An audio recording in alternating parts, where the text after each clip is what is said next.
Today, modern AI is quite advanced, except two problems. It is censored and it takes your information. Well, it's hard to find a tech company that don't, but let me introduce you to one. Shout out to my sponsor, Venice AI, which allows you to protect your information and avoid censorship. Now ask yourself, why should a team of programmers at these leading AI apps be the ones to decide what is okay for you to ask and think? Also, would you be comfortable if the presidential administration could govern what AI tells you? Man, I know I wouldn't. But also, while you think about that, did you know that? Let me tell you this, it's gonna be crazy, but ChatGPT has a former director of the NSA sitting on their board right now, guys. And shout out to that man, Edward Snowden.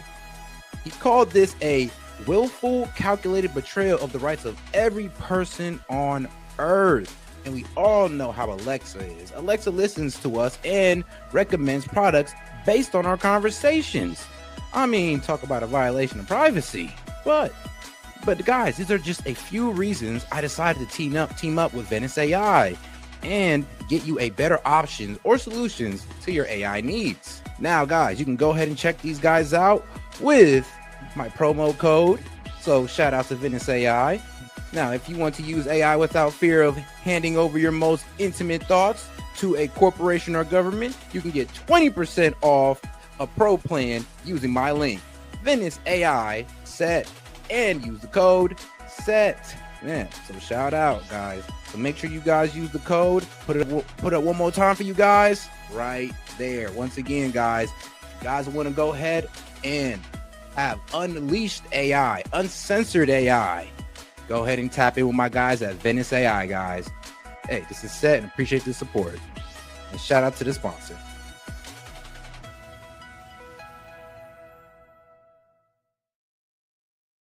And all right, guys, let's get right into it.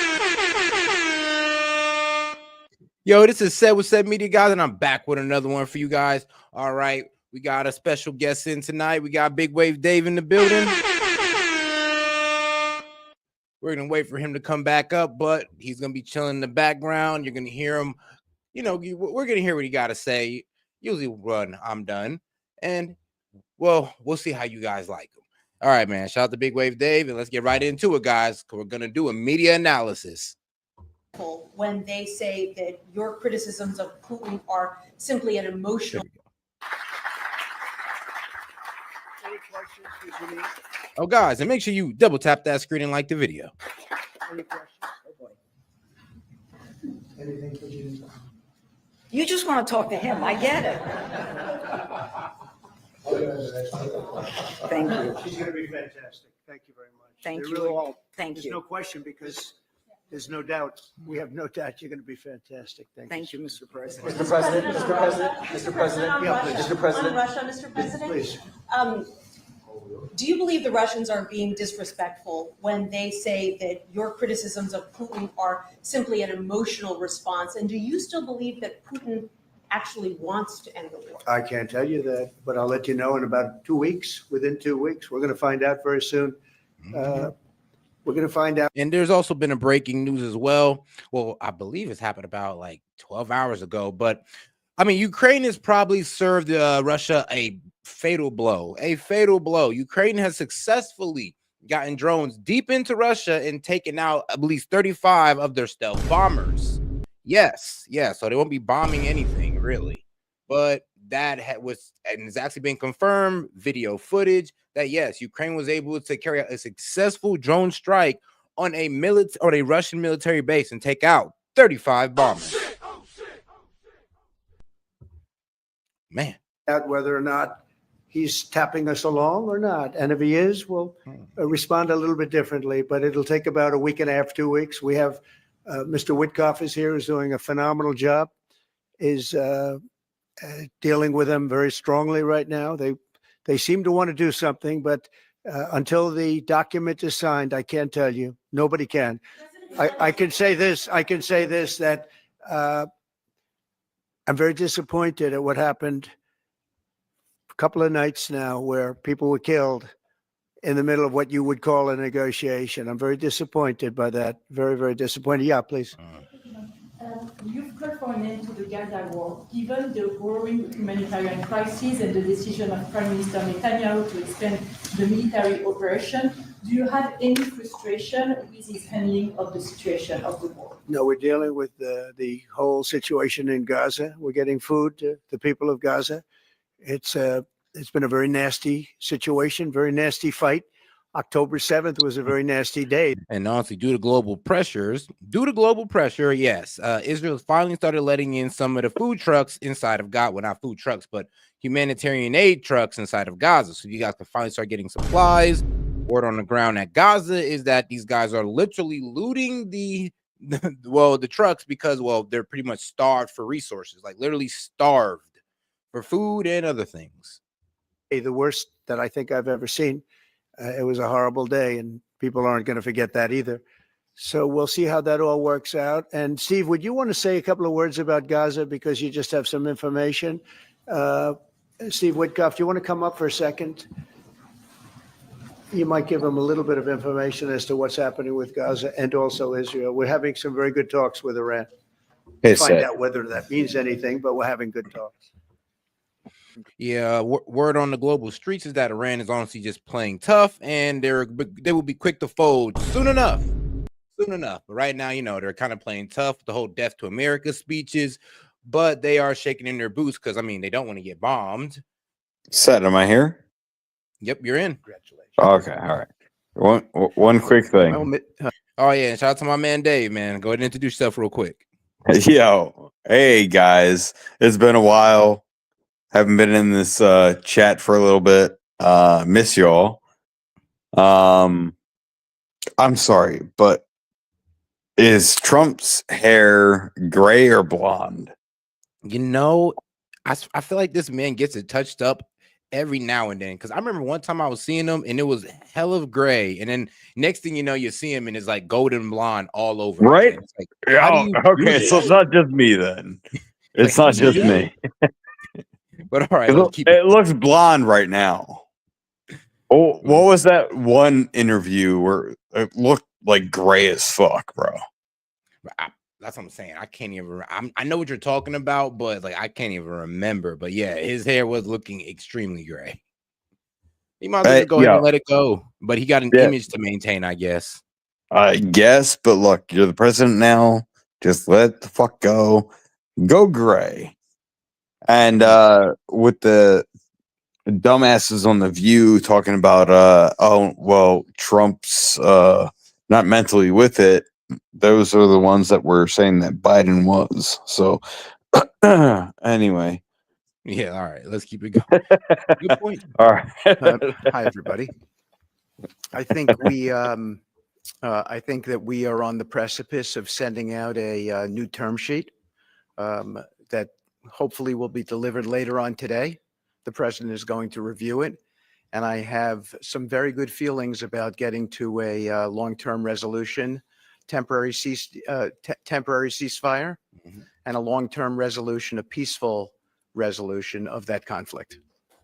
Mr. President, you said it's having to do with Iran. We're having very good talks with Mr. President, you said yesterday that Putin is playing with fire. What will be the consequences for Russia if Russia continues? Well, I'm not going to. Well, honestly, it's what happened to Russia today, where they lose 35 bombers due to a drone strike. You know what? I'm going to go ahead and poke a hole into this little drone strike thing. Now, it is real and it did happen, but they say Ukraine did it, and I'm looking at it like, I don't know if Ukraine has that type of capability, but you want to know who does have that type of capability?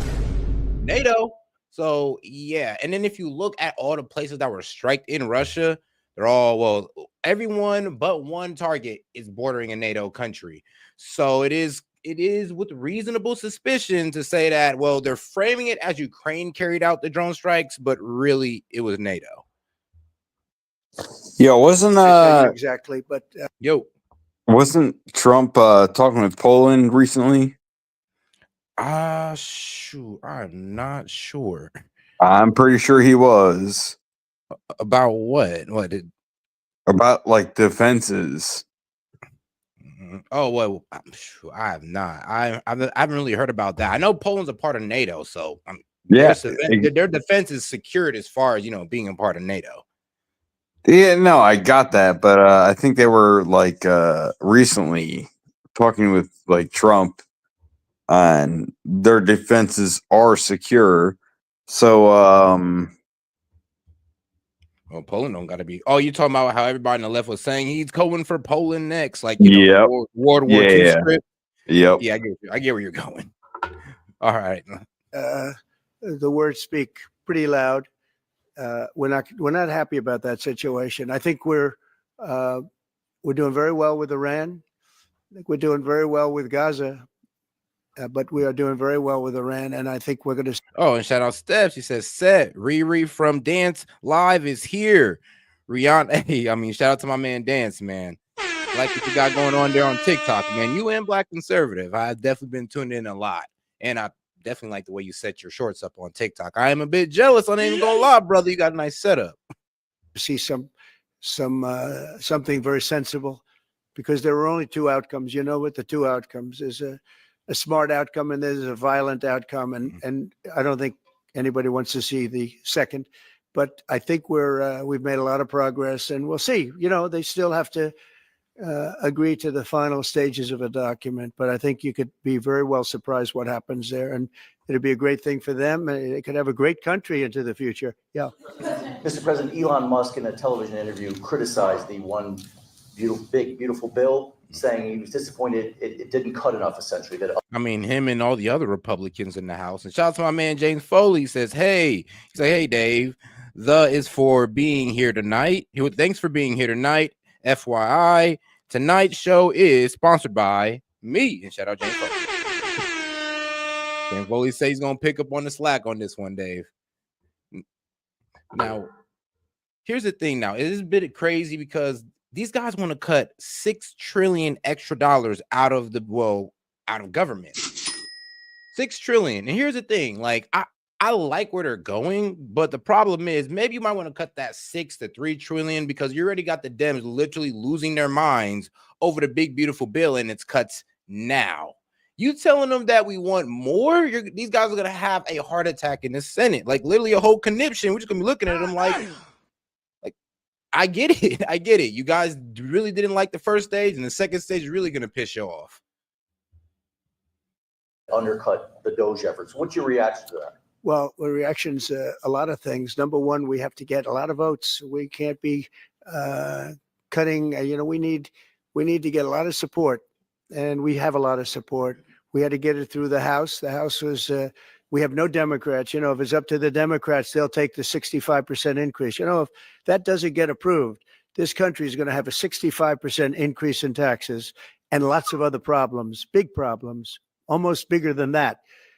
But we'll have a 65% increase as opposed to the largest tax cut in the history of our country. We will be negotiating that bill, and I'm not happy about certain aspects of it, but I'm thrilled by other aspects of it. That's the way they go. It's very big. It's the big, beautiful bill. But the beautiful is because of all of the things we have. The biggest thing being, I would say, the level of tax cutting that we're going to be doing. We're going to make people really be able to, we'll have one of the. And that is true. With no tax on tips, no tax on overtime, 15% decrease in people making between 30K and 80K. Yes, a 15% decrease in your taxes. That is going to pretty much drive up a lot of, I would say, spending power and income and take-home pay in the middle class. And I'm not sure why the Dems are so hurt about this. Actually, I was on the live, I'm not on TikTok, but let's not talk about that live. Let's not talk about the destination of this live. The problem was that this girl was low-key going off about Trump. I mean, literally getting belligerent on anybody who disagreed with her about it. He said, oh, he's about to cut this. He's about to kick black people off this and that and the third. And I get where the fear-mongering is going. Now, I'm going to tell you here right now, no, they're not going to kick you off Medicaid for no reason. If you are an able-bodied adult, single, no kids, then yes, you will be kicked off Medicaid, and your lazy ass deserves to be.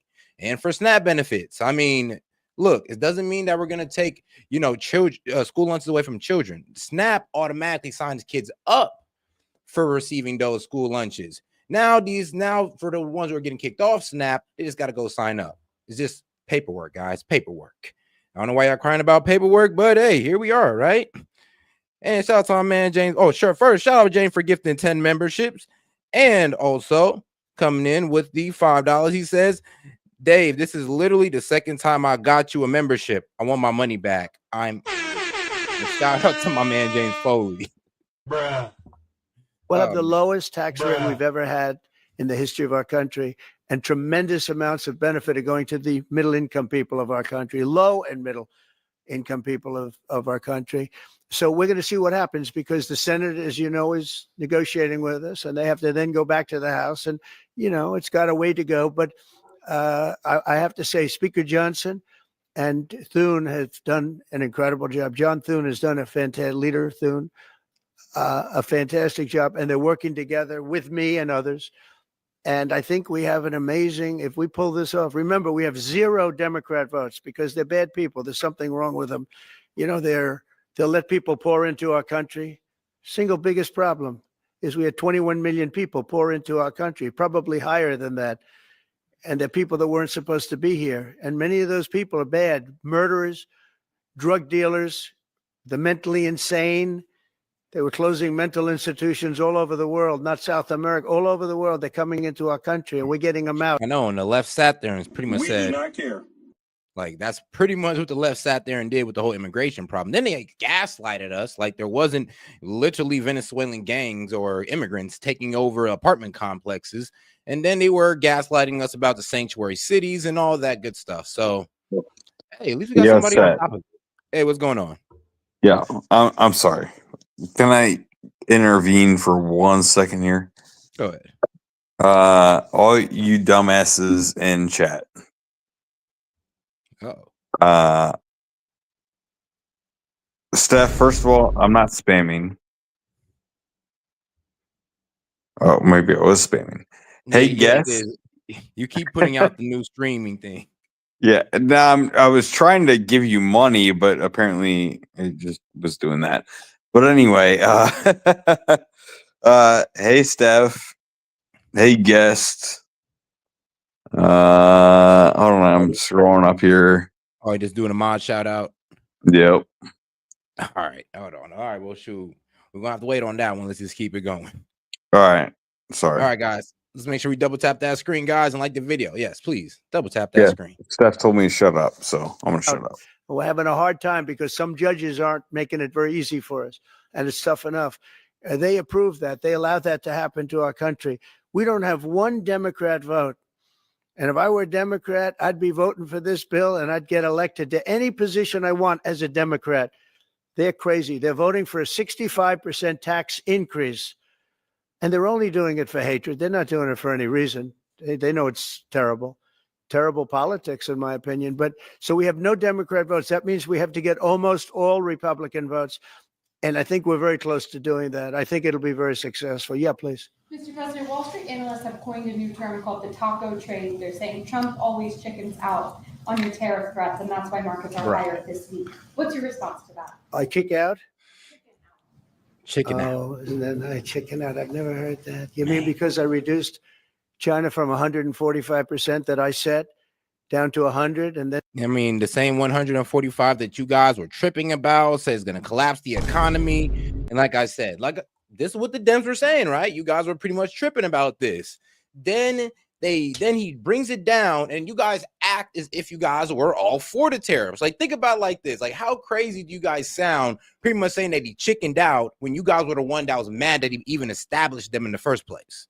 So how did you really feel? He took it down to 145. You guys are going like, bro, you freaking, you pussy. That's like you looking at Trump right now. Like, you looking at him like you pussy. You should have turned it up on him. It should have been 200. But you guys were complaining, literally causing mass hysteria over 145. Like, please be consistent. Then down to another number. And I said, you have to open up your whole country. And because I gave the European Union a 50% tax tariff, and they called up and they said, please, let's meet right now. Please, let's meet right now. And I said, okay, I'll give you till July 9. I actually asked them, I said, what's the date? Because they weren't willing to meet.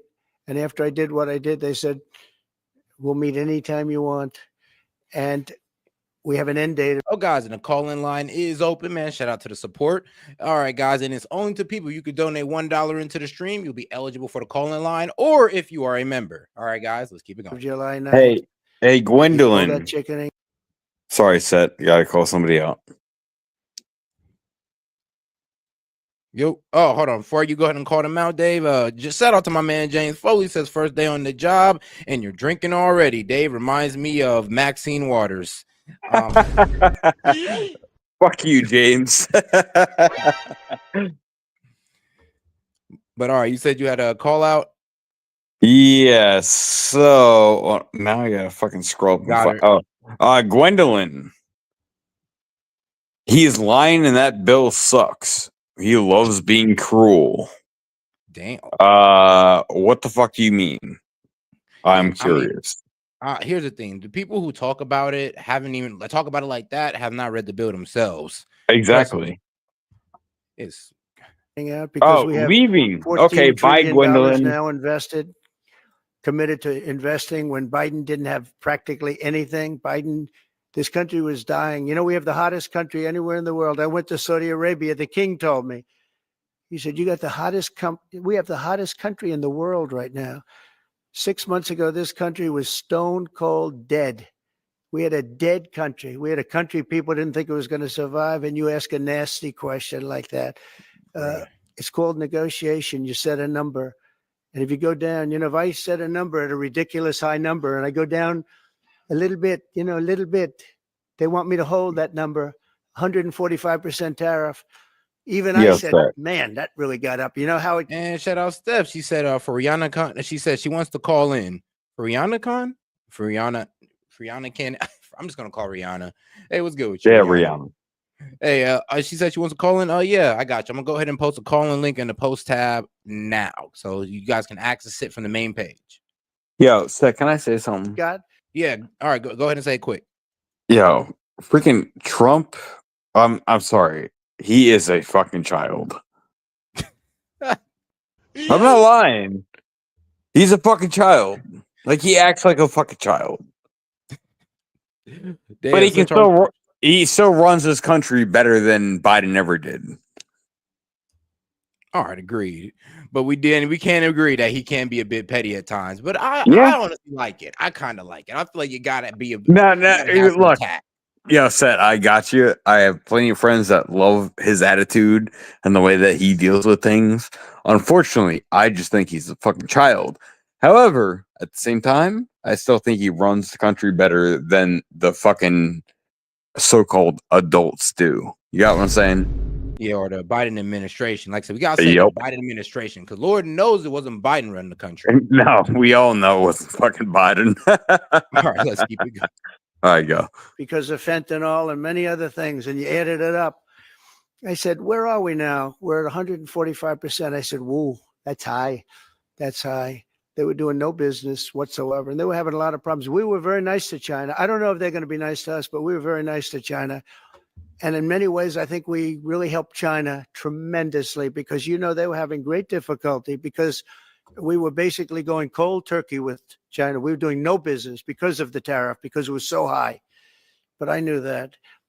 But don't ever say what you said. That's a nasty question. Go ahead. To me, I ain't gonna lie, I'd have been offended too, though. If I'm doing a negotiation and I'm working out my plan, everybody trying to call me a chicken, you're trying to have this. And think about it. This is the news. This is seen around the world. And you're trying to frame your president as weak is wild. It's absolutely wild. Like I said, I believe in freedom of press and all that good stuff. But at a certain point, it's like I just kind of want to look at the libs and be like, all right, well, whose side are you guys on at the end of the day? Like, you guys want to go live in China, you can do your newscasting in China and watch how you guys get locked up the next day, since you think you're in an authoritarian regime right now. That is facts. Wait a minute. Wait. Go ahead, please. President Zelensky says he's ready to sit down with you and Vladimir Putin in Geneva, and it sounds like General Kellogg is working on preparations for that. Are you planning to sit down with the two of them? Well, I will if it's necessary. We have to. I think I'm at this point. I wish it would have been that way a couple of months ago, but at this point, we're working on President Putin, and we'll see where we are. I think we're doing fine, but we'll see. I don't like what's happening. That's one thing I'll say. I don't like when I see rockets being shot into cities. That's no good. We're not going to allow it. You've always said that the war. I mean, and well, shout out to Ukraine for their, well, I ain't gonna lie, strategic. Like I said, I believe it was NATO, but like I said, we're going with the headline saying it was Ukraine that bombed 35 Russian bombers. That takes decades for these people to rebuild. So that's quite the hit. I mean, like, you want to give a shout out to Ukraine or AKA NATO, well done. I mean, well done. That you definitely set Russia back with that one. Never would have started if you were. Would have never president. happened, and it yet he didn't doesn't seem happen. willing to- Ooh, I thought they was gonna let Russia have it for a second there. And shout out my man James Foley says Dave coming in hot like Debo from Friday. Like, nah, for real, man. Shout out to my man Dave. Do anything that you want him to do.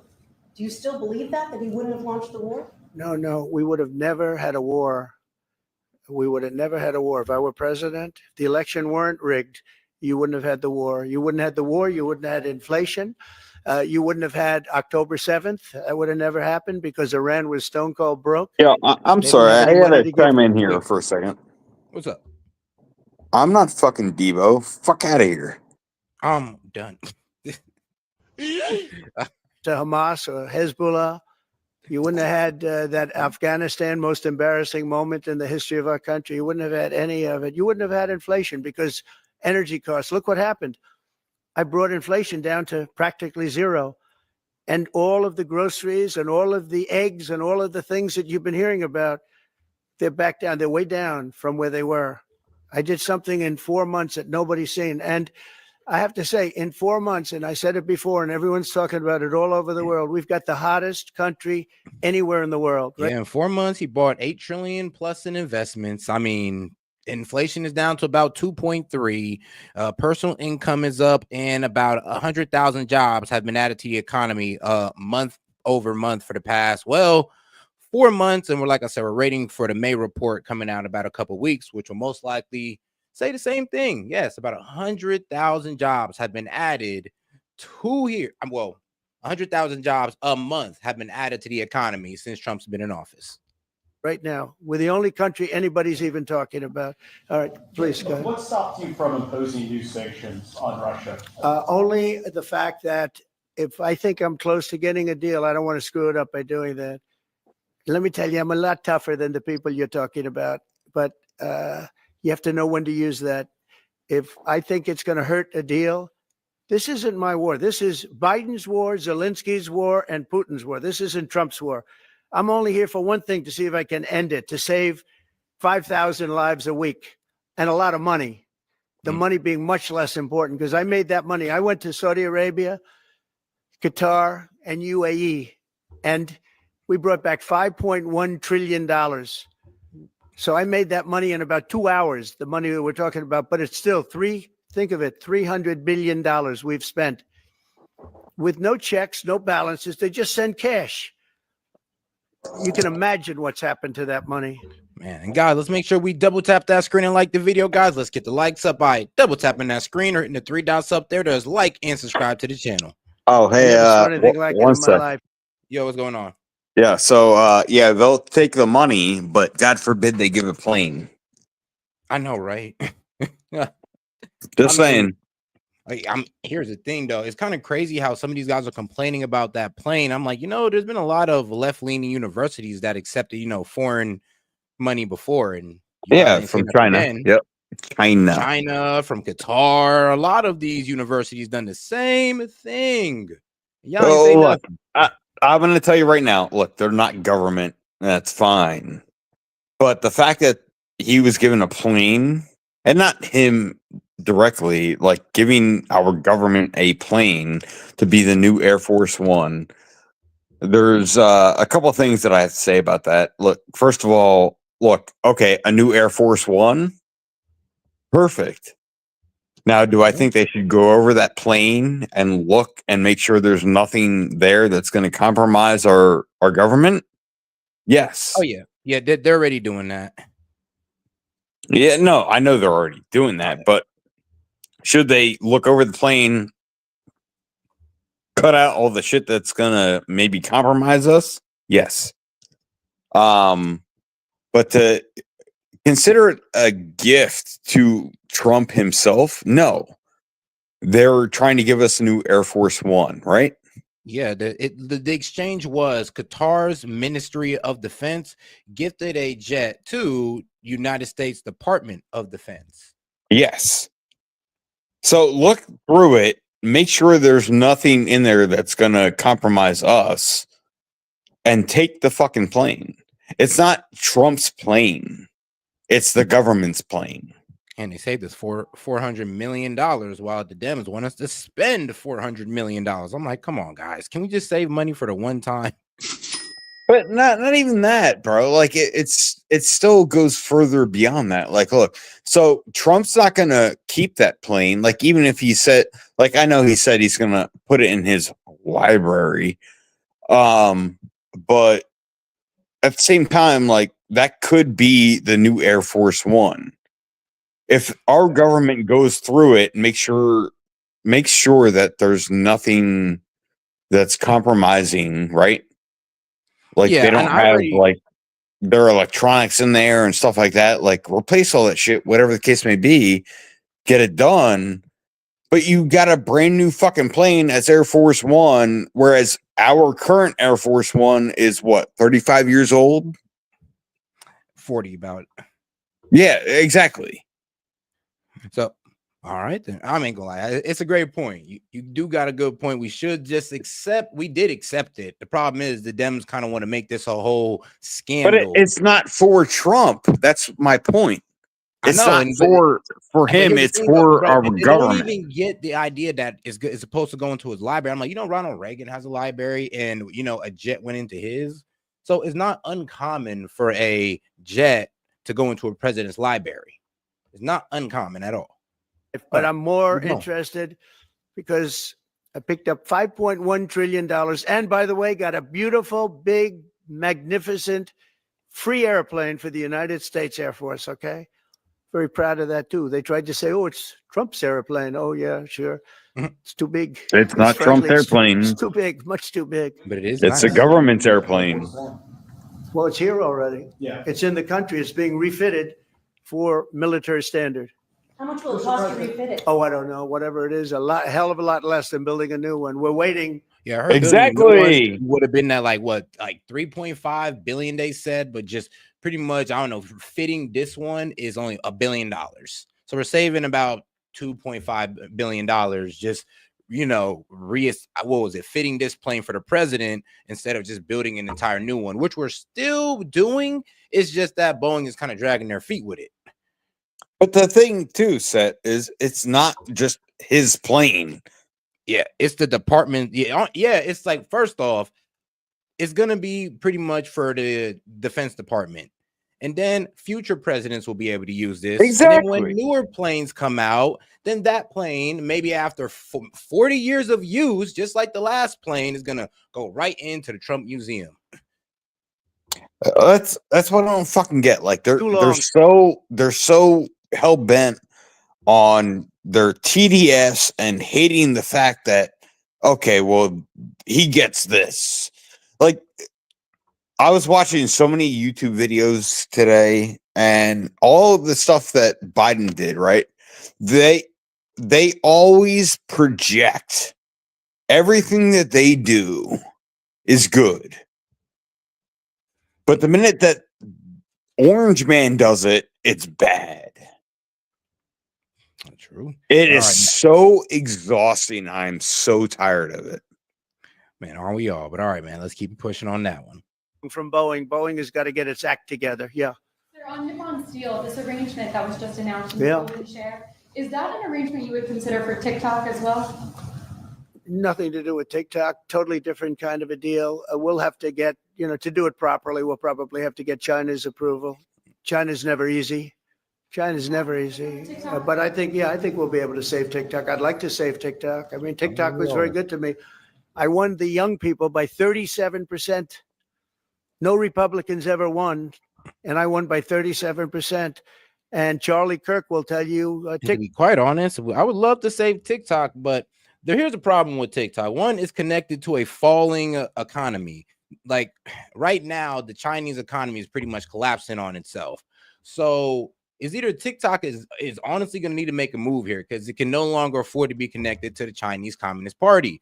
They're going to have to bust a move, and most likely it's going to be with American investors. I mean, it's going to be a smart move. So I honestly believe that TikTok is going to be around because China doesn't really have much leverage over TikTok, seeing that these guys are dealing with $22 trillion of new added debt, which now rounds up to about 52 or $54 trillion of debt that China is dealing with. And I mean, you guys thought our debt was bad. Hey, TikTok Set. helped, but Hey, the Collins on, right? Yeah, the call-in's on. If you done donated, you can go ahead and call in, or if you're a member. And I think Steph done donated for one of her people. So shout out. Okay. Charlie, any of you dumbasses that I'm watching in chat, please, you want to call in? I'll pay for you. All right, man. Shout out Dave. They pretty much say he's paying for the naysayers. and Charlie Kirk will tell you TikTok helped, but Charlie Kirk helped also. Oh, he just happens to be here. Look at him. He loves that we mentioned that name, right, Charlie?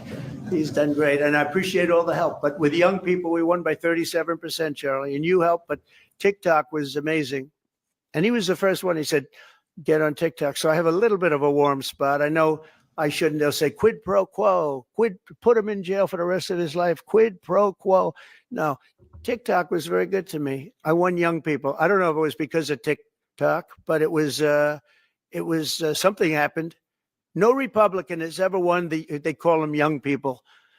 Young people, you can define it a lot of different ways, but I won every age group in young people. And it never happened, and won by 37%. That's a lot. Yeah. President, back on Iran, did you warn Prime Minister Netanyahu against taking some sort of actions that could disrupt the talks there?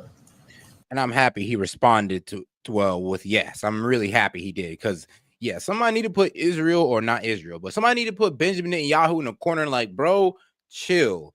I thought your problem was Hamas, and now you done transform Hamas as to the entire Gaza or Palestinian population. So you got to sit over there and deal with that instead of trying to mess up everything with Iran. Like, let us deal with Iran, and you go over here and deal with everything on your side. Because yes, the fact that Israel bombed one of their ports while we were trying to talk to them is absolutely insane. In a phone call last week. Well, I'd like to. Hey, Set. Yes, I did. Next. Yo. Hey, if Ryan Stork calls in, I'll get you. Just let him talk. All right, no problem. Shoot. No problem at all. Question, please. Just on sanctions. I did, yeah. If Senate Republicans want to push. It's not a warning. I said I don't think it's appropriate. What exactly did you tell him? Did I you just said I don't think it's appropriate. We're having very good discussions with him, and I said I don't think it's appropriate right now, because if we can settle it with a very strong document, very strong, with inspections and no trust. I don't trust anybody. So no trust. I want it very strong where we can go in with inspectors. We can take whatever we want. We can blow up whatever we want, but nobody getting killed. We can blow up a lab, but nobody's going to be in the lab, as opposed to everybody being in the lab and blowing it up, right? Mm-hmm. Two ways of doing it. Yeah, I told him this would be inappropriate to do right now because we're very close to a solution. Now, that could change at any moment, could change with a phone call. But right now, I think they want to make a deal. And if we can make a deal, save a lot of lives. When do you think a deal could happen on Iran? On which? A deal with Iran could happen. I don't know. I think over the next couple of weeks, if it happens. Yeah. And on the when could the administration resume the interviews for foreign students visa? When do you think your administration could resume these interviews? On what? For the foreign student visa. Yesterday there was for the French visa. For the French too, but all the foreign students. Oh, for the foreign visas. What are you referring? Foreign visas for what? Are you talking about for colleges? Okay, so you're off of Israel. Now you're talking about colleges, right? Yes, no. Okay. Well, we're going to see. Look, Harvard has been a disaster. They've taken $5 billion plus. $5 billion. Nobody knew that they were making this kind. If we didn't do this, nobody would have. We would have never found this out, Pam. They're taking $5 billion And I'd rather see. Which really ain't nothing to Harvard, to be quite honest with you. When you're receiving like $52 to $56 billion in endowments, trust me, that's why Harvard hasn't bent the knee at all, because trust me, they got people who pay for what's going on at Harvard. Like, you don't like the rhetoric at Harvard, you don't like the liberal ideology that's being spread through Harvard. Well, trust me, it's being paid for. And it's not by the tuition, not by people who pay tuition, and it's not by the government grants. It's about these endowers that we don't really know about. I can tell you one, which is Soros, but there's many others. See that money go to trade schools. And by the way, they're totally anti-Semitic at Harvard, as you know, and some other colleges too, in all fairness to them. And yeah, that dude Ryan, he's making excuses. He's not getting on. All right, then it is what it is. Oh, shoot. And it's been exposed, very exposed. And I think they're dealing very badly. Every time they fight, they lose another $250 million. Yesterday, we found another $100 million. And they have, they have a fund, an endowment, $52 billion. All right. They get a lot of that from the United States.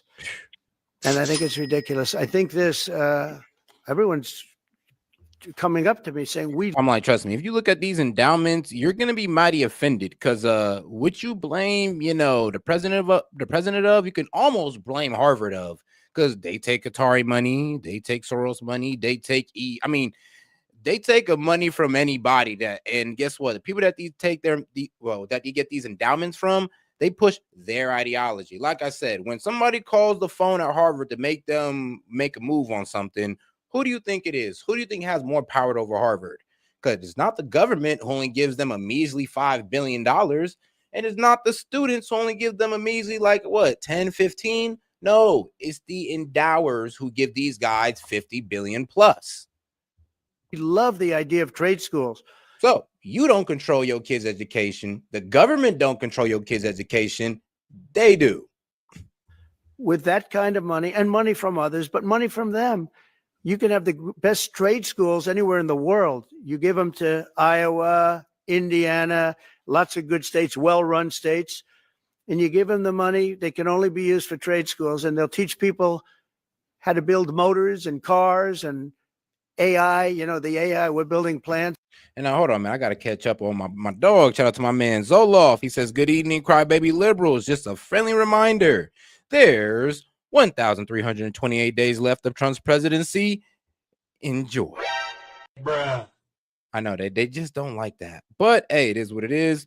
All right, now let's go ahead and get to my man, Castro, man. Appreciate the support, my man. He says, was a goodwill gesture, would be an asshole not to use. Exactly. And it'd be an asshole move not to accept, seeing that they're trying to take a new route with us. It's like, let's start off on a new foot. Qatar, instead of us trying to shape your way of life and tell y'all what to do, and then you guys go around and spend billions of dollars into, get your way of life into our universities, let's just say fair is fair. And, we just cut the bullshit. Yo. We're building hundreds of billions of dollars worth of AI plants, already started, many of them. We've never had a boom like we're having now. You're going to see it. There's never been anything like it. So we're up to about $14 trillion in investments. There's never been anything even close. You look at Biden, this guy, they had people leaving as opposed to investing. And they're doing it because of November 5th, and they're doing it because of the tariffs. The tariffs have been tremendous. I can promise you, and I have great respect for the people at the European Union, they wouldn't be over here today negotiating if I didn't put a 50% tariff on. The sad thing is now when I make a deal with them, it's something much more reasonable. They'll say, oh, he was chicken. Even though we didn't want him to raise it in the first place. Oh, he lowered it. Oh, he's chicken. Instead of celebrating and be like, you know what? Thank God we got that relief. Let's just frame it as if we was for the tariffs and just be like, oh, no, Trump, you chickened out, man. You should have, you should have turned it up to 400. You should have turned it up like Kevin O'Leary said.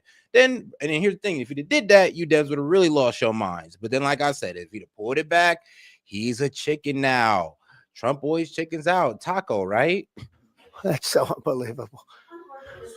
I usually have the opposite problem. They say you're too tough. Mr. President, on Harvard, there were some Jewish students protesting on campus yesterday. They said they don't want you making these huge cuts, cutting off student visas to Harvard in their name, because Well, they feel like Oh, no. Cutting off student visas is not about these kids, to be honest with you. It's about the fact that we know that there's, well, countries that use these foreign students as spies. And then and then on the other side, there is companies in the US that use these foreign students to undermine American graduates. So there's a lot of reasons to kind of, pause this. It has to show us, okay, Harvard has to show us their lists. They have foreign students, about 31% of their students are foreign-based, almost 31%. We want to know Damn. where those students come. Are they troublemakers? 31? What countries do they come? And we're not going to, if somebody is coming from a certain country and they're 100% fine, which I hope most of them are, but many of them won't be, you're going to see some very radical people. They're taking people from areas of the world that are very radicalized, and we don't want them making trouble in our country. So I saw yesterday that in the middle of the UK, there was a nice young man. He wants to go back to school at Harvard, and he looked good to me, but I want to check his past. But we want to be able to see why, these countries aren't helping us. They're not investing in Harvard and all of we are. Yeah. So why would 31%, why would a number so big? No. That's the thing, though. I don't think Trump realizes that, well, I mean, as I said, the tuition that most likely the Americans are paying in, well, the foreign students, but that tuition, it don't pay the bills. It don't keep the lights on. It don't keep the studies going in Harvard. It's the endowments. So if you wonder why Harvard's able to kind of stand so strong against Trump, is because they do have foreign influence. They do have foreign money running through there. And that is why they kind of don't want to give up their foreign students, because I would say, I'm probably 50-50 on it. So I wouldn't take this as fact, but I would say that, yeah, I would say Harvard do take in, foreign students, and they get a bit of, money on the back end, including the tuition they get as well. Okay, number one, I mean, how good is it when China says, look, bro, we'll pay you I don't know, $3 billion to accept these students. And not only will pay you that $3 billion or whatever, we'll also pay top dollar for tuition. I mean, who wouldn't take the deal? I think they should have a cap of maybe around 15%, not 31%. We have people want to go to Harvard and other schools. They can't get in because we have foreign students there. But I want to make sure that the foreign students are people that can love our country. We don't want to see shopping centers exploding. We don't want to see the kind of riots that you had. And I'll tell you what, many of those students didn't go anywhere. Many of those students were troublemakers caused by the radical left lunatics in this country. All right, one more question. President Harvard, Yeah, go ahead, please. Will you pardon the people who are accused of conspiring to kidnap Michigan Governor Gretchen Whitmer? I'm going to look at it. I will take a look at it. It's been brought to my attention. I did watch the trial. It looked to me like somewhat of a railroad job. I'll be honest with you. It looked to me like some people said some stupid things. They were drinking, and I think they said stupid things. But I'll take a look at that. And a lot of people are asking me that question from both sides, actually. A lot of people think they got railroaded. A lot of people think they got. I mean, trust me, a lot of people are going off over Trump's pardons. But I'd always like to say this is here's the thing. It doesn't matter when, the way Biden used his pardons. And there are more important things to focus on. But here's the thing. I ain't gonna lie. I do disagree with some of his pardons, I will admit. But I would love to sit here and bash Trump on his pardons if Biden didn't give blanket pardons to probably the biggest criminals in American history. Railroaded. And probably some people don't. One more. Go ahead. How will the confrontation with Harvard end? You will see. I don't know. I don't know. Harvard's got to behave themselves. Harvard is treating our country with great disrespect, and all they're doing is getting in deeper and deeper and deeper. They've got to behave themselves. I'm looking out for the country and for Harvard. I want Harvard to do well. I want Harvard to be great again, probably, because how could it be great? How could it be great when you have Harvard announced 2 weeks ago that they're going to teach remedial mathematics, remedial, meaning they're going to teach low-grade mathematics, like 2 + 2 is 4.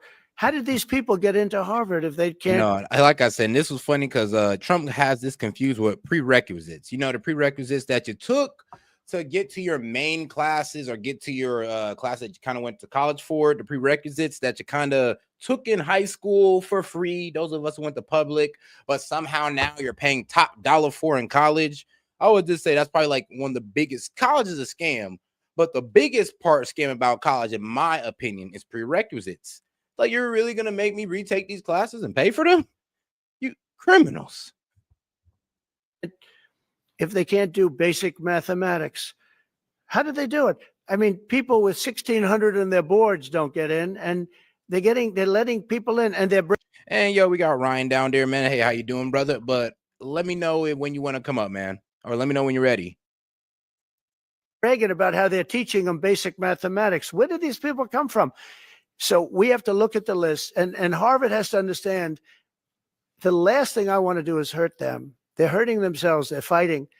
You know, Columbia has been really, they were very, very bad what they've done. They're very anti-Semitic and lots of other things, but they're working with us on finding a solution. And, you know, they're taking off that hot seat. But Harvard wants to fight. They want to show how smart they are, and they're getting their ass kicked. Thank you very much, everybody. All right. Shout out to my man Ryan. I don't really think my man the private chat. But you know what?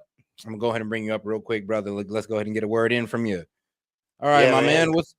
Hey, man. Hey, epic beard, by the way. But Sue, what's going on? It. Yeah, thanks for having me on, man. I don't even know how this is capable, but it's amazing. It's really strange how, everybody looks at everything nowadays. I'm an entrepreneur. I dropped out in ninth grade. I don't understand how anybody in this country, anybody, can just go out and find a cliche that they like and make a job out of it. It's so easy. It just takes hard work and dedication. Literally, the money is there and clientele is there. Everybody has a laziness that you can make money from.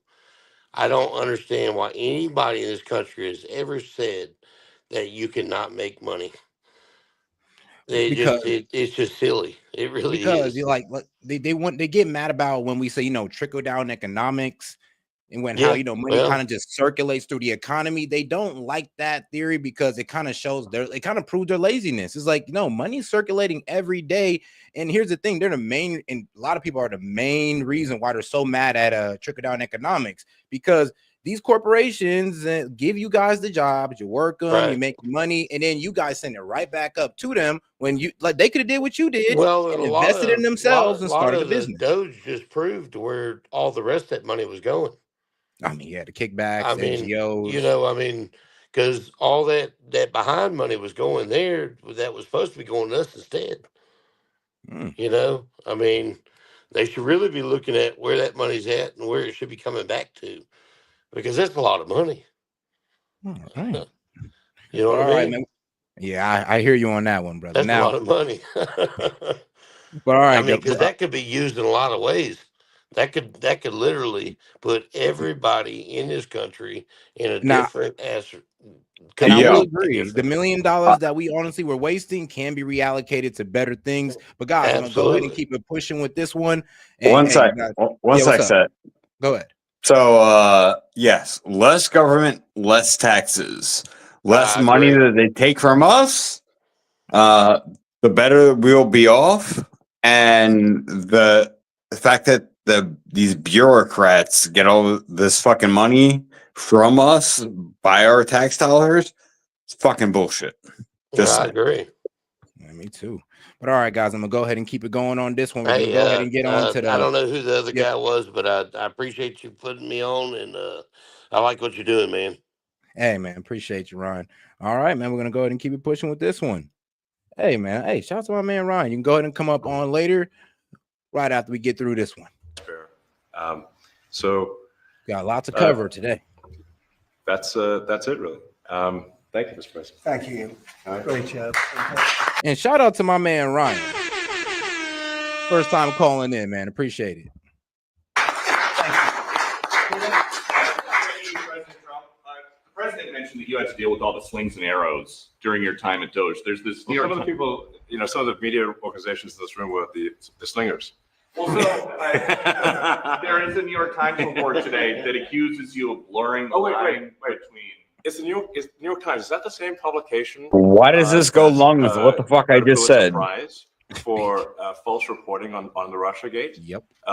Is it the same organization? I think it is. I think the judge just ruled against New York Times for their lies about the Russiagate hoax, and that they might have to give back that Pulitzer Prize. That New York Times. Let's move on. Okay. Next question. That's a fantastic point, though, but it is a bit wild that Elon just took Let's over there move like on. that. The fact that they wasted so much money on the Russiagate, but they want to bitch about Elon, and mind you, he brought all this shit up like we need to cut this. It still hasn't been cut.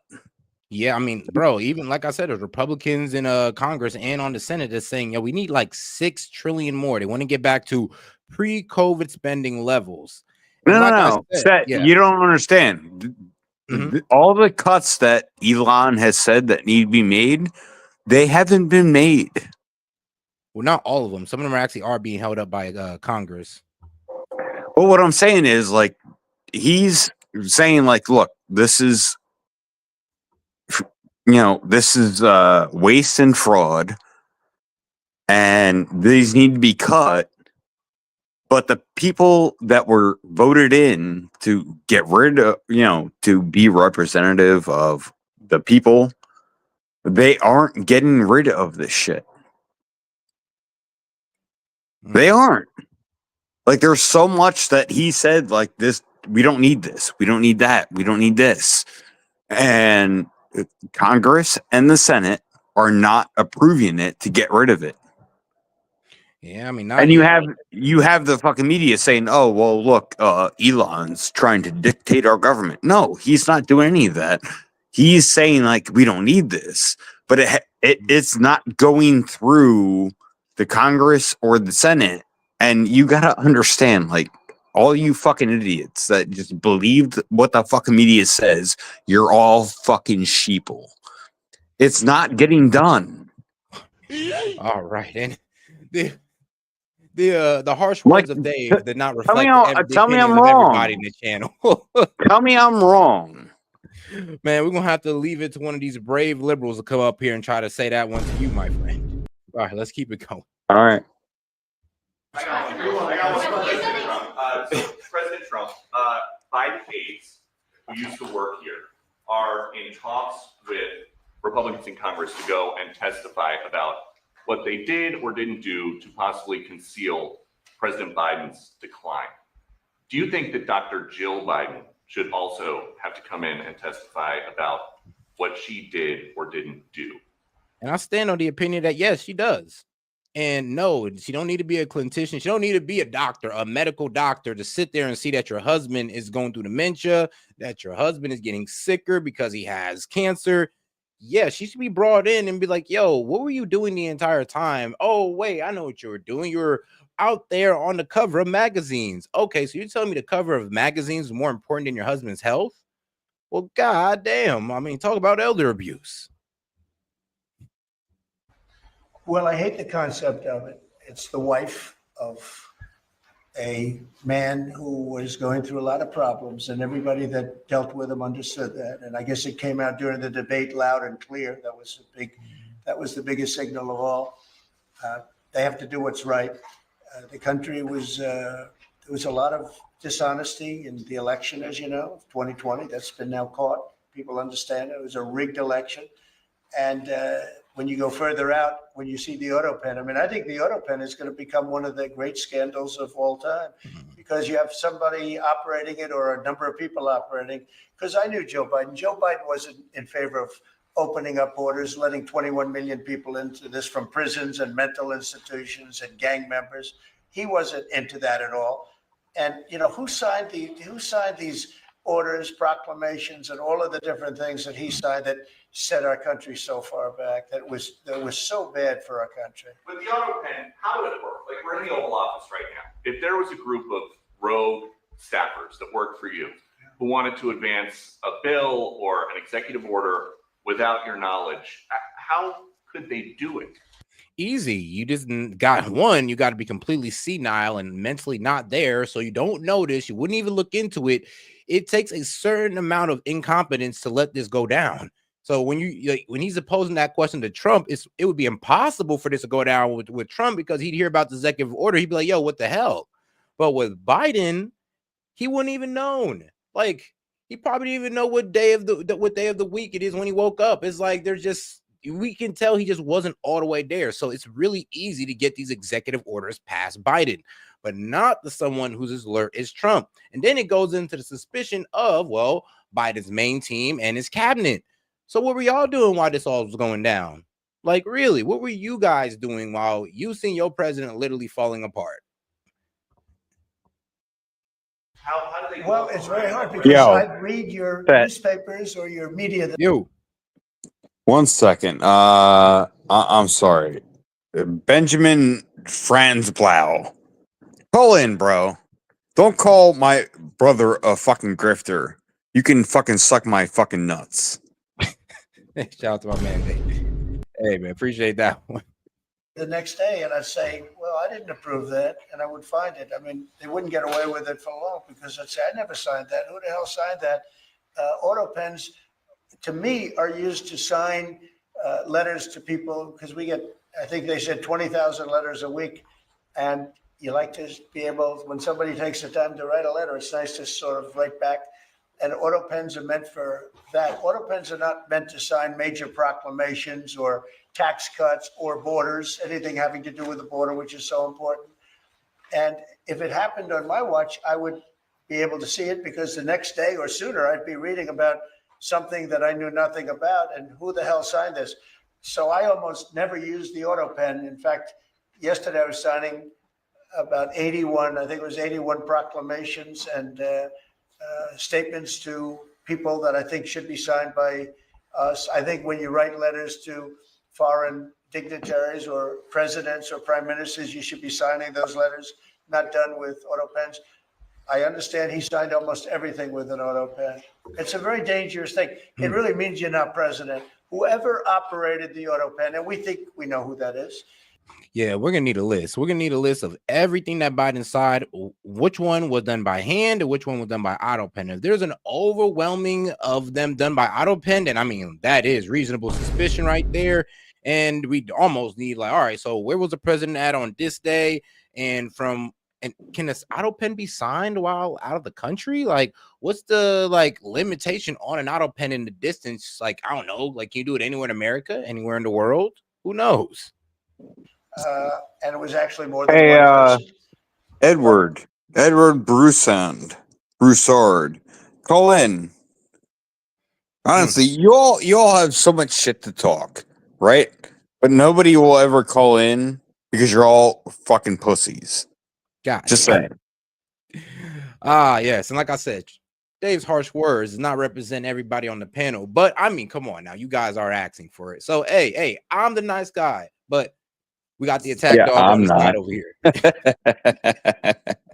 That's not what the presidency is all about. I hardly use the Mr. President, on China. Reinstate the tariffs on China. You said that they violated the agreement with the U.S. Well, they did. They violated a big part of the agreement we made. You know, if you read that whole statement, I was very nice to them. I helped them because they were in trouble with the stoppage of a massive amount of business. But I'm sure that I'll speak to President Xi and hopefully we'll work that out. But yeah, it's a violation of the agreement. Yeah, please. Hey, give us an update to the latest ceasefire.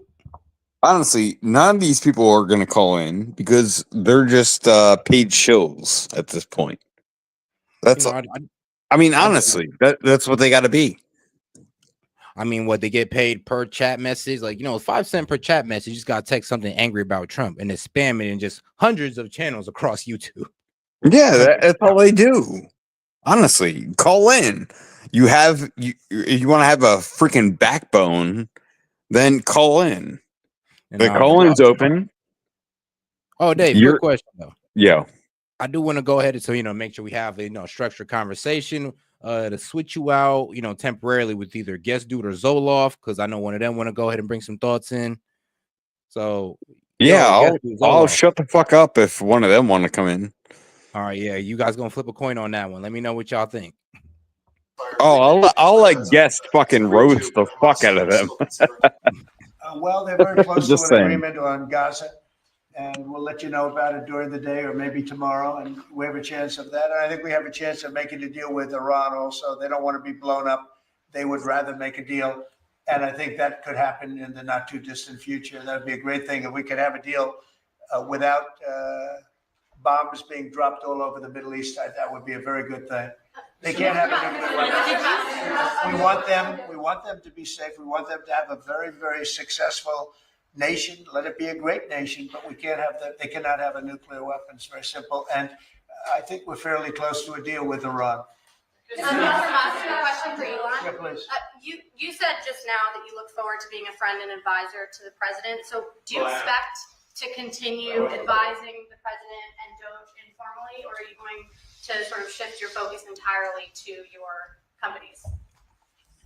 Well, I expect to continue to provide advice whenever the president would like advice. I hope so. I mean, yeah, I expect to remain a friend and an advisor, and certainly if there's anything the president wants me to do, I'm at the president's service. Mr. Musk, on Doge, you said that there was $1 trillion promise for cuts from. Yes, I think we do expect over time to achieve the $1 trillion. But what have you found in your time here was the biggest roadblock to getting those cuts? Was it the cabinet, or was it Congress, or something else? What was the biggest roadblock from your work? It's mostly just a lot of hard work. It's really not any one person or Congress. It's going through really millions of line items and saying just each one of them makes sense or does not make sense. Obviously, at times when you cut expenses, those who are receiving the money, whether they're receiving that money legitimately or not, they do complain. And you're not going to hear someone confessing that they received money inappropriately. Never. They're going to always say that they received money appropriately for an important cause. Naturally, that's what you'd expect. So we just have to. It's just a lot of work going through the vast expenses of the federal government and just really asking questions. What's this money for? Are you sure it's actually being used well? Many times we can't even find anyone who defends it. Hey, and shout out to my man Fox Chase, man. 6 months. And man, I can't believe it's been 6 months already. Glad I've been able to meet great people and a part of S.E.T's journey, man. I appreciate the support, Fox Chase. Ooh, when the day one. Hey, man, shout out. For a lot of the expenses, there is actually no defender at all. And then we have to just work through the process of stopping the spending, where there's often literally no defender. Nobody even knows why the money's being spent. It's truly absurd. I mean, we find situations where there are millions of software licenses with 0 people using them. 0. Exactly. This is the quizzical expression. You're like, surely, if there's millions of software licenses, someone should be using them. No, and then we've got to go through the process of saying, okay, look, if no one's using the software, we terminate this software license agreement. That's everywhere in the government, by the way. Mr. Musk, what do you think would be easier, colonizing Mars or making the government efficient? It's a tough call, but I think colonizing Mars and making life multiplanetary is harder. And as I said, we And shout out to my man James Foley. He says interrupting the stream with a song request with a song request. Yeah, I was about to say interrupting, bro. Sorry, I was reading something else. My bad. My bad. I was trying to. Okay, yes, but interrupting the stream with a song request. I haven't asked in about 1,232 hours. God damn, you've been keeping count. It's called "I Drink Alone." George Thorogood. All right, why not? Thorogood. Come on, man. He's black. George Thorogood is black, right? He is. Am I wrong? Shoot, I don't know. I don't think so. Well, shoot, we'll see now. Let's find out. We do expect to achieve over time the $1 trillion of savings. We can't do it in like a few months, but if you say by I think the official end of Doge, which the president may choose to extend, is the middle of next year. Say by the middle of next year, with the support of the president and Congress, could we achieve $20 of savings? I think so. We're on track to do so. Do you have faith that Congress is going to? Go ahead. Mr. President, you had mentioned earlier in the week that Doge had become a whipping boy. And as the president mentioned, you went through a lot to go through this process. Yeah. Was it worth it for you, and what would you change? Yeah, so what we found was happening was that if there were any cuts anywhere, then people would assume that was done by Doge. And so we became like essentially the Doge boogeyman, where if any cut anywhere would be ascribed to Doge. A friend of mine's daughter who's at law school. All right, man. Let's hear from our man Zoloff, man. How you doing, brother? Yo, what's up? Hey, man. What's up, dog? Yeah, man, I just wanted to kind of chime in while we're talking about, spending and things like that. And, it's an interesting article that's been popping up. It's been going around where you got basically my point in saying all of this is that the Democrats are talking about, oh, we see this wasteful spending and we get it now, we're gonna stop. They're talking about, well, maybe we can kind of pull back. I mean, those are the ones who actually admit there is waste. Yeah. But yeah, the DNC the other day just spent about around $20 million. It's already spent on their new strategy they're calling SAM, the strategic. Oh, I'm sorry. What is it again? Wait, wasn't there a strategic plan to get over on young white men? It's something about speaking with men or something like that. Yeah, it's a $20 million fucking basically like study they're gonna do on how to strategically talk to white men or to conservative men. And I got the article here, and here's some of the words they're using here. They're like talking about how, okay, it's speaking with American men is the name of their plan. And it says it's a strategic plan that promises to use the funds to study the syntax, language, and content that gains attention and virality in these men spaces. Wow. And they're describing it like you can read it like an anthropological studies of people from faraway places, like we're fucking like cheetahs out in the wild, and they got like those telelenses watching us. Like these people haven't learned anything. Here's the thing. It's crazy because here's the thing. It's not about what to say. It's about what not to say. That's the problem. You guys are kind of saying a little bit too much to us without honestly listening. And that's the problem with the Democratic Party is that they don't really talk. Well, they don't listen to understand. They just listen to reply. Right. That's just the fact of the matter. And I mean, they just do it through their politics. They do it through their debate tactics. I wonder how they have friends in life, because I hope you don't do that to your peoples. But I think it's all an act. I think this is all an act. They don't really think this way, or it's That's I feel like they don't carry this out in their daily life. It's just a political thing. They only do this in politics. Right. But yeah, it's like instead of the easy, simple, common sense solution is actually go out and speak to men and try to see from their shoes, right? Not like, oh, well, we'll pretend to see it from your angle. Actually really try to see it, but no, they're going to throw $20 million at it, and hopefully that'll solve the problem, right? Like, I mean, and I did say it was such a bourgeois way of looking at it. Oh yeah, we're just throwing money at it and we'll fix a problem. We'll just throw money at it. I'm just like, what's wrong with you guys? That's it. That's their whole mentality is like, oh, well, let's go do all of these gender studies. And maybe if we can get down to the molecules of the man, we can really figure it out. It's insanity. It's like, just talk to us. And that's all I got to do. Like, invite some of us on some of these, popular programs, hear from us without too much criticism. Y'all can give us pushback. Y'all can disagree. But you can't sit there and call us uneducated, uninformed, stupid, all this wild stuff, and then expect us to vote for y'all. Like, here's the thing. When does a condescending attitude ever win anybody over? Exactly. Right. But that's all they have, though, is a condescending attitude.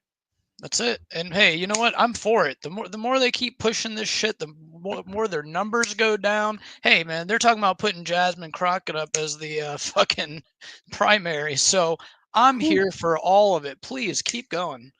I can't wait to hear the liberals primary. I can't wait to hear how the liberals go at each other, because I feel like it's going to be like a slaughter fest, because there's just so much like dirt on these guys. It's crazy. It's gonna be like a reality show. Yeah.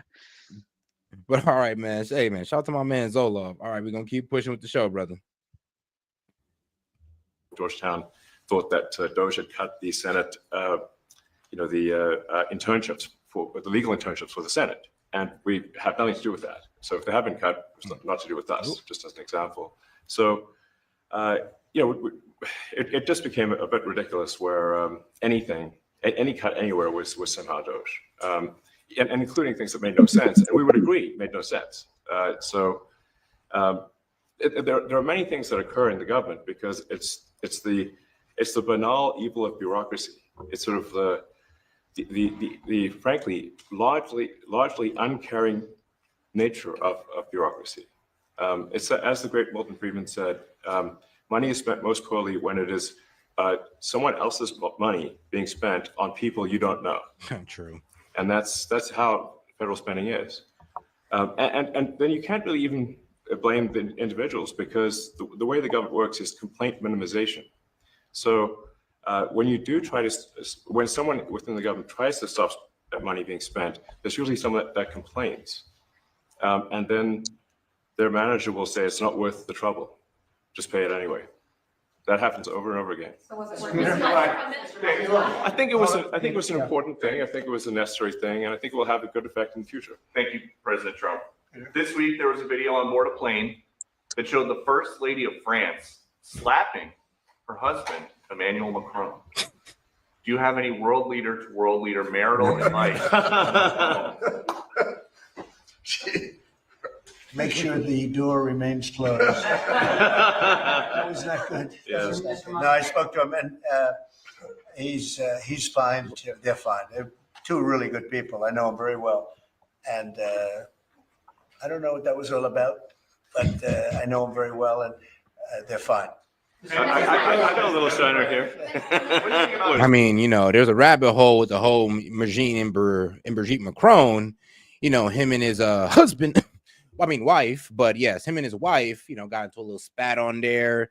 Brigitte Macron sitting down with a meeting of world leaders, and there was allegedly a Coke bag that he called, some tissue, but it did look like a Coke bag, not gonna lie. The Democratic Party plan to avoid being swept in every battleground state again by spending $20 million to study how to speak to American men. Well, they spent 2.8 billion. We spent 1.5. We spent much less. We spent about half of what they spent. And at the end, they were $28 million short. They had to be, they spent 2.8 billion. That's a lot, but they couldn't get 28 million at the end. And now they want to spend, I read that, they want to spend money to learn how to talk. That's fake. You don't want to be fake. You shouldn't have to hire consultants to say what America needs, because then the consultants should be running the deal, not them.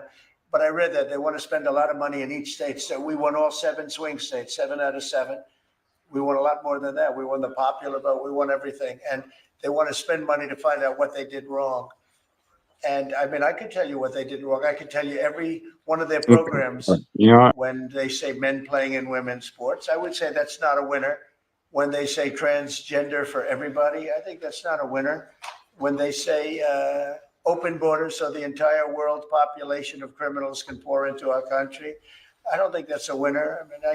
I just gave them that for free, but I don't know if they'll change their ways. I see them all the time. I see people that I know in Congress, Democrats, they're trying to justify some of the things I just said. You can't justify them. I always hear they're 80-20 issues. I say they're not 80-20, they're 97-3. They might be 99-1. They're not 80-20. I would just say it's a poor debate tactic that the libs have when, all you guys care about is trans issues and all that. It's like, no. The problem is that you guys don't want to admit that there are some very bad effects of it that are honestly affecting women and kids alike. That's the problem, is we don't care that they're trans. It's about the influence that these guys are trying to impose upon everyday people. Honestly, really the children. We don't really care about, adults, but it's really the children. So yeah, when you guys try to run off on, oh, you guys care about trans, and like, no, we don't. But what we do care about is what is being fed to our kids. And that's really it. Also, wait, my bad. And women, and men in women's sports, and in women's jails, and in women's spaces all in general. They wish they were 80-20, and they're wasting a lot of money if they're going to continue with that nonsense. He's like, shout out, Mandate. He said, okay, Sean, you want to go that route? Uh-oh. Shout out to my Mandate for finally figuring it out. Mr. President, on the basic question, but back in most of The Apprentice, you mentioned once in 2012 that Diddy was a good friend of yours back then. He has since found himself in some very serious legal trouble. Yeah, that's true. Would you ever consider pardoning him? Well, nobody's asked. You had to be the one to ask, Peter, but nobody's asked. But I know people are thinking about it. I know they're thinking about it. I think some people have been very close to asking. First of all, I'd look at what's happening, and I haven't been watching it too closely, although it's certainly getting a lot of coverage. I haven't seen him. I haven't spoken to him in years. He used to really like me a lot, but I think when I ran for politics, that relationship busted up. From what I read, I don't know. He didn't tell me that, but I'd read some little bit nasty statements in the paper all of a sudden. It's different. You become a much different person when you run for politics and you do what's right. I could do other things, and I'm sure he'd like me, and I'm sure other people would like me, but it wouldn't be as good for our country. As we said, our country's doing really well because of what we're doing. So it's not a popularity contest. So I don't know. I would certainly look at the facts. If I think somebody was mistreated, whether they like me or don't like me, it wouldn't have any impact on me. Yeah, that's true. On the big beautiful bill, would you like to see the Senate build in some support for your tariffs on the big beautiful bill? I mean, you do have to give Trump that. Like, there's been many rappers who don't even agree with the man, that the man still went out of his way to make sure that they were either returned home safely or they was even pardoned. So yeah, you can't really sit here and say this man only does things for himself. Like, this man pardon people he don't even really know like that. Or should that be a standalone? He released one of my favorite rappers, Kodak Black, before the man started doing all that meth before. And then, he released NBA Youngboy, which, I don't really agree too much with. But if the young man commits to turning his life around, then I'm all for it. I'm all for second chances of a young black man. And if he goes out and does the same shit again, just throw away the key on that dumbass. I have great support on the tariffs. I was so honored that we got that ridiculous stay lifted. And shout out to my man, Big Wave Dave. He says, music sent, play it. And also, James, I don't think you sent in your music request, big dog. So you go ahead and send that in for me. Because that would have taken away presidential power. It would have taken away everything that was granted by the founders. It would have been a terrible thing.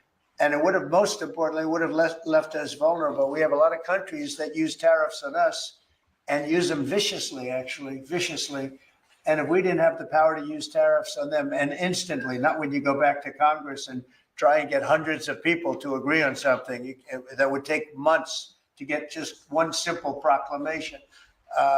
If we didn't have the power to counteract their powers, you wouldn't have a country left. We have to act fast. We have to be fast and nimble. All right, Guess, I'm going to have you come up there and break this down real quick because you're making some good points. All right, Guess, how you doing, big dog? Whoa, he left. Well, whoops-a-daisy. They say. And that was a really great moment, I think, yesterday when that stay was lifted. And hopefully now we'll go to court and just win that battle. Because if we don't have the power to do what they're doing to us, we are going to be a great nation no longer. Elon Musk was once idolized by folks on the left in this country before joining your administration. Now he's considered a hero by conservatives.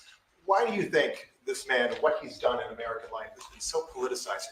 Well, his life has been amazing. I look at so many different things. I look at that rocket being, guided back into position. I've never seen that before. I thought it was a space movie. I thought it was a movie.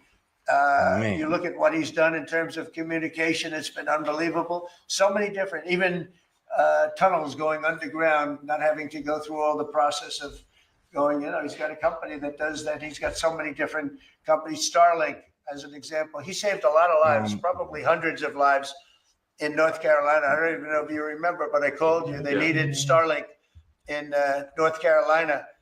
And I didn't know what the hell Starlink was. I said, what is it? Who owns it? He said, do you know Elon Musk? I said, you happen to know the gentleman. This was before his government stay. And they said, we really need it because North Carolina was literally became an island. It was people had no communication. They had no access to anything and they were dying. And I called up Elon and you can't get it because it's so successful. It's very hard to get. And he had so much of it brought over there. And they told me it was unbelievable. It saved a lot of lives. So, he's just done a lot of things. Frankly, I don't think he gets credit for what he's done. But he's a very good person too. Mr. You know what? If he wasn't a good person, but he did the same things, I'd probably maybe speak differently. He happens to be a really good person who loves the country. One big, beautiful bill. You had indicated this week that there were some things you didn't like about what had passed in the House. What changes do you want to see the Senate? All right, Guest Dude. I'm gonna have Guest Dude go ahead and speed run this through, man. Guess, my man, go ahead and take off. You got 5 minutes. Can you go ahead and cook for that? Oh yeah, I could definitely do that, man. First off, glad to see you again, man. Life's been crazy on my side, but back in the seat and ready to rock and roll. Got to fix my StreamYards because apparently I completely forgot my account, so I got to get my avatar and everything back over here. Don't know how that happened, unless you got a new StreamYard setup or whatever. I don't know. We'll get that fixed. So first, this plane situation. Real quick, 1 minute breakdown. This is not the first time the United States has been offered some weird ass gift from some small ass country that is trying to get on the geopolitical international stage. 1861, Siam, now Thailand. The king of Thailand offered the United States elephants, a sword, a picture of his daughter, and I can't remember what the other gift was, but he was like, hey, you guys are having trouble with transportation. You're having all these issues. Elephants can help you build roads and you could breed them and everything. And Lincoln was like, yeah, we're using steam power and I don't think the climate's going to work for elephants. So he turned down the elephants, but he took the sword, the picture of the daughter, and I can't remember if it was like a letter or something else. But it was basically, so Siam, this new country that was trying to westernize and become, part of the geopolitics of Europe and America, was like, hey guys, we're not this little tiny country. We can actually offer stuff on the international stage. Qatar's in a similar situation. It's competing with Dubai, part of the UAE, and it's competing with Saudi Arabia pretty hard right now.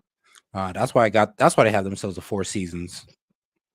So they are actively trying to get on the international stage. They're trying to play the game, the great game of the empires. And they're like, hey, the US right now, Trump's this big, boisterous asshole. He'll take a gift. He loves having his name on shit. He loves his legacy, and he's, likely to take it. So we'll offer him this plane because we know that they're in the contract negotiations and Boeing's having these issues with their doors flying off. We'll offer him this plane, and it'll get us on the international stage. So let's kibosh the whole plane debate.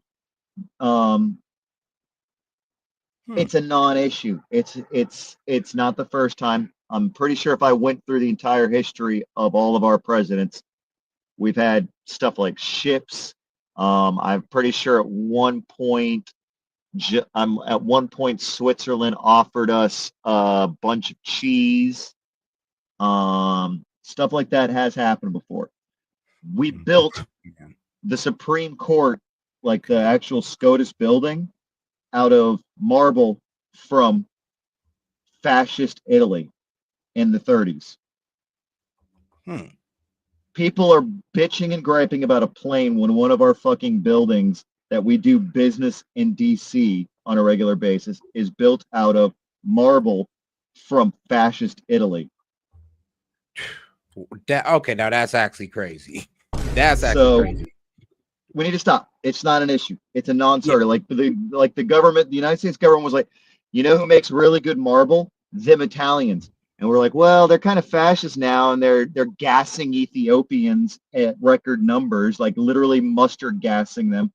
But they make good marbles, so let's take that. And right now, everyone's like, well, Qatar's this terrorist country, and Trump's gonna, blah blah blah. It's not the first time. Non-issue. Let's leave it alone. All right. Shout out. Governments do silly things. The great game does silly things. It's silliness. It's always going to be silliness. So it's a non-issue. And as far as this video with Elon, the reason Elon's leaving is I have my beefs with Elon. I have no bones about it. I think if me and Elon were to sit down, me and him would argue to the moon. We might actually make it to Mars with how much we'd argue. But he saw the same problem I saw in my time in the government. You can't fix the damn thing. You cannot fix it. It's unfixable. You want to cut $1 trillion? You're never cutting $1 trillion. You need to cut $6 trillion? It ain't happening. Instead, they're going to figure out how to tax you more because it's all part of the system. It's a domino effect. And eventually, we just got to embrace the fact the American government, the second it was established, had an expiration date built into it. We don't know what that expiration date is. It could be tomorrow when the United States government just collapses and just completely caves in on itself, or it could be 30 years from now. But it's going to happen. Every government collapses. All you got to do is look at history. No government is permanent, and it all happens for the same reason. It just a cascade effect of bullshit. All right. And I'm all right. Yes, dude. All right. Then I'm going to have to go ahead and put you back in the holster on that note. All right, man. That was a great breakdown. Easy, man. I'll be back in the chat dropping some philosophical bullshit you can read while you're watching videos. Hey, man. Appreciate you, brother. And shout out to my man. Yes. And there's your doomsday scenario of the night, guys. Shout out to my man. Yes, he doesn't pull no punches on when he talks his philosophy. I'll tell you that one. No punches were pulled. You had also indicated there was no sunny day scenario. I saw nothing but cloudy days ahead. Like, God damn. Shout out to my man. Yes. there are things you didn't like about the bill. What would you be suggesting he push senators to change in their version? Well, I'll tell you, I'll go first. It's an unbelievable bill. It cuts your deficits. It cuts, it's a huge cutting. But there's things I'd like to see maybe cut a little bit more. I'd like to see a bigger cut in taxes. It's going to be the largest tax decrease or cut in the history of our country. I'd like to see it get down to an even lower number. I was shooting for a slightly lower number. I would have liked to have done that. But with all of that being said, when you look at the tax cut and the fact that the original tax cut, which made us so successful, we had the most successful 4 years in the history of our country, the economy. And this is going to be even. And this is so crazy, like how honestly, they're skewing the numbers on the big, beautiful bill. They say it's going to raise the deficit. Well, here's the thing. They said the same thing about Trump's 2017 tax cut, that it was going to raise the deficit, that growth was going to only be like, 1.9%. But no, growth was like 3.4%. And the tax cuts worked out just fine. But for some reason, the CBO, or the Congressional Budgeting Office, always frames it as, if we cut taxes, then that means that's increased government spending. When it's kind of the BS they're telling you of, if we don't take money from you, that means we're losing money. And I'm like, duh, that's why we want to cut taxes. So you guys don't have so much money to BS with, and we can keep some money for ourselves. Better. And you see that by the reports that came out just yesterday or tonight. I guess they were released this morning at 8:00. You see the kind of numbers where somebody that's a pro is like, whoa, I haven't seen numbers like this since I've been doing this. These are human emotions of professionals that have never seen numbers like, and we've just started. The bill is a great bill. It's going to be jiggered around a little bit. It's going to be negotiated with the Senate, with the House. But the end result is it extends the Trump tax cuts.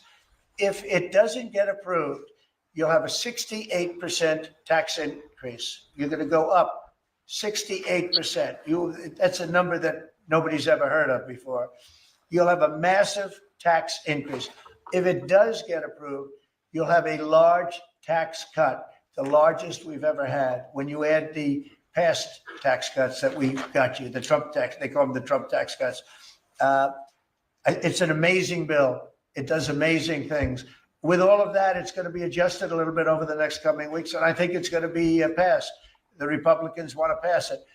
With all of the great things it does, including an extension of debt, it's the extension. We have to extend the debt. If we don't extend debt, we're in default.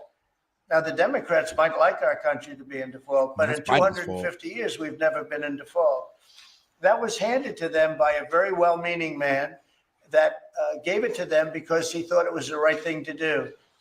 It could have been their problem before the election, but this man thought it was the right thing to do, and he was well-meaning. I don't hold anything against him for that, but that was put on our plate when it should have been on the Democrats. September 28th, a famous date. It should have been taken care of by the Democrats, but this person, a man of power, gave it to us so that in June that comes due. Well, we have to take care of that because if we don't take care of it, we have a country in default, and we don't ever want to have a country in default. You know, I'll tell you, a certain senator, Elizabeth Warren, said that she would never, ever allow a default on our debt. She would never let it happen. And she would like to get rid of the debt ceiling, what's called the debt ceiling. I call it the debt extension because we really need an extension, that she'd like to see that gotten rid of. And there are many people that agree. Many Democrats agree with that. But we gave that through, and you know, I don't want to say an error. He did it well-meaning. They gave that to us. It was a Democrat problem just before the election. Would have had a huge impact on the election.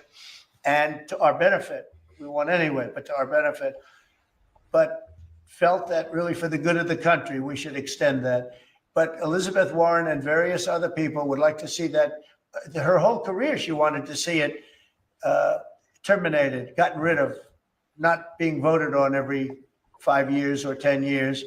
And the reason was because it's so catastrophic. I mean, for our yeah. country. I mean, it would be nice not to have to deal with this, but that's not where we're at. And I always like to say to these Dems, like, look, you guys are good at highlighting problems, but you're not good at solving problems. I mean, you could talk about the problem all day, but when it comes to a solution, I mean, y'all really don't got nothing. I mean, we're honestly looking at y'all like, yo, you guys have all the complaints, you have all the cases, and these are good complaints and great cases. But what do you have to solve it? And you guys hit us with the, well, I know Trump ain't solving it, right? That's not what we asked you. And I always agreed with her. That was one thing I agreed with her on. Now, I haven't spoken to her, but I would say that if you asked her that question now, she'd say, no, it's their problem. But it's a very unfortunate situation. It's a very unfair situation. And she happened to be right on that. It should be gotten rid of, or it should simply be extended. But that's one of the things that gets taken care of in this bill. That automatically gets extended for a 4-year period, and it should be. But I agree with Elizabeth Warren on that. I think you should get rid of it. It's too catastrophic. Mr. Musk, Yeah, please, go ahead. what do you want to see, Mr. Musk, for the bill? International students, obviously welcome to study in the United States. And one question for Mr. Musk. To students, well, we want to have great students here. We just don't want students that are causing trouble. We want to have students. I want to have foreign students. I mean, who does? I think Harvard, you know, it's close to 31%. That's a lot. Our country's given $5 billion plus to Harvard over a short period of time. Nobody knew that. We found that out. I wouldn't say that was a Doge thing, but we found that out over a period of time. That was sort of a Trump thing. We ended up in litigation for other reasons because they're very anti-Semitic. And in finding out and in going through the books, we found out that the country gave them $5 billion plus, much more than that, actually. And we're having it out with them, and let's see what happens. I think we have a very good, well, it's a very sad case. It's a case we win. We can't lose that case because we have the right to make grants. We're not going to make any grants like that. But I don't think Harvard's been acting very nicely. I think Columbia wants to get to the bottom of the problem. They've acted very well. And there are other institutions, too, that are acting. But Harvard's trying to be a big shot. And all that happens is every 3 days we find another 100 million that was given. 2 days ago, we found $200 million more. The I money's mean, given to yeah, because of U.S. grants. I mean, there's certain departments in the U.S. government that's most likely paying Harvard some money to conduct researches. So it's not just U.S. grant money. I'm pretty sure you can look at certain departments in the government, and you'll see money going out to Harvard for one reason or another. them like Crazy. gravy. I'd like to see the money go to trade schools where people learn how to fix motors and engines, where people learn how to build rocket ships. Because, somebody has to build those rocket ships. Yeah. And I'd like to see trade schools set up because you could take 5 billion plus hundreds of billions more, which is what's spent. Absolutely. And you could have the greatest trade school system anywhere in the world. And that's what we need to build his rockets and robots and things that he's doing, and to build lots of other things. And, I went to school with people. In some cases, they weren't good students, but they could fix the engine of a car better than anybody I've ever seen. They could take it apart blindfolded. They had an ability at that. And they did very well. They made a lot of money. It's a very skilled job. It's great. But I'd like to see a lot of money going into trade schools. I've always felt that. And we probably found our pot of gold. And that's what and that's the thing. The trades have actually been taken off. People are making more money in trades than they are, in school. And I'm be honest with you, because you go to school, you get the salary, and there's a cap. You go to trades, and as long as you can work your ass off and do great work, you get paid. Like I said, one guy goes in for 8 hours a day, and then you got the trade guy who gets probably paid about the same as the office guy, but he can do 12 hours. Let's say that both of these guys making like a good 40, 45 an hour. Yeah, you kind of see where one makes more money than the other just based off the fact that, his workday kind of depends on him and your workday depends on a contract. There's a reason why these handymen get jobs done, electricians, all that good stuff. They get it done because, they control their hours and they control, their work pace. And that's probably the best thing ever. You kind of want to leave, your work ethic up to you. You don't want nobody limiting you, right? It's been wasted at places like Harvard, and the money's been wasted. Yeah, please. Yeah, I wanted to ask quickly, Mr. Musk, is your eye okay? What happened to your dry? Well, it wasn't. I wasn't anywhere near France, so.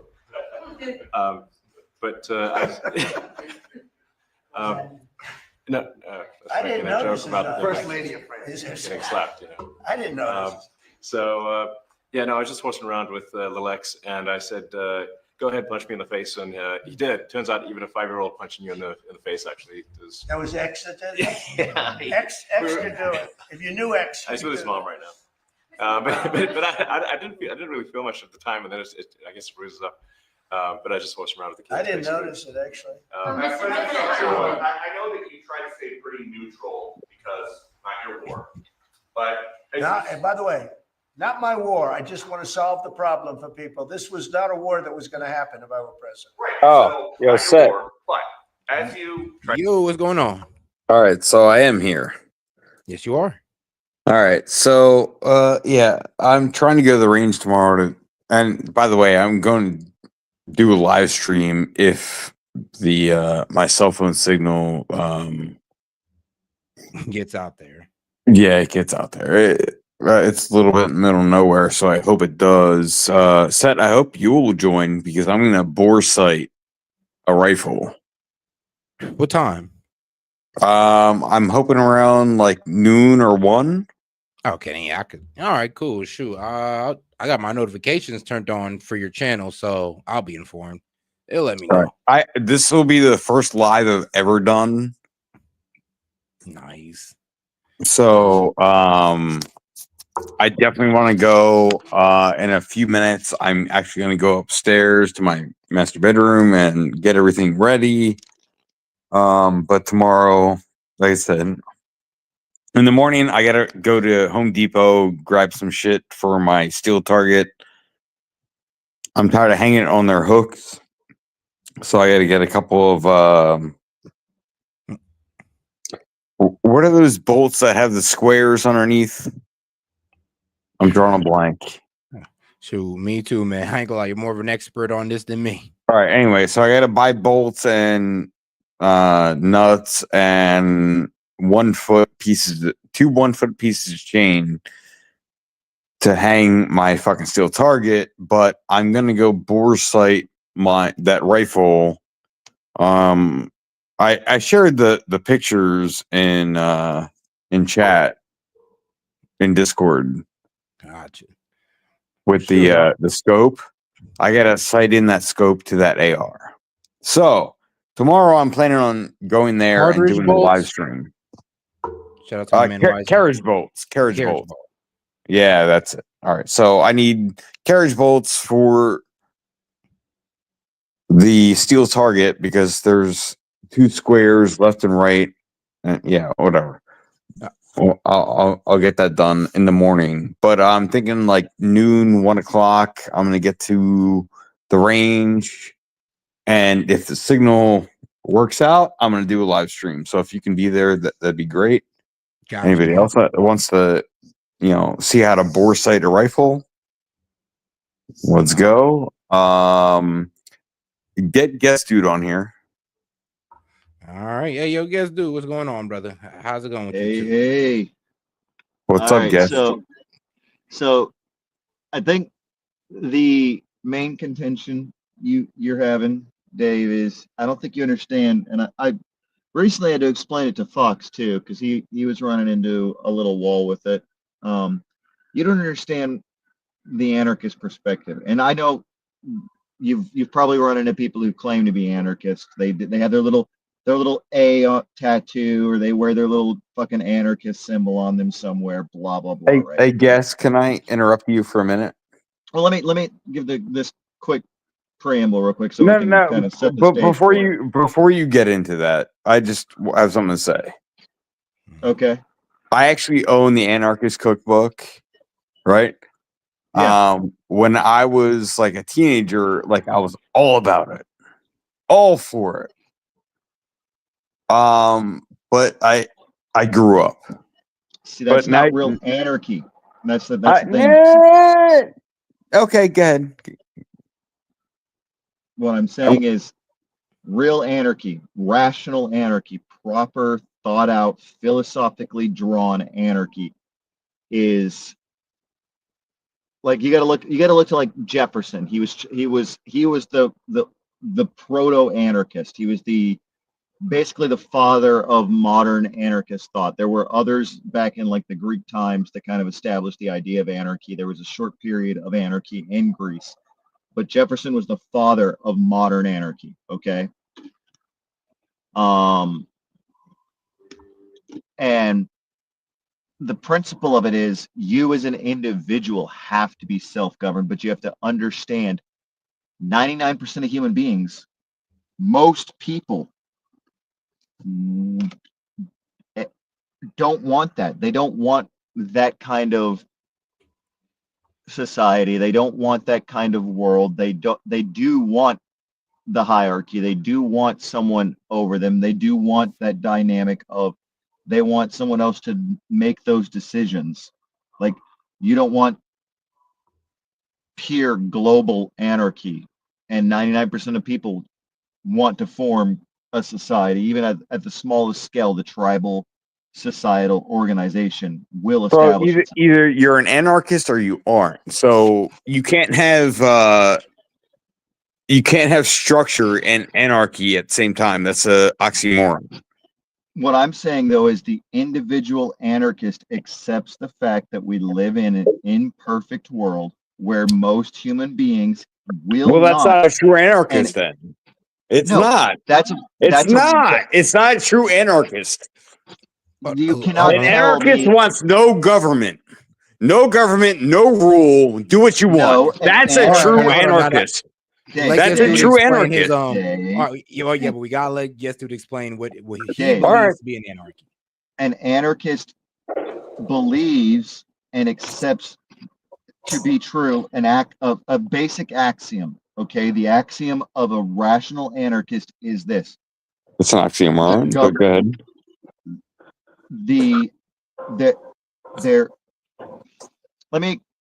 Before you keep stepping on me because you want to keep stepping on me, let me say this very simple thing, okay?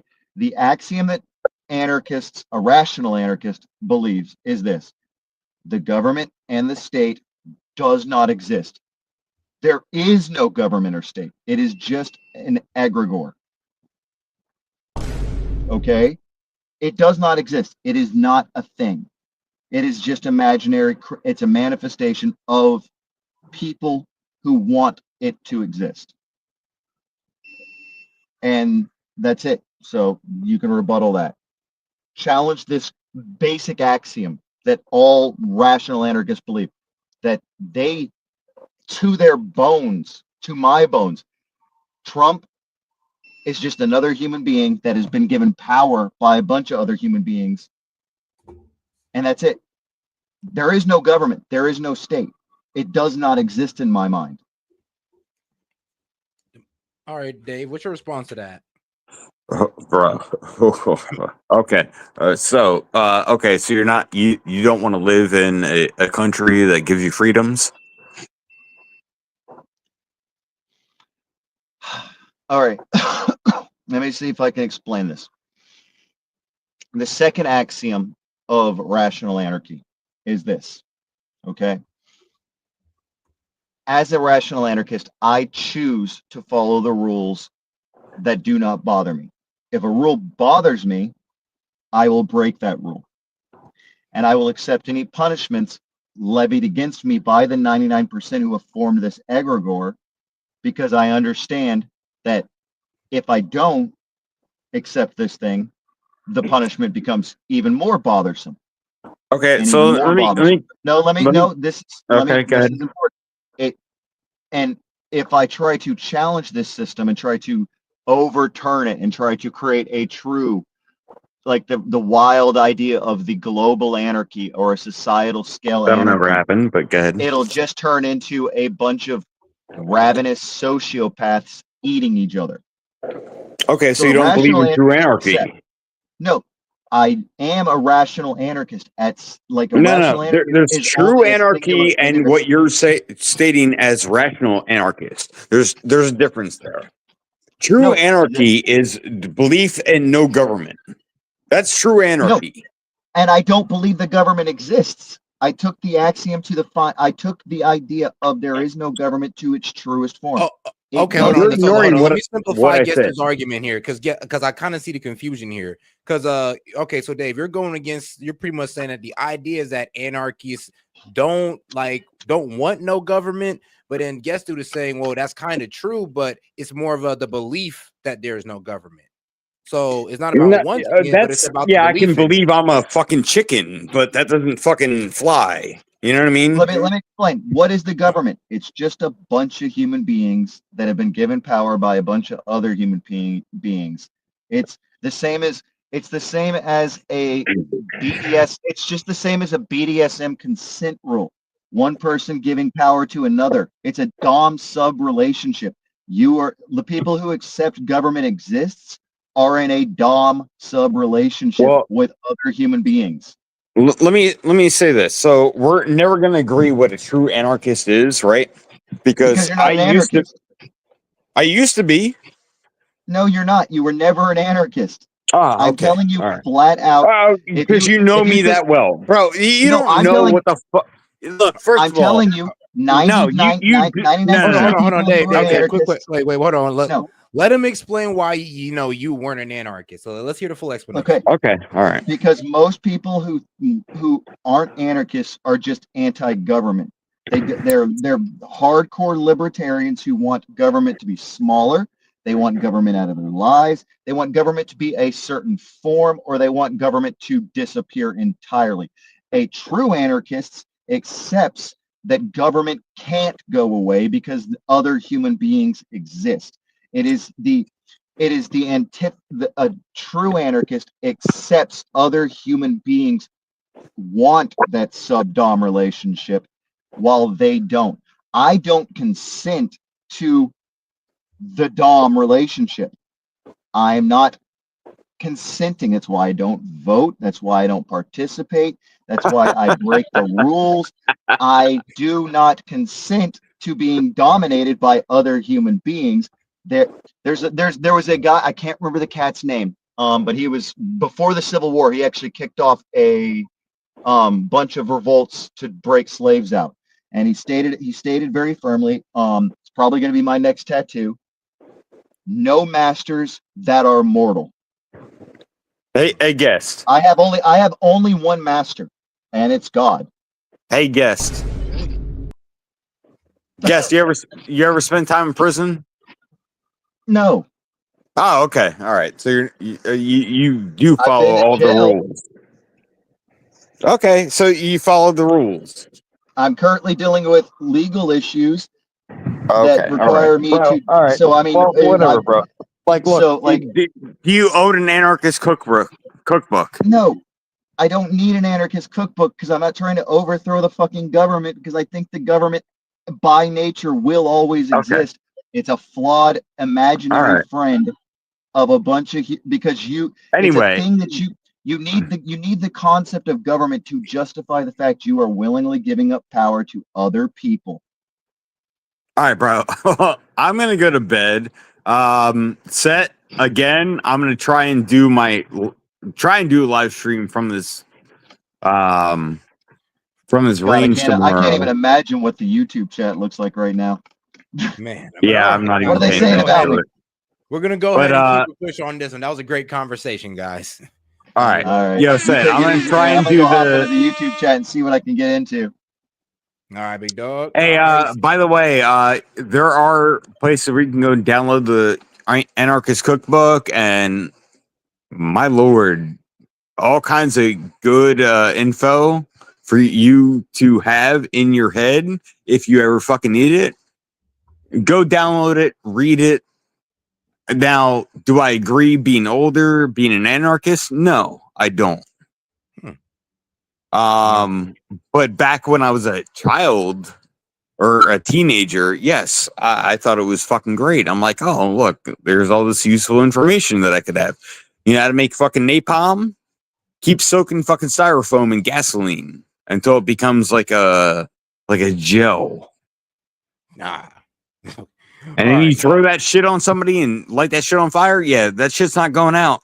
Just saying. Anyway, there's many things like that in the Anarchist Cookbook. I used to own a copy of it.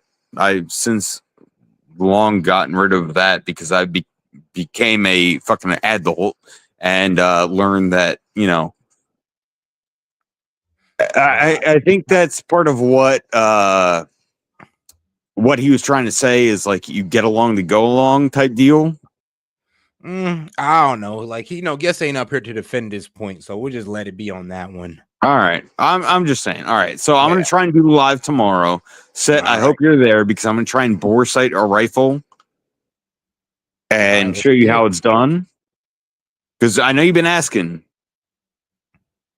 So if we can get it going, man, that'd be perfect. Hey, man, if you can't get it, because I know you can't. I'm not sure if you could do it live, but I know you can at least make the video and then post it later.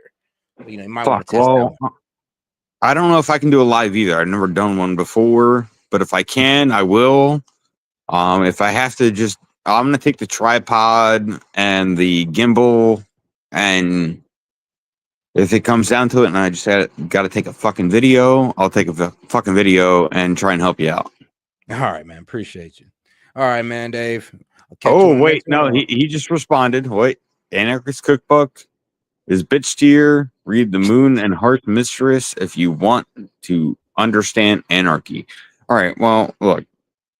We obviously have different views of what an anarchist is. I don't know how old guest it is, but I know what an anarchist was when, I was a teenager and I understood it and kind of went with it until I grew up. Just saying. All right. All right, man. All right, Dave. We're going to go ahead and keep it going with the show. Don't worry, bro. I'm going to catch you live later on around at 12 o'clock. All right, Dave. 1 o'clock. I will do my best and I'll let you know, Set. All right, man. Shout out to my man, Dave. Oh, shoot. Oh, I kind of cut him out there a bit quick, but shout out to my man, Dave. Shout out to that boy guest dude. And next up, we'll have the girls come up right after ending of this video. And then we still have to get to, the musical interlude that Dave put in. Try to fix it. And as you survey this hellscape of the Ukrainian front lines, it's horrible. And you and your team deal with a very stubborn Vladimir Putin. Do you And Zelensky. Yeah. But do you look at this Very conflict stubborn Zelensky too. any differently now? Like, do you look at this and see Putin as So I've known him very well. And I went through a lot of things with him because Russia was, the Russia hoax turned out to be a total hoax. New York Times, they got a Pulitzer Prize. They have to give back the Pulitzer Prize. That's my lawsuit. And they're doing very poorly in that lawsuit. But, they wrote stories about how it was true and it was false. And, a lot of Washington Post also. I have gotten to see things that I was very surprised at. Rockets being shot into cities like Kiev during a negotiation that I felt was maybe very close to ending. We were going to solve a problem, and then all of a sudden rockets got shot into a couple of cities and people died. I saw things that I was surprised at. So, and I don't like being surprised. So I'm very disappointed in that way. And all right, guys, we're gonna go ahead and start the musical interlude. Let's get right.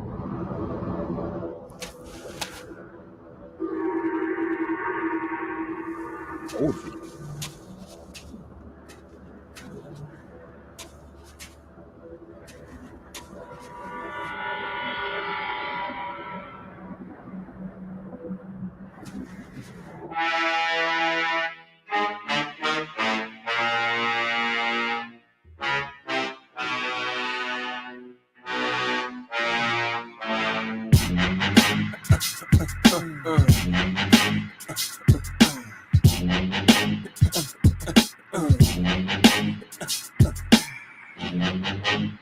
Get the fuck up. Simon says, get the fuck up. Throw your hands in the sky. Weezer's in the back, sipping yak, y'all, what's up? Girls, rub on your titties. Yeah, I said it, rub on your titties. New York City gritty committee, pity the fool that act shitty in the midst of the calm, the witty. Y'all know the name. Pharaoh fucking March ain't a damn thing changed. You all up in your range of shit, inebriated. Straight from your original plan, you deviated. I deviated your pain with long-term goals. Slip my underground loop without the gold. You so fat around the world, I so wood in the hood. But when I'm in the street and shit, it's all good. But soon a motivated boom, control the game like boom. Way to rock, clock, dollar split, sits like a way to block shots. Styles way to let my lyrics annoy. If you holding up the wall, then you're missing the point. Get the fuck up. Simon says, get the fuck up. Put your hands to the sky. Brooklyn in the back shooting crash now. What's up? Girlies, rub on your titties. Yeah. Fuck it, I said, rub on your titties. New York City gritty committee, pity the fool that act shitty in the midst of the calm, the witty. Yo, where you at? Uptown, let me see them. Notorious for the 6'5s and the BMs. Heads get your beef, you put them in the mausoleum. And shit don't start rubbing till after 12 p.m. Ignorant minds are free 'em. If you tired of the same old every day, you will agree 'em. The most obligated, hard and R-rated. Slated to be the best, I must confess the star made it. Somebody even say the song is sexist, cause I ask the girls to rub on the breasts. Whether you're riding a train or a Lexus, this is for either or rollies, the Timex. This is wicked like Exorcist, this is the joint. You holding up the wall and you're missing the point. Get the fuck up. Simon says, get the fuck up. Throw your hands in the sky. The brothers in the back shooting trash now, what's up? Girls, rub on your titties. Yeah. I said, rub on your titties. New York City gritty committee, pity the fool that act shitty in the midst of the calm, the witty. New Jerusalem, get the fuck up. Shaolin, get the fuck up. Long Isle, get the fuck up. Worldwide, get the fuck up.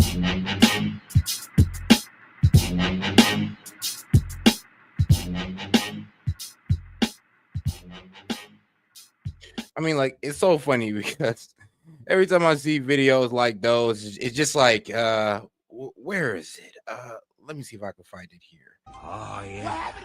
There's powerful niggardry at work here. You feel me? You feel me? All right, let's go. That being said, I'd like to see it end. 5,000 people, I think the numbers are even more than that, but 5,000 people a week are being killed. Mostly soldiers, but also people that live in little cities and towns. And shout out to my man Big Wave Dave, man. I do love the brotherly love, even though y'all disagree. Guess you and I will always butt heads, but still love you. And I'm telling you, these guys do this all the time. Trust me. They was going back and forth in paragraphs in the private chat, guys. Trust me, they do this all the time. throughout Ukraine. And I'd like to see that stop.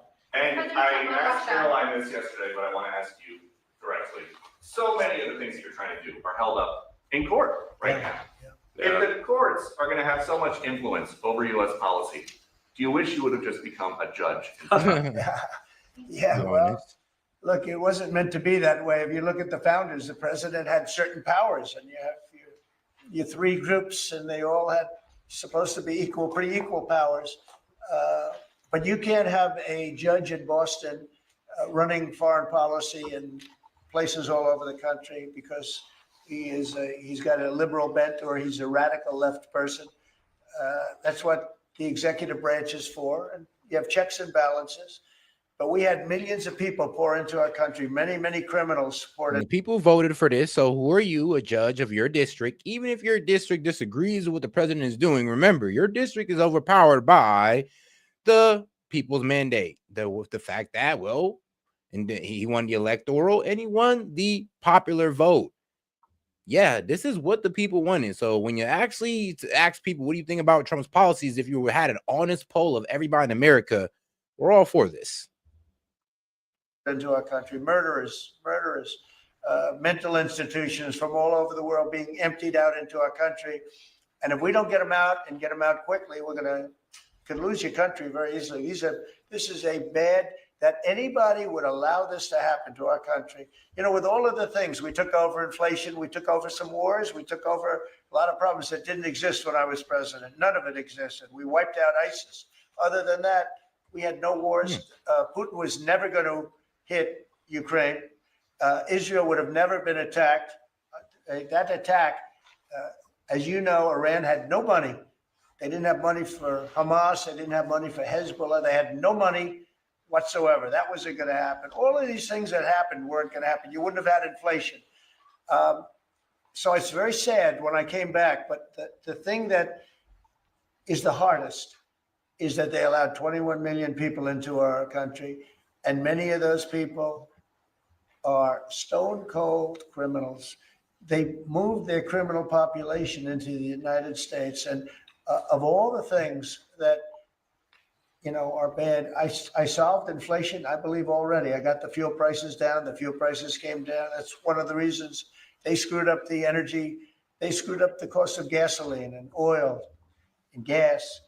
And you had tremendous inflation, the greatest inflation probably in the history of our country under Biden. And when people said, oh, but the economy was terrible for the people because they couldn't afford the energy. And the energy brought everything else up. Energy is the big deal. But with all of that, we solved that already. In 4 months, we solved it. $1.99, $1.98 gasoline. First time people have seen that in a long time since. I mean, even in my area, gas has been the lowest it have been in like 3 years. My term. But the hardest thing to solve is millions of people pouring into our country. We're finally back in the twos, baby. We're finally back in the twos. Many of whom are criminals. Because remember, these countries are smart. Their leaders are very street smart. They're sending the people that they don't want. Yep. They don't want the people that are there, that are law-abiding, that are productive, that are working hard. They want people that are in jails. We have them. They allow them to come in. And I always look to the other side, like, why would somebody do something? You know, in business, I try. It's crazy how a lot of these countries went from sending us their best and brightest to their meanest and cruelest. And study, why would they want to do this? Why would they want to sell it? Why would they want to buy it? One thing I can't figure out is, what would an administration, what were they thinking when they allowed millions of people from prisons all over the world, not just from South America, Venezuela, all over the world, from the Congo in Africa, hundreds of people, thousands of people from the Congo, rough prisoners, from Asia, from Europe, rough parts of Europe. Why would they allow them to come into our country? Why would they do that? It's the one thing I can't figure out. And I swear that great replacement theory, this sounds so like more and more viable every time. Like, why else would you guys rush in tens and millions of, you know, immigrants, push them into these sanctuary cities, which can pretty much kind of, you know, I don't know, mess with the census, kind of mess with the electoral votes. Yeah, like why would you guys do that? Like, I don't know. Like, kind of seems like a power play to me. Kind of seems like somebody was trying to stay in power through illegal means. And illegal, I mean by opening up our border to let these guys flood the states. I believe it was Joe Biden. I really don't. I mean, look, he's been a sort of a moderate person over his lifetime, not a smart person, but somewhat vicious person, I will say. If you feel sorry for him, don't feel so sorry because he's vicious. What he did with his political opponent and all of the people that he hurt a lot of people, Biden.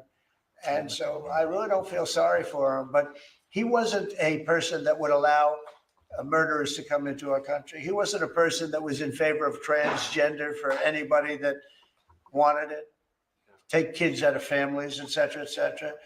So I just don't understand why a thing like this, how a thing like this could have been allowed to happen. Very sad. It's very sad for our country. If I could add something to that, which is, I think the fundamental moral flaw of the left is empathy for the criminals and not empathy for the victims. Empathy for the criminals, but not empathy for the victims. And there's been way too much of that. That needs to stop. To the president's point, there's been immense judicial overreach that is unconstitutional. That was never intended. And it's undermining the people's faith in the legal system. It needs to stop. It's gone too far. And just today, True. we had just a couple of hours ago, we had a great. And I mean, like I said, they struck down Trump's tariffs just for them to appeal it and put it right back on. Why? Because, well, the Court of International Trade had a pretty weak case against Trump, to be quite honest with you. Like I said, they kind of straw manned him. They kind of pretty much try to simplify the reason on why he enacted the tariffs, and they completely got it wrong. Great decision from the Supreme Court, thank goodness. That was very important. We had two important decisions yesterday on the tariffs because, again, we have to be able to fight a fair fight with other countries. Howard, would you say we have to be able to use tariffs to fight people that use tariffs on us? I mean, if we didn't have that power of tariffs, we would economically be destroyed as a country because they will destroy us. Other countries will destroy us with unchecked tariffs. We can check them when we have the use. They tried to take that power away from us. And if you take that power away, we're not going to have a country. We won't have an economically viable country. But it's very important on immigration that we be able to get people out without having to go through a long court case. I mean, it was up to some of these judges. Every single one of these millions of people, criminals, prisoners that were let go from jails because they save a fortune when they did. They brought them into the United States. You know what they're saving? The money they're saving? Man. But some of murders. I mean, God, think about it like this. Can you imagine the money that we would save if we just say, you know what? Instead of paying to take care of these prisoners, why don't we just go ahead and flood it into, our favorite, hated country? So let's just say we took every prisoner in America and we just flooded it in, like Iran, Russia, just did them dirty like that. I mean, it's effed up, but it would be a pretty efficient way to destabilize a country, to be quite honest with you. And the fact that, a lot of these countries kind of tag teamed on that, operation on America, kind of make me look at these guys with the side eye all over the place. I mean, Canada gets looked with the side eye, Mexico, of course, China's always had the side eye look. So all these countries that participated in this, I don't know if y'all ever really have our trust again with that one. It's important that we're able to get those people out of here fast, bring them back to their country where they belong. And those countries take them, because if they don't take them, they have to go through the wrath of the United States, and they take them. But we have judges that don't want that to happen. And it's a terrible thing. That's going through the court system right now, that whole situation. But when ICE and with Border Patrol, they've done an incredible job. When they do this incredible job and they capture 100 killers and drug dealers, and we can't keep them for years here as we go through trials. We have to get them out rapidly, and we know who they are. Yeah. And we're very careful about who they are, but we have to get them out rapidly, or again, we're not going to have a country. And all right, Steph and Rihanna, let's go ahead and bring y'all up. How y'all doing, girls? How are you doing? I'm doing all right, Ree. Hey, shout out and welcome to the channel. I believe I talked to you before on a dance channel, right? Yeah, I think that one and Black Conservative. Hey, shout out Yeah. to both of them. Yep. But all right, now, so I did have a couple of things I did want to ask you. Also, what do you guys are thinking about? Well, first, let's talk about immigration. So, what do you guys think about immigration so far? You think the problem's been solved? You think there's still some areas that need to be touched on? I don't think it's been solved. I know there's still a lot of areas that do need to be touched on. Well, We, go ahead. sorry, I was coughing. But you know, when they were using taxpayer money to put them up in homes, some of these people were squatting in people's homes when they would go on vacation. And then they were, kicking military men and women, veterans, out on the streets just so these people could have a home, giving them free food stamps, medical care, and taking a lot of this stuff away from the people that fought for our freedom, for them to be treated like that. So, and then you got the, well, I guess the sexual assaults of women and children,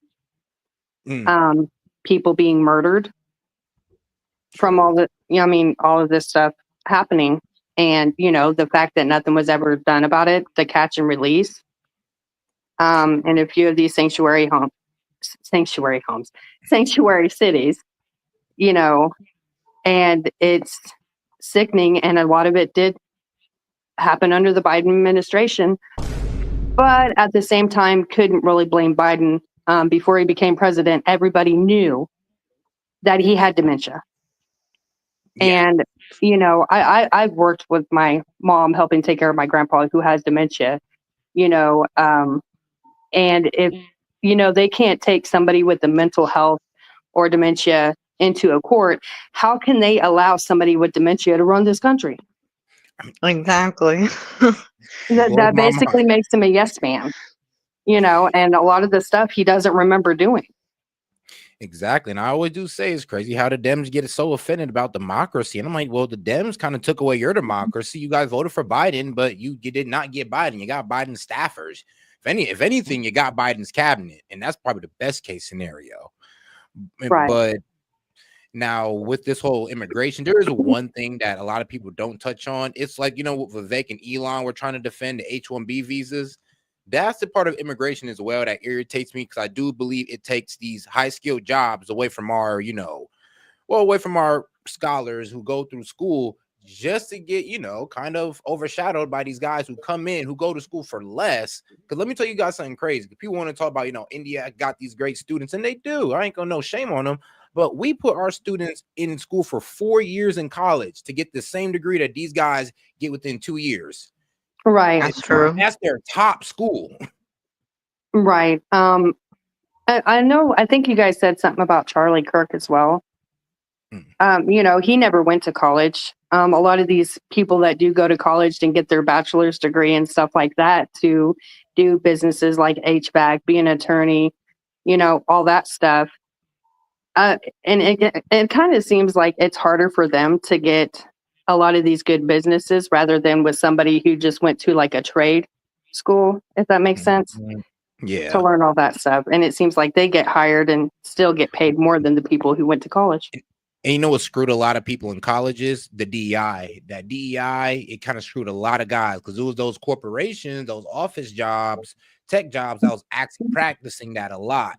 And the trade jobs weren't doing that. Like, nobody's asking for more female or more Indian plumbers. Nobody's doing that with electricians. Nobody's doing that with HVAC. But for some reason, we're doing that in our high corporate and, tech positions. Yes. So, all right. Well, I did also get Elon Musk and his Doge cuts. Do you guys feel like they were effective, or you guys think they should be more effective? You know, they're talking about trying to, well, the Republicans in the Senate are talking about trying to get $6 trillion more in government spending cuts. What do you guys think about that? I think honestly, a lot more should be cut.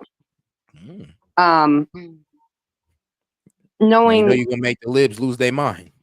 I don't care. I really don't care. Let's go. They can lose their mind, honestly. I mean, a lot of them don't really do anything. You know, they say that they're for we the people, but it's only when it comes to the orange man. True. So, you know, and I can't sit there and say that I agree with everything Trump does. So, you know, and it's not that, you know, I know everything, but sometimes a lot of it's like I don't understand it. And I know when, like, if this is the same video that you're showing, you know, where Elon Musk got the golden key or whatever, Mm-hmm. but they Trump mentioned something about kids being taken away from families, and it happens in the U.S. as well. I mean, we're number 3 in child trafficking. There's China, Russia, and then America. Yep. So, you know, and the Clintons are the most horrible people, and they're from the same state. You know, when Bill Clinton became president, I was just a kid, but I'm like, oh yeah, woohoo, you know, because he's from the same state as me. But you know, learning a lot of things that they have been involved in is disgusting, and they still have not been charged for what they have done. Because you talk about the Clintons, somehow you end up floating in a pool, somehow, some way. I know, Yeah. right? Like, but, yeah. Shoot. But all right, though, I can keep you guys on. We can go ahead and react to this. Well, Speaker Mike Johnson meets the press. Actually, a lot of Trump's cabinet is being put under the hot seat. So we got Mike Johnson, Bassett, Lucknick, all being put under the hot seat due to, you know, this week's little debacle with the courts and, you know, striking down Trump's tariffs, just for Trump's lawyers to appeal it and them to get this tariff reinstated. So I do have one more thing to add, Seth. Go ahead, Steph. Well, on Saturday when I went to Aldi's, I can say this safely. ICE police need to come back here in Pennsylvania. Because some of these people are trying to hide them. I kid you not. I went to Aldi's. I was helping my dad out, and when we went in there, I kid you not, I did not see besides the cash registers, everybody else, I felt like I was from another country. I thought I was in another country. I hate that. I don't think we're in Kansas anymore, Toto. Man, we just went and to they were rude. And they were rude too. Like they almost bumped me in with a cart and everything. I'm like, excuse me. I mean, yeah, that's what you're. Well, here's the thing: it's like kind of what some Muslim communities are doing in Minnesota, Texas, Michigan. There's a lot of places that are now damn near turning straight Muslim. Indian people kind of got their own foothold in Columbus, where I live, in Columbus, Ohio. Well, I love my Somalian community, but they try to have themselves a strong foothold here, where a section of them is just like kind of ran by them. It does seem that these cultures come here, and instead of trying to assimilate, they try to take over, certain districts in our community. And it's like, okay, well, I thought you want to work with us, not kind of like, I don't know, shell yourselves in this community.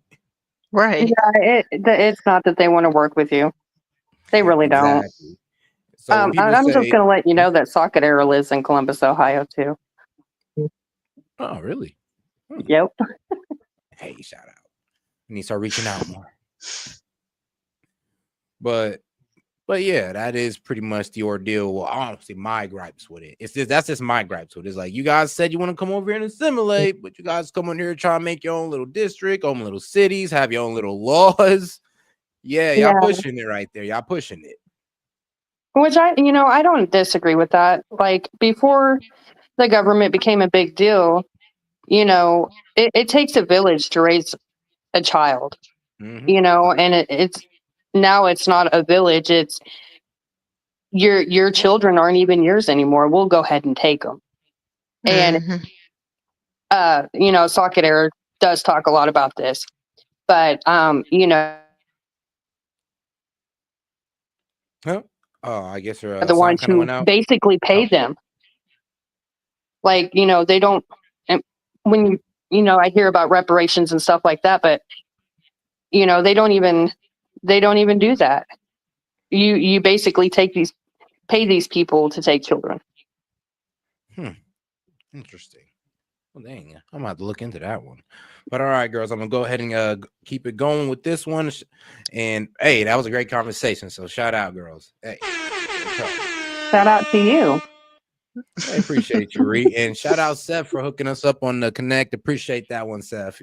You always help me Of to do a course. little bit more networking. So shout out Seth for helping me network. Thank you. All right, guys. Okay, I'm gonna go ahead and keep it going. Appreciate y'all for coming up. Thanks for I'll having be me, here, Tim. Sid. All right, perfect. And no problem at all. And joining me now is the Speaker of the House, Mike Johnson of Louisiana. Speaker Johnson, welcome back to Meet the Press. Hey, great to be with you as always. It is great to have you back. Let's start right there talking about what is now officially called the One Big Beautiful Bill Act. Here's what Elon Musk had to say about it. Take a listen. I was disappointed to see the massive spending bill, frankly, which increases the budget deficit, not just decrease it, and undermines the work that the Doge team is doing. And Mr. Speaker, a number of Senate Republicans share Elon Musk's concerns that it will. Yeah, I know, because everybody's going off the CBO scoring, and that's the Congressional Budgeting Office, the same office or the same budgeting office that was wrong about the effects of Trump's 2017 tax cuts and its effects on the economy. And they've been wrong about a lot of stuff. And here's the thing, they are usually wrong when it comes to predicting growth. It's like I don't know what's wrong with their scoring, but they just don't believe in the growth of the American economy for some strange reason. But they do believe in us occurring, debt continuously. So their scoring is a bit funny. Add to the debt and deficit. So how do you convince? Oh, well, that and it's ran on the logic of because the government takes less money from you, it increased the spending of the government. Your Republican Senate colleagues to get on board and support this bill? Well, I convinced my friends and colleagues by use of the facts. I sent a long text message to my good friend Elon Musk after he made those comments the other day to explain this is not a spending bill. This is a reconciliation package. It is reconciling a budget. So there is some additional spending, as you noted earlier at the opening, for national security, for historic investments in border security, the largest in generations, because those are necessary expenditures. But what my friends are missing is the tremendous and historic level of spending cuts that are also in the same package. So a lot of the analysis that people are pointing to is from groups, for example, like the Congressional Budget Office, the CBO. They have projected anemic economic growth. They're assuming a growth level of 1.8% over the next 10 years. Kristen, never in U.S. history has the U.S. economy sustained less. And shout out to my man Daniel Castro. Does it take new revenue streams into consideration? No. That's what I'm saying. It took no growth aspects or no growth element of the budget bill into consideration because the tariffs is not part of the budget bill, but it does kind of, go into it. So the decrease in taxes, they don't really see that as putting more money into the American people's hands so people can, increase spending, which would increase tax revenue. I mean, they don't account for none of that. So it did not take, the tariffs into consideration. It really didn't even take sales tax into consideration. And it also didn't take in the increase on high income individuals from 37% to 39.6%. So yes, there's a lot of, I would say, variables missing to that math problem for them to come out with this answer. Because I'm kind of looking at the CBO like, come on now, you guys are leaving out elements on purpose or leaving out variables on purpose to get the answer you want. less than 2% economic growth over a 10-year period. What's going to happen here is exactly the opposite. We're going to have historic growth because we're basing this on the history of the recent past. Remember, in the first Trump administration, the 2017 Tax Cuts and Jobs Act, the CBO was off in its estimates of that one by $1.5 trillion, okay, because they underestimated the incredible growth that would be brought about. This is going to be jet fuel. The reason we call it the Big Beautiful Bill is because it is a tremendous pro-growth package entwined in this legislation that is going to make everybody's incomes go up. There's going to be more job opportunity, more opportunity to climb up that economic ladder in America, because job creators, entrepreneurs, and risk takers will have the government off their backs. They will have lower taxes, and they will be expanding their businesses. We're incentivizing U.S. manufacturing again. We're bringing jobs back to the U.S. That's going to help especially under steel. And the reason why I said under steel is because Trump raised a 25% steel tariff, or steel and aluminum tariff, to 50%. So basically, man, I mean, if you're building buildings here, if you steel in any way, shape, or form, you're most likely going to get your steel from an American supplier, because, boy, let you want to pay them tariffs, you're going to buy from American steel. So, hey, shout out, and more money in here. Everybody, all boats rise, like we did in 2017, except this time it's on steroids. Well, it is worth noting that some budget experts say that in 2017, actually, the CBO was pretty right when you adjusted for inflation. But let me read you something that you said back in 2021 about the CBO. This was in relation to a Democratic bill. You said the CBO has confirmed this bill adds nearly $400 billion to the deficit, contrary to the White House's claim that the bill is paid for. So do you only believe the CBO when a Democrat is president, Mr. Speaker? No, this is very easy to explain. The CBO sometimes gets projections correct, but that is the tough part about being, Mike Johnson, is that you were on the Biden administration too. So, like, what was it a good idea then? Like, you could believe him then, but not like now you don't believe him now. And let's hear him explain that, because that's honestly a pretty good question. CBO when a Democrat is president, Mr. Speaker? No, this is very easy to explain. The CBO sometimes gets projections correct, but they're always off every single time when they project economic growth. They always underestimate the growth that will be brought about by tax cuts and reduction in regulations. Look, that's also one thing they didn't add into reduction in regulations as well.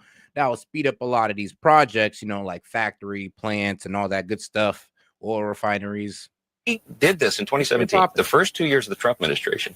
We literally brought about the greatest economy in the history of the world, not just the U.S., because we got the government off the backs of the people who create the jobs, and we allowed hardworking Americans to have more money in their pocket that they could take home. We're doing that again. Remember, in this big, beautiful bill, the reason we call it that is because there's benefits for everybody. It's geared for hardworking Americans, lower and middle income Americans. No tax on tips, no tax on overtime, no tax on interest on car loans if you buy products made in the USA.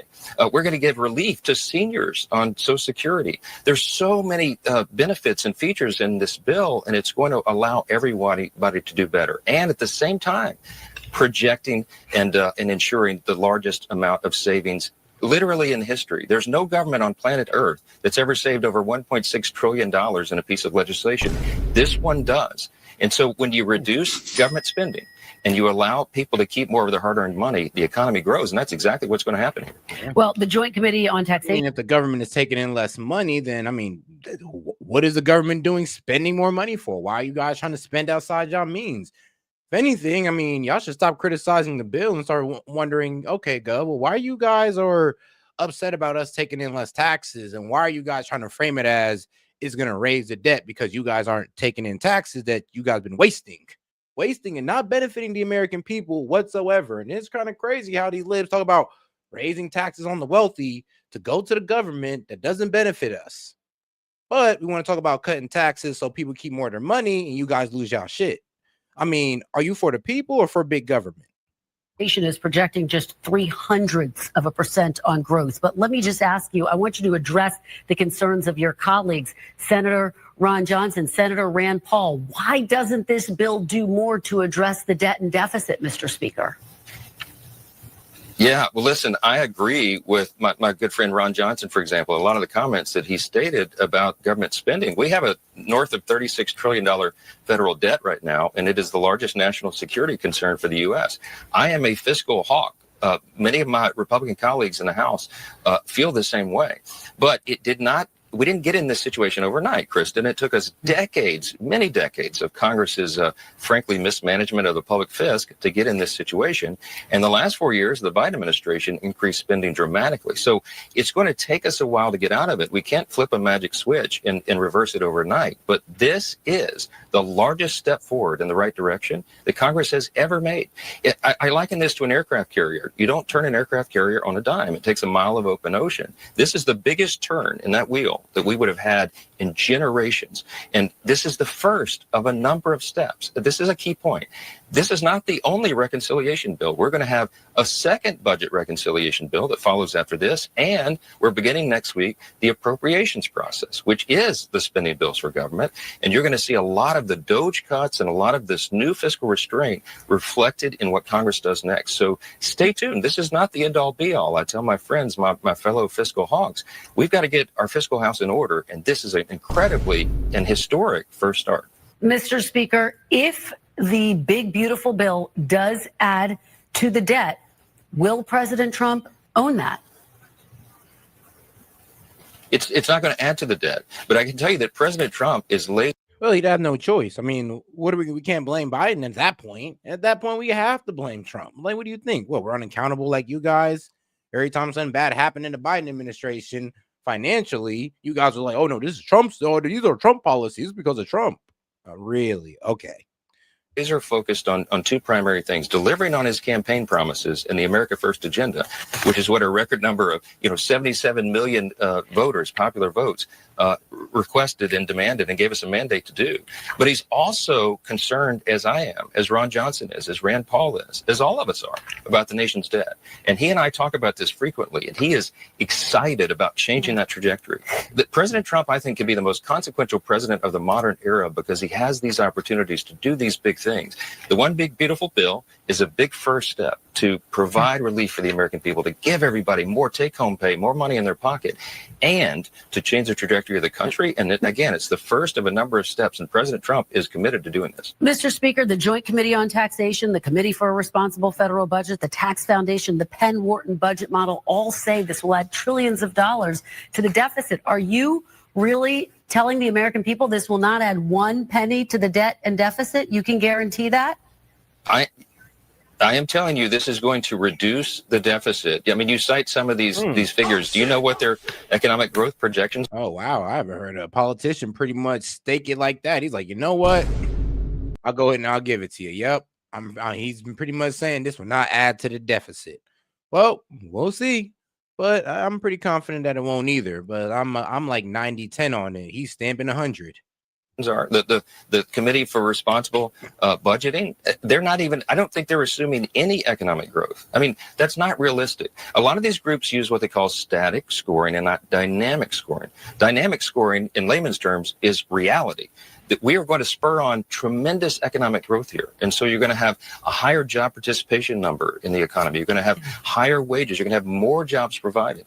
And in addition to that, the president's extraordinary policies are producing great things for the country. The tariff policy that was so controversial in the beginning is having an extraordinary effect on the U.S. economy. It's going to bring more jobs and billions of dollars of investment, trillions of dollars of investment back to the U.S. All these things are working in tandem. And I'm telling you, just wait. We'll have plenty of time for this to all shake out before the next election cycle, the mid-year for Congress, and everyone will see they're going to be doing a lot better for that election. All right, let's move on to Medicaid now. As you know, that's a big part of the debate as well. Here's what the American Hospital Association is warning. It writes, quote, the sheer magnitude of the level of reductions to the Medicaid program alone will impact all parties. Hospitals, especially in rural and underserved areas, will be forced to make difficult decisions about whether they will have to reduce services, reduce staff. Hold on now. Why are y'all lying? Why are you guys lying? Really? So us pretty much saying that everybody who is able-bodied with no kids, who's an adult, has to go work that's going to transfer over into, oh, wait, we're going to go ahead and just start cutting care for patients. Lie again. Keep lying. And potentially consider closing their doors. Republican Senator Josh Hawley of Missouri calling this a hospital tax, Mr. Speaker. So does the House bill put rural hospitals and, frankly, the most vulnerable Americans at risk? No, and you can underscore what I'm about to tell you. There are no Medicaid cuts in the big, beautiful bill. That's what I'm saying. There's no Medicaid cuts. The only thing that's like cutting, the only thing that Medicaid is getting cut is the people who are on it. Not the price, not Medicaid, not the funding of Medicaid, but the people who are on Medicaid is getting the, okay? And it's because they're lazy bastards, okay? It's because they're able-bodied, they ain't got no kids, and they can go out there and work. They're a grown-ass adult as well. So I'm not sure where this whole lie on, because like I said, if you read the bill, like I said, the only thing that's getting cut is the people that are on Medicaid who's finessing the system. We're not cutting Medicaid. What we're doing is strengthening the program. We're reducing fraud, waste, and abuse that is rampant in Medicaid to ensure that that program is essential for so many people, ensure that it's available for the most vulnerable. It's intended for young, single pregnant women and the disabled and the elderly. But what's happening right now is you have a lot of people, for example, young men, able-bodied workers who are on Medicaid. They're not working. I mean, there's a lot of, bro. Like I said, there was a woman on a live, and I'm pretty sure I know the story, but like there's a lot of like people out here who claim a mental disability so they can get Medicaid and they can just ride off on the system, right? Now that Trump said, hey, yeah, you're an able-bodied adult, you have no kids, like no liabilities that keep you from working. So yeah, you're getting off Medicaid, and these people are losing their shit. And here's the thing. These lazy bastards are pretty much saying, oh, he's hurting black people. He's hurting. No, he's hurting you lazy ass black people. No. I'm going to be real with you, and it's going to get brutal. Yes, he's talking about you lazy ass people. And I'm talking about across the board. But when it comes to my own community, he's cutting Medicaid for black people. Yes, on you lazy ass ones. Okay. When they can. That drains resources from the people that need it most. And so what we're doing here is an important and frankly heroic thing to preserve the program so that it doesn't become insolvent. This is not going to hurt rural hospitals. There's a lot of flexibility built into this. They keep saying that 7.6 million people is the figure that that are supposedly going to be affected by this. But when you look at those numbers and you break them down, this is high on public opinion polling. You're talking about 1.4 million illegal aliens that are receiving Medicaid right now. They're not entitled to that. This is for U.S. citizens in those vulnerable populations. And shout out Steph. She says she has something to say on the matter. Hey, Steph. You already know I always have something to say on this matter. All right. Let's hear it. I always try to speak out and always try to say, they're not cutting Medicaid or Medicare. They're not touching your, Social Security. And if anybody ever says, well, you're a liar, well, tell that to a disability person right here. Exactly. Sometimes they don't know who they're talking to. So no cuts to Medicaid, and they added 600 million to Medicare. So I'm wondering where are these guys coming up with this? Oh yeah, they're not really reading the bill; they're just listening to what mainstream media is telling them, or the next door neighbor with the Kamala Harris poster in their front lawn.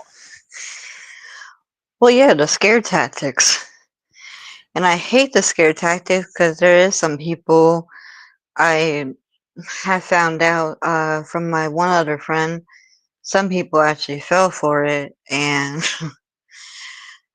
bless their soul, they actually thought they were losing their Medicaid and everything like that. And they actually are one of those people that actually need, disability as well. And they were actually going in full panic. And I'm just like, see, that's the shit I don't like, because it's like, okay, y'all gonna give somebody an actual real heart attack. You know, so crazy. Like I said, there's people who are on Medicaid right now claiming a bipolar and all that, who just got bad freaking character, who just wasn't freaking raised right, but we're letting them claim all type of mental disabilities and claiming government checks. Right. That gotta go. I gotta stop. Yep. They are done. Neato. But hey, Because even if quote unquote they have bipolar, that can be fixed. yeah, and they can still go to work. They can definitely still go to work. Like I said, it's like work requirements. What they say, like, what is either do community? Like this could be work, like volunteering in your community. This could be working a job. Like there's so many ways to get around this guy. So trust me, it's not like they're actually work a full-time job. They're just pretty much telling you gotta do something, bring in some type of money or go do something for your community. Don't just sit there and be a lazy bastard. Or if you can't stand humans, you can go to an SPCA. I mean, I would do anything to volunteer at an SPCA right now because there's so many dogs that need homes. I would do anything right now to. I mean, I used to before my knees started collapsing. But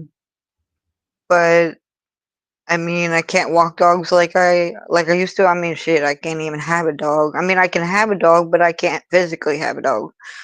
I mean, shit, but there's a lot of people that can have a dog and can go and volunteer. like, come on now. Like, it's that. No, you're fine. Either way, you get my point, and the chat Yeah, I should get my point. That's what I'm saying. But all right, Steph, we're gonna go ahead and keep it pushing. Though I do appreciate you sharing that, though. Really do. Also, just one more thing. Mhm. Also, with those people being on Social Security and everything like that, taking up the room, also makes it harder for other people that do need to go on. It makes it 10 times harder for the ones that need it to get Exactly. on. Because I know my one other friend from Montana, she's been fighting for basically 2.5, 3 years, and she's actually one of the ones that need to be on it, but And she's people having a don't hard know. time. And people don't know it's because people are taking them space on Medicaid. It's like there's only so much money that's put into Medicaid. So you get that's the problem. That's why we got to cut the people who are not supposed to be on there to service the people who do need it. So we cut these people off who can no longer finesse the system. Then we can start putting people on. The people who got caught up in line, the people who are held up in line because of people who are finessing the system. So the them should be all in agreement with this, or honestly, the mainstream media should stop lying to them and be real. Like, no, they're not cutting the money in Medicaid.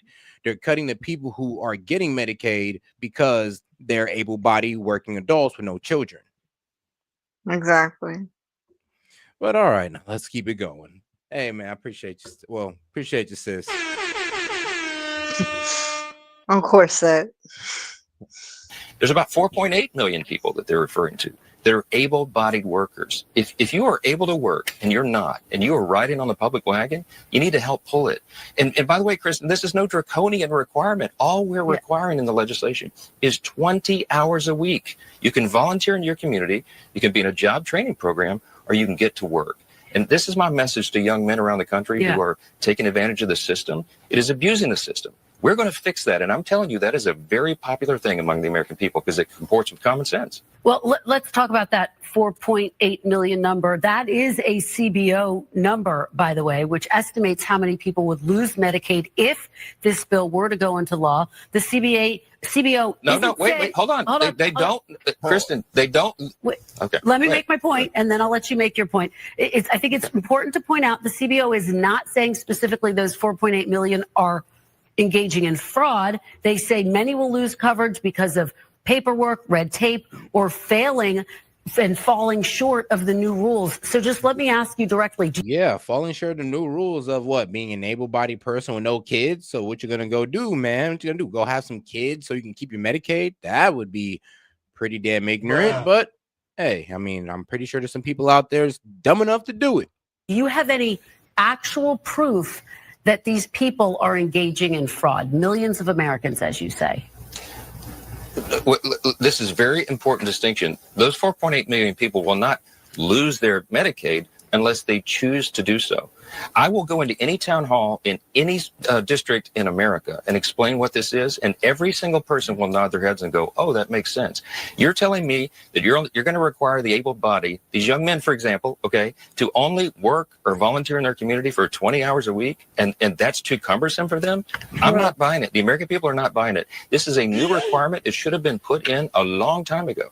And the people who are complaining that these people are going to lose their coverage because they can't fulfill the paperwork, this is minor enforcement of this policy, and it follows common sense. When people work, when able-bodied young men work, it's good for them, for their dignity, their purpose, and it's good for the community they're in. If you can't find a job, then volunteer in your community for 20 hours and you will meet the requirement. That is a basic minimal standard. Very quickly, because we're almost out of time, Mr. Speaker, do you have any actual evidence that these people that you were... Remember, these guys are able-bodied, so you can't sit there and say, oh, well, what if they can't get up? What if they're in a wheelchair? We're not talking about them. They're not able-bodied. We're talking about the people who can get up, walk around, just like you and me. ...refer to are engaging in fraud. Well, there is a tremendous amount of fraud in Medicaid. It's undisputed. Tens of billions of dollars every year are lost in fraud to Medicaid. So there's another category of people, 1.2 million, that are totally ineligible to be on the program. We also have evidence of people who are listed and enrolled in multiple programs in multiple states simultaneously, and they are cheating the system. I'm going to say this very clearly. Yeah. Our legislation... Damn, they're getting like 4 or 5 checks from the government. Bruh. Like I said, we need to cut it off, and that's why these Dems are trying to hide. They're trying to hide that fraud once again, or that waste. And preserves Medicaid, strengthens Medicaid for the people who actually need it and deserve it. And we're going to get rid of the fraud, waste, and abuse, and that is a long time overdue. And some of what you are referring to refers to improper paperwork. But let's move on, because one of the other big issues in the big, beautiful bill is taxes. President Trump had actually, at one point, raised the idea of letting the tax rate on the wealthiest people go back to that 2017 rate. The House bill, though, does make the lower rate permanent. So, Mr. Speaker, why do millionaires need to keep that tax cut? That's a Democrat talking point. You know, this is not giving tax cuts to millionaires. It's the opposite. The people in the tax bracket that you're referring to, many of them are small business owners. They are the people that provide the jobs in every community in America. They use pass-through taxation, and we don't get in the weeds. We don't have time to get into the complications of it. We are the. You know, how about this? I'll correct it. Of able body and mind. So no, a person who got schizophrenia is still going to be on Medicaid because they wouldn't be able to operate regularly in society. So yes, those guys will still be on Medicaid. The problem is, though, some of these guys are gonna have to get tested again to see who gets to keep their Medicaid, because that schizophrenia, that one's hard to fake. But you know, these people with behavioral, you know, disorders, or you know, like bipolar, trust me, a lot of people are faking that, and you know, depression and all that good stuff. Yeah, there's people who low-key bullshit in the system, and schizophrenia, that's something that's pretty hard to bullshit. Party that reduces taxes for all Americans. And I'm telling you, the one big beautiful bill is geared for hardworking Americans. The biggest beneficiaries of this will be low and middle income Americans. That's what we did in the Tax Cuts and Jobs Act. That's what we'll do again by extending those tax cuts in perpetuity and making them permanent. That was a major promise of the president on the campaign trail. It's a major promise of ours, and we are going to fulfill it. The Republican Party is doing right by the American people, and they're going to feel the effects of that soon. And Mr. Speaker, just to be clear, I mean, this is not a Democratic talking point. I'm asking about something that President Trump himself. Wrong. Like I said, man, I'm going to keep laying out. Remember, they said single. And now you're right. Single mom, able body. All right. The mom has an able body with no dependents. She got kids. She gets Medicaid because she has dependents. Had floated the idea of it is estimated that if the bill becomes law, the top 10% of households would see an increase in resources, but the bottom 10% would see a decrease in resources. Why are you comfortable? No, that's not. No, that's simply not. It's not. I'm not comfortable with that. It is not true. Look at the actual facts of the tax cuts that we're extending. The Tax Cuts and Jobs Act, again, from 2017, the people that benefited most from that were the lowest income Americans. It was households that made between $20,000, $30,000 a year annually. They had the biggest benefit from the TCJA. Also, the people that make $40,000 or less had their best tax benefits in over 40 years. Yeah. Go back and look at the statistics. So what we're doing right now is by making all those tax cuts permanent, we're preventing the largest tax increase in U.S. history. Kristen, if we don't get this bill passed, every American is going to receive the largest tax increase in the history of our country at the end of this year when the TCJA expires. Don't forget that. We have to extend it, and this is the vehicle to do it. Bottom line, Mr. Speaker, you all had set a July 4th deadline to get all of this passed. Are you confident you can meet that July 4th deadline? I mean, it's true. I mean, we haven't even drawn up on the month deadline. It ain't even like we still got more than a month left. Well, a few days outside of a month left. And we're making progress. It's already at the Senate. Now, like I said, the Republicans in the Senate want $6 trillion more. So they're kind of pulling teeth on that. We'll see how that progresses. Yeah, they've always discounted us. I mean, I said I would do it out of the House before Memorial Day, and I was laughed at when I said that back early part of the year. But we beat it by 4 days, okay? We're going to get this done. The sooner the better, because all these extraordinary benefits that we're talking about have to happen as soon as possible. And I'm convinced that this Senate will do it, do the right thing, send it back to us. We're going to get it to the president's desk, and we're all going to have a glorious celebration on Independence Day by July 4th when he gets this signed into law. All right, well, we're going to be tracking it very closely. Speaker Mike Johnson, thank you so much for being here to talk about it. Oh, yeah. Shout out Speaker Mike Johnson. Now let's get on to that man, Scott Bessent. We begin today with Treasury Secretary Scott Bessent. Good morning, and thank you for being here. Morning, Margaret. There's so much to get to. I want to start with China because Literally, I like to call him the financial supervillain that turned to the good side.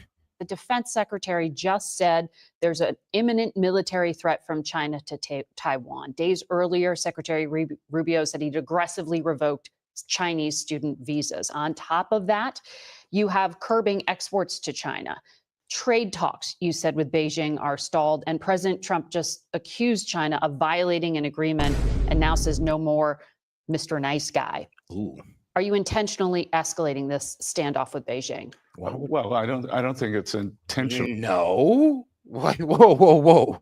That's a wild way of asking that question. Are you intentionally no, we're not intentionally doing this. I mean, did you not just hear what Trump said? He said these guys are acting in bad faith, so we're reacting. This is not intentional. We're just going off the energy or off the good faith that they're showing, which is none.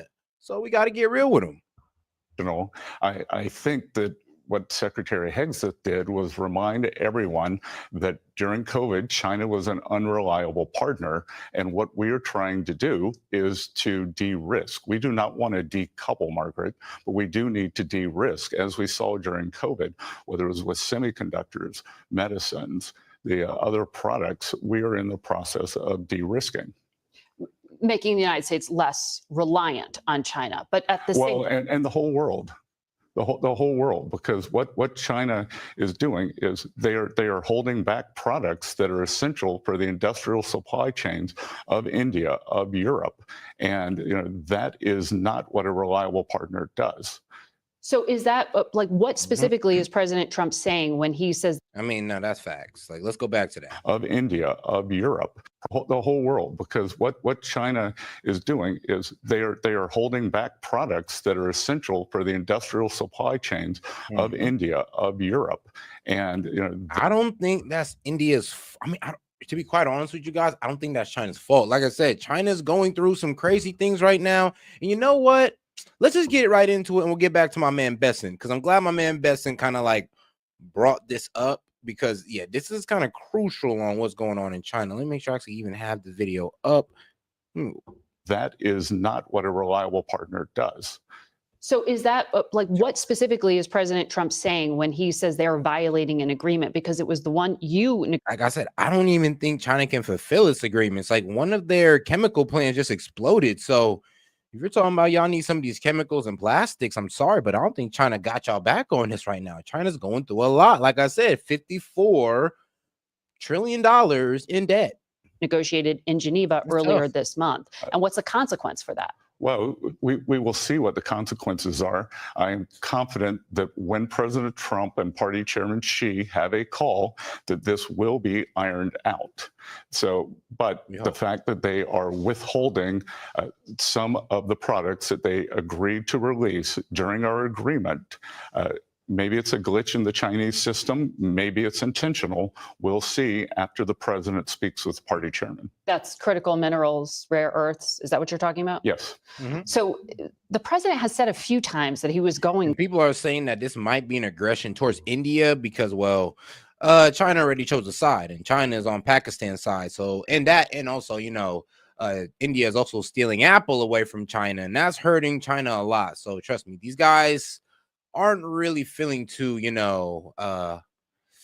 don't got really too much goodwill for our people out there in India right now. I would say in the terms of who's China's worst enemy, it's us at number 1 and India now at number 2. And maybe 3 would probably be, I don't know, like Japan or something. To speak to President Xi, but he hasn't since before the inauguration. Beijing keeps denying that there was any contact. Do you have anything scheduled? I believe we'll see something very soon, Margaret. Do you have a conversation with your counterpart or Lutnick with his counterpart at the commerce level? Well, I think we're going to let the two principals have a conversation, and then everything will stem from that. JP Morgan CEO Jamie Dimon spoke this week at an economic forum, and he gave this read on Beijing. I just got back from China last week. They're not scared, folks. This notion they're going to come bow to America, I wouldn't count on that. And when they have a problem, they put 100,000 engineers on it, and they've been preparing for this for years. Have you underestimated the Chinese state's backbone here? No, we've accurately assessed the Chinese state backbone. The problem is China don't release its real numbers, and we're about to go ahead and get into that for you guys. So, hey, man, make sure y'all like and subscribe to the channel, man. We do this every night. We like to get into the details, into the weeds of things. So, let's go. A prolonged housing crisis in China having a knock-on effect on the rest of the economy. There's a road that speaks volumes about the state of the Chinese economy. A multi-billion yuan expressway, one side unfinished and abandoned, a symbol of a system that's stuttering. I know that China is doing very poorly right now. China could be facing an extended economic downturn. China's economy is struggling because Chinese citizens are just not spending. In China, household spending makes up less than 40%. That's the main concern, because I'm like, hold on, we're supposed to open up their economy. That's the one thing we were asked for. All right, let's open up our economy to the 1.4 perceived billion people in China. Now, if these people have a low consumer consumption rate of 38%, when the average country is at least 50%, then there's a problem. Like, even if they open up their economy, their people don't have enough to spend. Which, I mean, here's the crazy thing. Like, you think the wealth disparity in America is crazy? Go to China. You'll be amazed. Percent of GDP. In the US, it's 70%. This low spending makes China dependent on trade, government spending, and investment. And all of those three are at risk right now. The CCP is getting so desperate that it's subsidizing things like microwaves and dishwashers just to get people to spend money. But it's not working. And as we'll cover later in this video, this spending problem is just the tip of the iceberg. Underneath it lies a $10 trillion debt crisis, a real estate bubble, and an economic model built on a house of cards. These problems could trigger a collapse the CCP isn't ready for. And it all starts with low spending. The big reason for this is that Chinese citizens believe in saving more than spending. For every 100 yuan they earn, they save 32. This is also called the household savings rate. Recently, total household savings in China hit a record high of 140 trillion yuan, or about 19 trillion US dollars. China as a whole has more money sitting in bank accounts than the entire country earns in a year.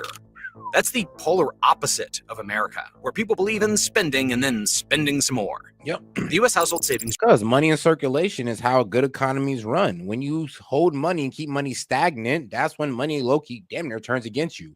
As they say, money is like a river and it must keep flowing. And if it gets still, then it floods over and then it kills all the plants and everybody in the distance. You kind of get what I'm saying?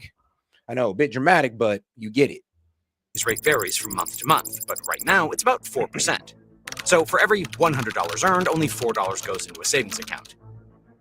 And for decades, the American model has worked pretty well. If everyone spends more, there's more demand and the economy grows. This unshakable consumer market is one of the reasons why America makes up a third of global consumption, despite only having 4% of the global population. But China just can't manage to copy this model. One of the reasons for this is a historical one. In recent memory, China has suffered famines widespread poverty combined with terrible government overreach. All thanks to this guy, Mao Zedong. That kind of suffering has had an impact on people's trust in the future and on how much they save. Elderly people still remember the time when Mao Zedong just took people's assets away like it was nothing. During his so-called Great Leap Forward, up to 55 million people died due to food shortages. And that was only about 65 years ago. By the way, famines are not uncommon in Chinese history. In the 20th century alone, there have been 7. That's why Chinese culture says people should save their money, because it can help you to survive such a crisis.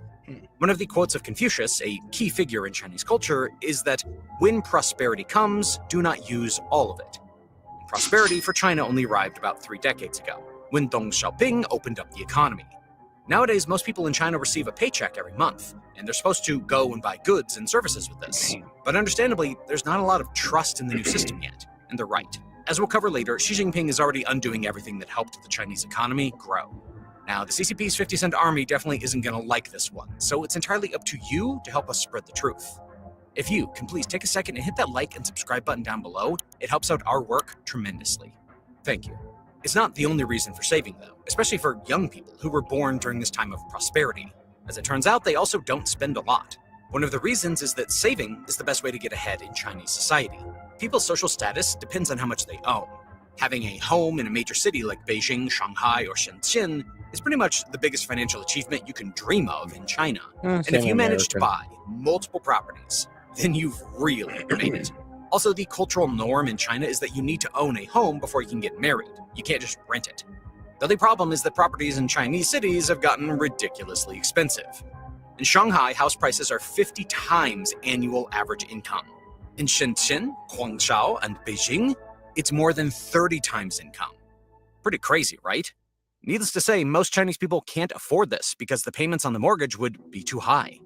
So they choose to slowly save up money one day to be able to buy, which is one of the reasons for this high savings rate even among young people. On top of this housing issue, having some extra money saved up in a bank account is necessary in China. Despite the CCP preaching about its socialist ideas, social services in China are actually not that great. The pension system is one of the biggest examples of this. If you're lucky, you're part of the urban pension system where you get the payout of $460. That's still below the cost of living in the cities, though.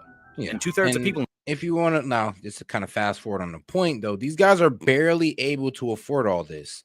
Their entire country is being crushed on debt, and they got, I guess, major companies shutting down. And then, like I said, they also deal with a chemical plant explosion about about a week, about 5 days ago. I believe it was on the 26th of May. But all right, now let's get back to this man Besant. But this had to go on the whole point about China because everybody want to kiss China's ass like they're not an American or something. Wild, ain't it? They're not scared, folks. There's notion they're going to come bow to America. I wouldn't count on that. And when they have a problem, they put 100,000 engineers on it, and they've been preparing for this for years. Have you underestimated the Chinese state's backbone here? Again, Margaret, I hope it doesn't come to that. No, nobody's underestimated the ruthlessness of the Chinese government. Like, we understand that, and we know they're ready to make their people starve. The problem is, no matter how much you make your people starve, you can't starve your economy because your economy is just going to break, and then that's it. Then your people are really going to be starving. So they can make their people starve, but can your economy do that? I don't think so. And Jamie's a great banker. I know him well, but I would vociferously disagree with that assessment that the laws of economics and gravity apply to the Chinese economy and the Chinese system just like everyone else. And that's what I'm saying. They kind of like want to honestly scapegoat on, the Chinese people, they make their people do this, they make their people do that. And I'm like, yeah, that's cool and all. Or, they starve their people. And I mean, that's effed up, but that's cool and all. But here's the problem, though. Their economy is sinking. Yeah, so just because these guys have all the engineers in the world, just because these guys have all the people in the world does not protect them from a failing economy, from a massive debt crisis that they have. So you guys can sit here and talk about, they can make their people starve and everybody will be okay. Doesn't matter. If the economy collapsed, and it doesn't matter if they make their people starve or not. They're going to be starving now anyway. So, I mean, I don't even know what the point of that argument is. But when you were last here, in March, we were trying to gauge what the impact of the standoff with China and with the tariffs on the rest of the world would do for American consumers here at home. At that time, you told us you were going to appoint an affordability czar and council to figure out.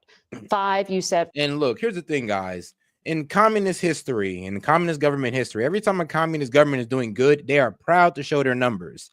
It is only when they're doing bad is when they start hiding numbers, because remember, people want to see China as a good investment opportunity. So why would they put out bad numbers and people start, abandoning China because they might see a looming debt crisis or a looming collapse? Why would they do that? So, like I said, you're kind of playing into this whole propaganda just so you can say, oh, Trump bad or Trump wrong. And I would ask you guys to leave Trump out of this and think logically about it here. Or 8 areas where there will be some, pain for working class Americans. Where are you anticipating price increases? Well, thus far, actually, and where are we anticipating price increases? I would tell her this: in markets that are in a monopoly or a closer monopoly, an oligopoly. So there's only a few companies to compete against. Those guys are more able to increase their prices due to lack of competition. A monopoly, I mean, come on now, they set the price regardless. And now in these guys who are actually working in a more, competitive market, like most people, they are going to be reluctant to raise their prices because there's too much competition. They can lose out to the next guy that has a more innovative way of eating the tariffs to where they don't have to pass on the price to the people, or they just eat it straight to the profit margin because they don't want to lose sales over, tariffs. We wanted to make sure that there aren't price increases, Margaret, and thus far there have been no price increases. Everything has been alarmist, that the inflation numbers are actually dropping. We saw the first drop of inflation in 4 years. The inflation numbers last week, they were very pro-consumer. Right. But you listen to earnings calls just like we do. Mm-hmm. You know what Walmart's saying, what Best Buy's saying, and what Target are saying. But Margaret, I also know what Home Depot and Amazon are saying. I know what the South China Morning Post wrote within the past 24 hours, that 65% of the tariffs will likely be eaten by the Chinese producers. True. So, and that's also true as well. So it's not even like Americans are taking the full brunt of it. We're damn near making these guys drop their prices. So yes, like I said, tariffs can also fall back on the supplier. So yes, the guy in imports pays it. So I mean, the American company pays the tariff cost to get the price in here. But this is the way they can avoid it. They could pretty much tell these guys, look, I'm only paying this price. I'm not paying nothing more. So it's either you guys are going to make it cheaper so you can get this sale and make this ship leave the port, or I'm gonna go elsewhere. Like, what are we gonna do here? Or I'll just wait until the tariffs drop. What are we gonna do? And Chinese companies can't afford that. They just cannot afford that type of hold up on production or on sales. So yes, some of these guys are gonna go ahead and eat the tariffs and be like, look, we'll go ahead and drop our prices 15, 20%, and we'll work it from there. Are there 5 or 8 areas that you have identified, as you said back in March, where American consumers will be able to have lower prices or should be warned of higher prices? Well, a lot of it's already working its way through the system. So we've seen a substantial decrease in gasoline and energy prices. So that's down 20% year over year. We've seen the food prices go down, these notorious egg prices. Through the good work of President Trump and Secretary Rollins, egg prices have collapsed. So we're seeing more and more. And it's so crazy because, like I said, it's like you Dems only see tariffs working in one way. When there's been multiple companies that came out and said, yeah, we're going to take it to the profit margin. Now, remember, first you guys said it was inflationary, then inflation went down, you guys dropped that argument. Now you're saying there's going to be a price passed on to the people, and there's been multiple companies that said, yeah, we're just going to go ahead and take it to the profit margin, what proves that it doesn't just automatically go to the consumer. Now, and I already gave up on, and I gave you guys the ground on, well, if it's an oligopoly or a monopoly type of market or an industry, then yeah, they're more likely to raise their prices due to less competition. So there you go. And what we want to do is even that out across all sections of the economy. So inflation has been very tame. Consumer earnings were up 0.8% last month, which is a gigantic increase for 1 month. So real earnings minus low inflation is great for the American people, and that's what we're seeing. But because when you met with the Chinese earlier this month and you went down from the 145% tariff down to about, it's like 30%. 30% is not nothing, that tax on goods coming in here. Retailers are warning of price hikes. Well, when you go back to school shopping, things are going to cost more. But Margaret, some are and some aren't. Home Depot and Amazon said they're not. And Home Depot and Amazon aren't where you go for your back to school shopping. When you buy your jeans. Log in. Actually, no. If you actually look at Amazon right now, which I was recently shopping on, all the prices are down. And that's what I'm saying, because Amazon is honestly what's going to keep your prices down, guys. Well, believe it or not, due to the high competition on Amazon of a lot of these products, how you can get one product from like 8 different companies, 20, 25, 100 different companies. That's what's keeping your prices honestly low. It's that competition. Because if you go on Amazon right now, like I was noticing too. I'm like, bro, they're talking about tariffs is going to raise prices. I'm over here seeing deals on top of deals. They're over here cutting prices on Amazon. And yes, you can buy back to school stuff on Amazon. Yes, you can buy jeans on Amazon. So what's she talking about? Like, sweetheart, I don't know, man. Maybe she big ball and she's like, man, look, I only go to Chanel, man, Tiffany, to get my stuff. I don't know about y'all, but Amazon don't fit. Maybe that's the vibe she's coming off of, guys. Is great for the American people, and that's what we're seeing. But because when you met with the Chinese earlier this month and you went down from the 145% tariff down to about, it's like 30%. 30% is not nothing, that tax on goods coming in here. Retailers are warning of price hikes. Well, when you go back to school shopping, things are going to cost more. But Margaret, some are and some aren't. Home Depot and Amazon said they're not. And Home Depot and Amazon aren't where you go for your back to school shopping. When you buy your jeans, when you buy your crayons, when you buy all those things that parents are going to be I don't know about you, but I do it online at Amazon. This isn't an advertisement for Amazon. And guess where most of the Halloween costumes in America get bought? At Home Depot. So that's just not right. There's a wide aperture here.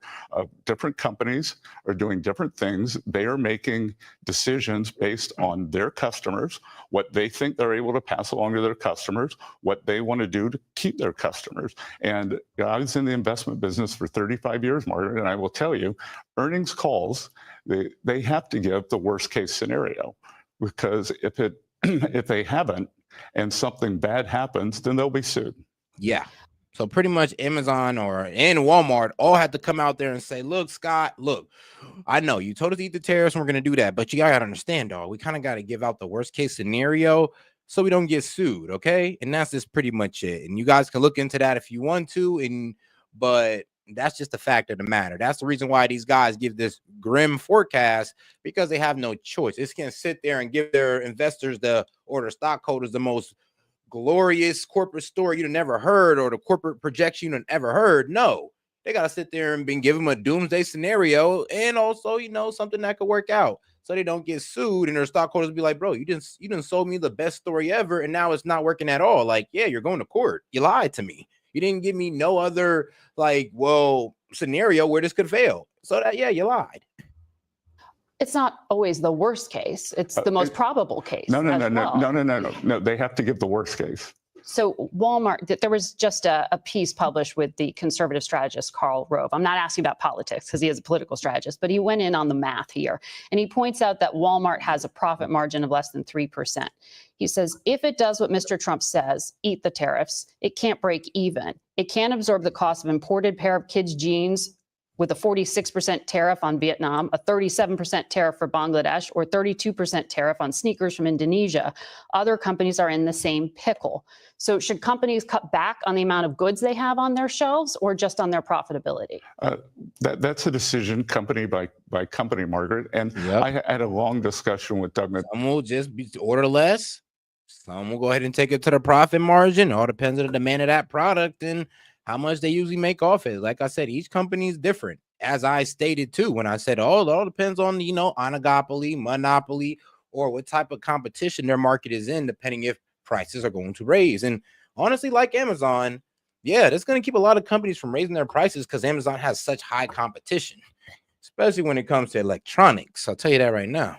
Or, workout gear and all that good stuff, all your usual. There's like products on Amazon that right now that got like 80 different sellers, and they're all competing for your dollar. So that's why they got one that's got 29% off. You got one that got 30. You damn near got one that got 80% off for 2 days only. Bell and the CEO of Walmart, and they're going to do what's right for them. Before consumers, the reality is there will either be less inventory or things at higher prices or both. Mark, when we were here in March, you said there was going to be big inflation. There hasn't been any inflation. Actually, the inflation numbers are the best in 4 years. So why don't we stop trying to say this could happen and wait and see what does happen? Exactly. Just trying to gauge for people planning ahead here. One of the things the president said on Friday is that he's going to double the tariffs on steel and aluminum up to 50% effective June the 4th. How much will that impact the construction industry? I think. Well, actually, the construction industry is just going to shift their demand to American companies, and there you go. I was with the president at the U.S. Steel plant in Pittsburgh on Friday, and I will tell you that the president has reignited the steel industry here in America. And back to the earlier statements on national security, there are national security priorities here for having a strong steel industry.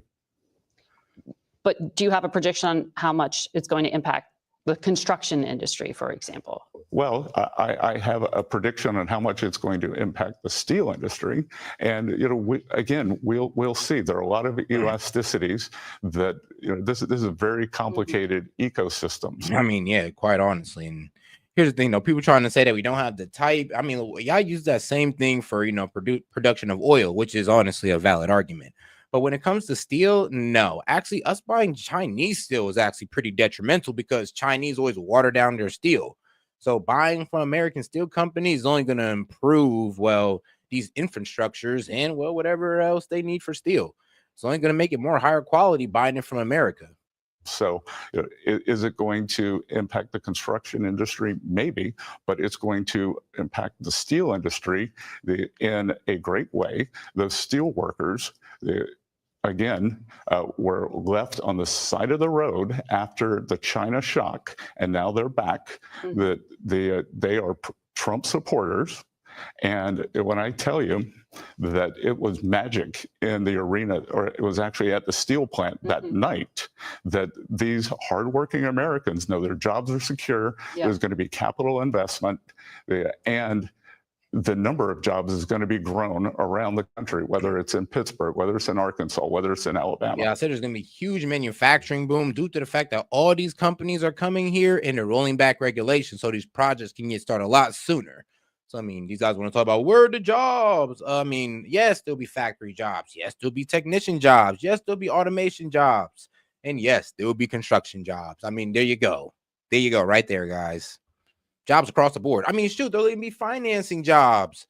All types of jobs will be, utilized here.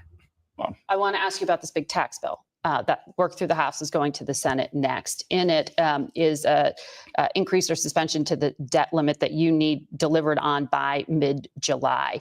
How close of a brush with default could this be, given how massive some of the Senate changes are expected to be to the other parts of the bill? Well, first of all, Margaret, I will say the United States of America is never going to default. That is never going to happen. That we are on the warning track and we will never hit the wall. You have more wiggle room if they don't deliver this by mid-July? I mean, how hard of a date is this? That we don't give out the X date because we use that to move the bill forward. Sometimes deadlines help force action, as you know, particularly in this town, sir. That's why I'm asking. The president did say he expects pretty significant. Yeah, but here's a problem, though. It's like mainstream media keep asking for a deadline, negotiation deadlines and all that. I'm just like, we're negotiating deals, right? So if I give you a deadline, then, our adversaries can just wait it out. So why would I tell you that? Why do you keep wanting us to blow the cover? Why do you keep wanting us to give away the sauce, give away the negotiation details? Like, do you not want us to win? Like, you just want us to give our secrets or give the negotiation plan out to the entire world so they can all react to it. Like, what's wrong with you guys? Changes to this. Bro, that's like playing chess. You just telling the guy, every move. Like, I'm going to make this move, that move, and that move. Like, you're telling this man 5 moves ahead. So what? He can counter you? Like, really?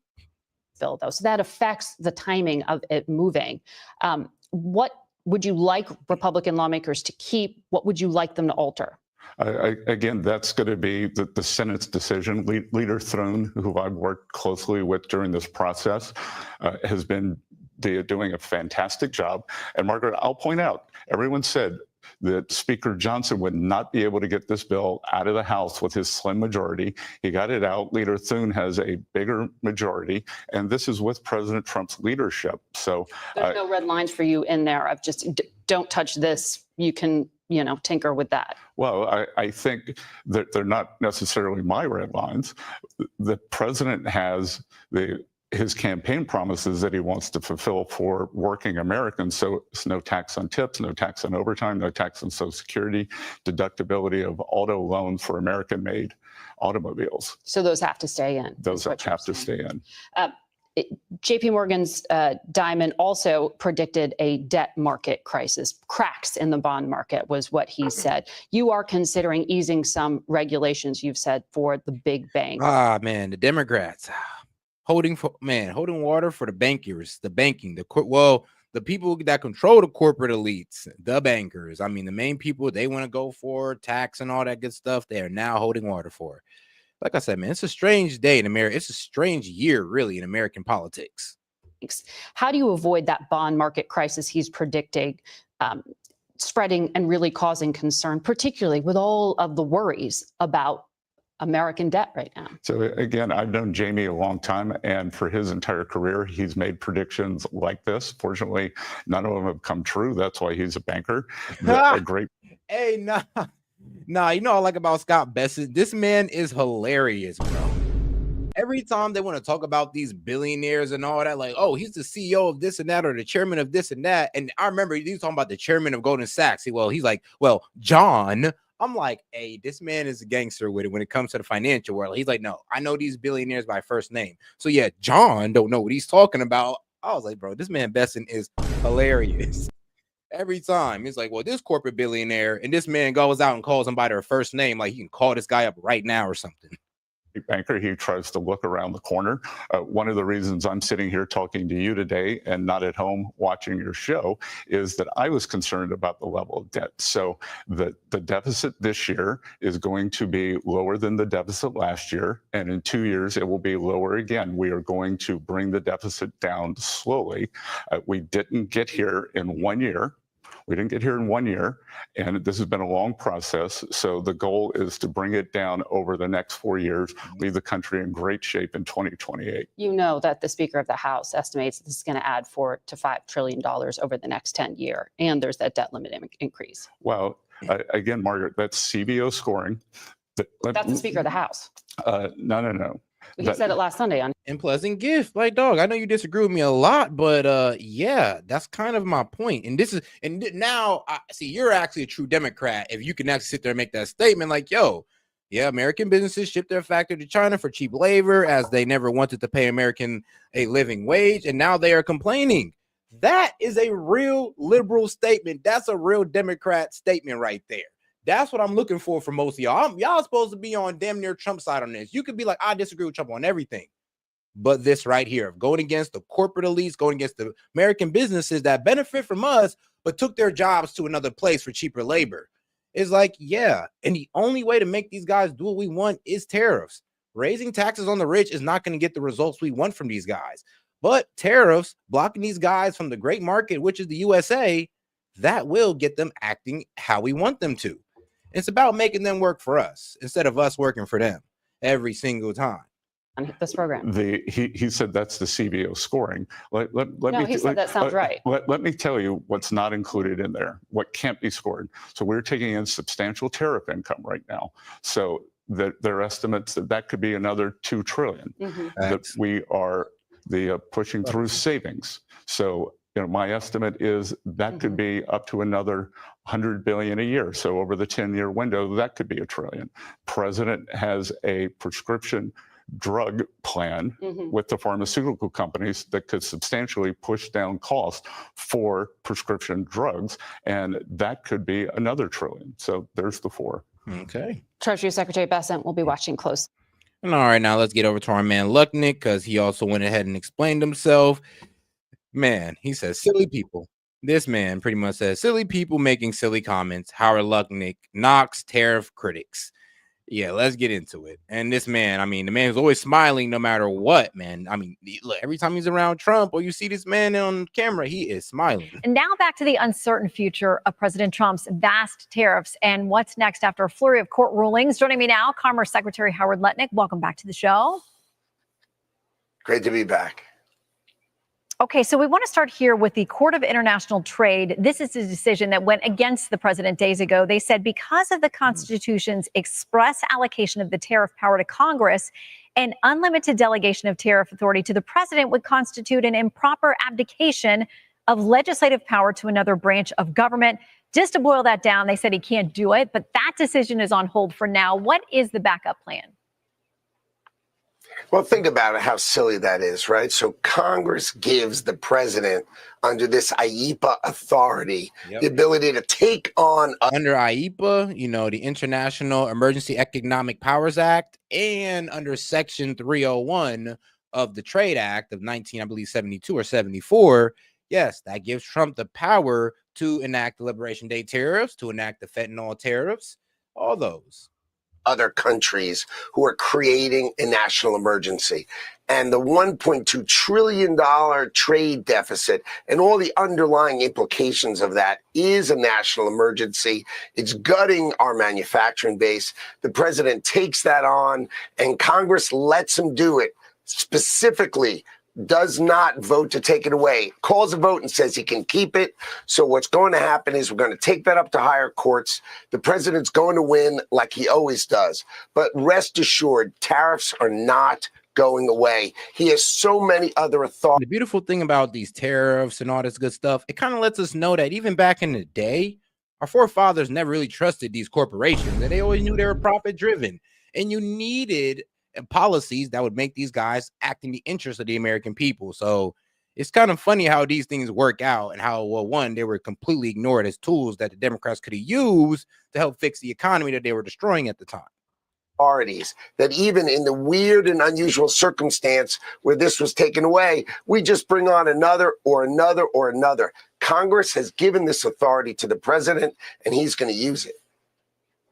Okay, so you know that these two federal courts have so far said the use of that law and those emergency powers not proper. It is on appeal, so we'll see what the potentially Supreme Court has to say about it. But in the meantime, it sparks this question about whether if other countries think that our court system's potentially going to shut down these bigger, more sweeping tariffs, you're losing some kind of advantage in negotiations. Reuters quotes an EU official saying this, quote, "The uncertainty as to the legality of the reciprocal tariffs certainly gives us," meaning them, "extra leverage." Here is how Jonathan Turley put it. Trump has been using these tariffs like a gun to the head of these other countries, and the court just removed the bullets. So have you lost leverage, and where are we on the talks with the EU?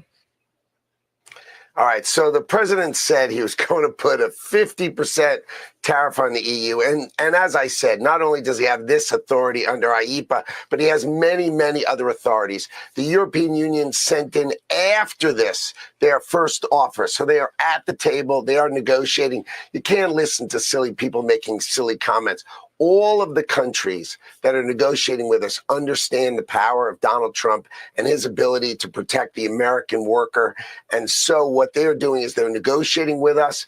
I think it cost us a week, maybe cost us a week, but then everybody came right back to the table. Everybody's talking to us. You're going to see over the next couple of weeks, really first-class deals for the American. To be honest, though, this does shake up with our negotiation because, well, these countries now are looking at us like, well, we're not sure if you can even keep these up. Or oh, wow, people in your government is actually helping us out? Oh, really? I mean, that's what I'm saying. It's like, you guys got to understand where some of you guys are going against the American people with this. You're honestly benefiting, well, foreign adversaries in trade at least. Worker opening their markets and setting on tariffs to make sure that we are treated fairly around the world. Well, I know you and Secretary Besson are talking to a lot of these countries, trying to get those deals across the finish line. He has said talks with China are stalled. What's the latest? Well, I think what happened is Secretary Bessent and Ambassador Greer went to Geneva. They made a deal with the Chinese. And really the right way to say it is they're just slow rolling the deal. So I think slow rolling is the right way to say it. And I think Donald Trump is on it. We are taking certain actions to show them what it feels like on the other side of that equation. But my view is Donald Trump and President Xi, our president understands what to do. He's going to go work it out. And I am confident that this is going to work out either way. The president understands the power of our economy. He said it over and over again. We are the consumer of the world. We are the consumer of Chinese goods. If we don't open our markets to them, their economy is in really, really tough shape. So I love having all of this power in the president's hands. He knows how to wield it correctly for the benefit of the American worker. Okay, quickly, because we got to go. The 90-day pause on the major tariffs is due to expire at the beginning of July. You got a lot of deals to get done. Will the president extend that pause? I think we're going to get a lot of deals done. I think they're all being set up. We could sign lots of deals now, but I think we're trying to make them better and better and better.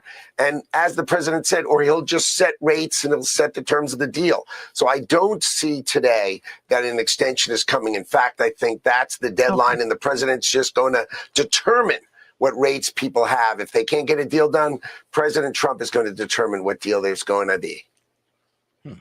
Okay. Secretary Letnick, great to see you. Thanks for your time. And all right, now let's get over to this expose on what really happened in Russia, because like I said, people would like to say I'm a Russian propaganda channel, which is hilarious, by the way. But I mean, no, right? A black guy receiving Russian money, man, show me one, please. I mean, show me an example.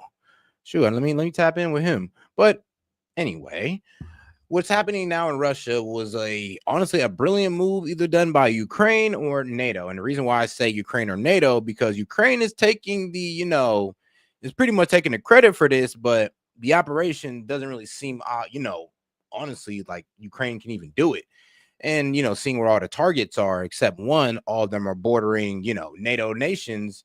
And now these guys, like I said, shout out to Ukraine, because this was done like brilliantly, I'll tell you. They was able to take out, I believe, 35 bombers that took Russia like decades to modify and upgrade. So this sets them back militarily 10 years or so. So, man, whoever got that off, it either be NATO or Ukraine. You hit Russia with a good one. I give you guys that. Well played. Ukraine just carried out the biggest attack of this war. Ukraine just carried out the biggest attack of this war. It was so devastating that in just a blink of an eye, Russian air fleet lost 34% of its bombers. This was the largest loss Russia has suffered since World War II, since Operation Barbarossa. Here's more details. Ukraine claims to have hit more than 40 Russian bombers in what the country's security service says is a large-scale special operation aimed at destroying enemy bomber aircraft. The attacks are reported to have taken place at several Russian air bases, some many thousands of kilometers from Ukraine. Two locations are understood to be in Siberia, the Belaya Air Base in southern Russia and the Olenya Air Base, which is in the north, near Murmansk. Guess what? Just hours after the news of the attack broke, Ukrainian security forces did release the video of the attack. This was the aftermath, so hopefully YouTube doesn't restrict this video. Please be sure to hit the like and subscribe button down below to help us out with the algorithm. But here's the aftermath of the attack.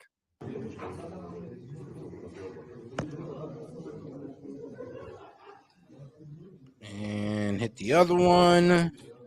Boom. Taking out they bombers one by one. Here you can see from the map all the bases that were attacked. And in fact, that eastern base, Belaya Air Base, and this was what crazy to me. Like I said, it made sense why I said it was a NATO operation, because look, we got our people over there in Finland who's bordering there, and it was able to get this strike off. And then, we got these two over here next to NATO countries. Ukraine as well. And then we got this one. This is the oddball. This is where I'm just like, hey, yo, how in God's name did y'all hit all the way over there? And guys, Ukraine is right here. It is right here, all the way out here into Europe.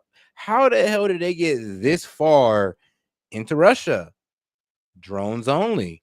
I don't know. It sounds like, Russia might have a plant or some, double agents in there, or or maybe are lacking in intelligence. That airbase is farther from the Ukrainian border than the distance. To be honest, these three are excusable, but this long one back here, bro, if I was Putin, heads would be rolling. Distance between New York and LA. So Ukraine is truly striking deep, deep inside Russia, and Putin is panicking. That's because this time it wasn't drones traveling from Ukraine. In fact, these drones took off inside Russia and attacked Russian bombers. Here's Zelensky sharing more details of this attack just minutes before this video. Today, a brilliant operation was carried out on enemy territory, targeting only military objectives, specifically the equipment used to strike Ukraine. Russia suffered. That's what made it so brilliant. I mean, one, you got the bombers out the way. You done set these guys like 10 years back militarily, and you only hit military strikes. So now they can't even call you a war criminal. I mean, this is the way to do it. Instead of rapid firing like Russia did. Significant losses, entirely justified and deserved. The preparation took over a year and a half. Planning, organization, every detail. And like I said, this is why I say it's like I believe it's a NATO operation, but Ukraine is just taking credit for it, because we're talking about, Ukraine, the same guys that couldn't stop, Putin from pretty much berating them with drone rockets. Those guys now, all of a sudden, who could not stop Russia from hitting them, all of a sudden is now able to send drones into Russia's, airspace and take out 35 drones, even deep into Russia. Now, like I said, I mean, hey, if that's the case and they can prove that, which I'm gonna go with the story that Ukraine did it. It's just something. I just have a funny feeling about it, guys. Just a funny feeling. Was perfectly executed. It can be said with confidence that this was an absolutely unique operation. What's most interesting, and this can now be stated publicly, is that the office of our operation on Russian territory was located directly next to FSB headquarters in one of their regions. In total, 117 drones were used in the operation, with a corresponding number of drone operators involved. 34% of strategic cruise missile carriers stationed at air bases were hit. Our people operated across several Russian regions in 3 different time zones, and people who assisted us were withdrawn from Russian territory before the operation. They are now safe. It's genuinely satisfying. Hey, that's actually letting you know they were double agents. Yeah, and the people who assisted us, aka like Russian double agents or people who are implanted in Russia for this specific purpose, were withdrawn, because pretty much when they carried out this strike, I'm pretty sure the Russian government knew, or people in the Russian government knew immediately where the mole was. They knew immediately who it was. Then they already knew how this went down. They knew what department failed and everything, and they had to get them people up out of there. Before the operation, they are now safe. It's genuinely satisfying when something I authorized a year and 6 months ago comes to fruition. Me neither, because Russia could always buy jets from. They could always buy bombers from China. That could always work out for them. So, but then again, that's the only guys who I know are selling jets. But I wouldn't trust them jets from China. I would not trust them jets from China. And deprives Russia of over 40 units of strategic aviation. We'll continue this work. Even before this operation was carried out, we had intelligence indicating that Russia was preparing another massive strike. It is very important for all our people to not ignore the air raid alerts. Last night, there were nearly 500 Russian drones, attack drones. Each week, they have been increasing the number of units used per strike. Now, they have also prepared caliber missiles launched from naval carriers. We know exactly who we are dealing with. We'll defend ourselves by all means available to us. The Ukraine. Now, what makes me fearful is that, like I said, bro, I'm actually happy they got this hit off. But who's to say that Russia just does not turn it up? I mean, who's to say next day we don't hear about these guys getting hit with like 36 hypersonic missiles, or God forbid, a nuke? Who's to say that we don't push Russia or Putin so far to the wall where this man's just now all the times he done threatened nuclear war? Think about it. We didn't never push this man's country to the brink of destruction, or to his economy to the brink of destruction like we have today. So I would like the people to bring in the current circumstances of the threat and to do it back then. Back then, my man's back wasn't against the wall. Today, and we do like to say, oh, Putin's a liar. Oh, he's not actually going to do that. And we said the same thing about Ukraine, and we F around and found out about that. So I am a bit weary about where this could take us, or how Russia might react. And the Ukrainian people. Not for a single second did we want this war. We offered the Russians a ceasefire. Since March 11th, the U.S. proposal for a full unconditional ceasefire has been on the table. It was the Russian who chose to continue the war, even under conditions where the entire world is calling for an end to the killing. Pressure is truly needed. Pressure on Russia that should bring it back to reality. Pressure through sanctions, pressure from our forces, pressure through diplomacy. Yep. All of it. You see what I'm saying? Is like, this is where I kind of say, I'm like, yeah, I don't want to, okay, I want to put pressure on Russia, but I don't want to put their back against the wall to where they do something crazy. Like, that is what's scaring me right there. Like, I don't want to put their back against the wall to where Russia just don't give a fuck no more. They're just like, oh, okay, then we'll just go ahead and just full on nuke. Like, bro, we'll just go ahead and pop off World War III, man. If Russia can't be in the world, then the world will no longer exist. So, I mean, you just never know with these type of guys. Like I said, we're dealing with bona fide gangsters here. So we pushed their backs against the wall and these guys got nukes. Is it far out of the possibility to say that they just full on nuke Ukraine just to end the war, just to have an unconditional surrender? You know, they kind of do Ukraine like how we did Japan, and we all just walked on with our happy days then. I mean, we try to take our president, they try to take our president to court, international court, but ain't nothing happened. Who's to say that a repeat of that may not happen? Who's to say? Like I said, this is just sets wild speculation, but you know, I believe you guys are following me on that. Must work. Now, soon after this attack, we were on live stream that we do every single day at 4 p.m. Eastern. And in that live stream, I have none other than Kyiv Post correspondent Jason J. Smart. We talked in detail about how this attack was carried out, what this means for the future of the war, and how Russia will retaliate. Here's the clip from the live stream. All right, we're live. Second time we're doing the intro to the live, but today we have none other than Kyiv Post correspondent Jason J. Smart, and that's because this might be one of the biggest days of the war, at least the Russia-Ukraine war. Ukraine just carried out biggest attack so far, if I'm correct, right, Jason? This is massive. Yeah, this is definitely the biggest day in the war in more than 3 years. It's absolutely huge. Russia suffered defeat, the largest defeat it has faced in 84 years. The worst assault it's ever received on its aircraft was June 22nd, 1941, when Operation Barbarossa kicked off. That is when the Nazis invaded the Soviet Union during World War II. But today, has a strategic value, was actually worse for Russia than that. This is a historic day in history, and it is actually a game changer in the war. 100%. So we'll wait a few seconds for people to join in. By the way, if you guys can hear us properly, this is the first time we're doing the interview. Hopefully you're not hearing my voice twice when Jason's speaking. Just drop a yes in the chat so I know. We have roughly, oh wow, we have 800 people watching live. Yep, sound is all good. We got crisp beats, but yeah, we'll get started. So how did this happen? I know is it just me or is audio kind of, whose audio is kind of low? Jason's? Okay, let me pull up, see if I can increase Jason's audio. Okay. Yeah, so someone did mention. All right, now, guys, let's get to this next video. I'm pretty sure you guys kind of get the gist of what's going on.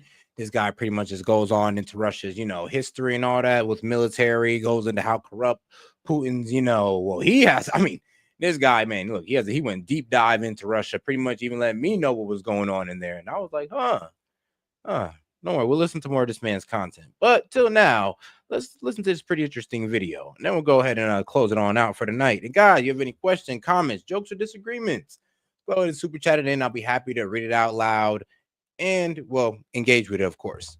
All right, guys, make sure y'all double tap the screen and subscribe to the channel. My next guest is maybe the most powerful man in Washington that you may not have heard of. He is seen as the architect of President Trump's scorched earth campaign to slash spending, upend the federal government.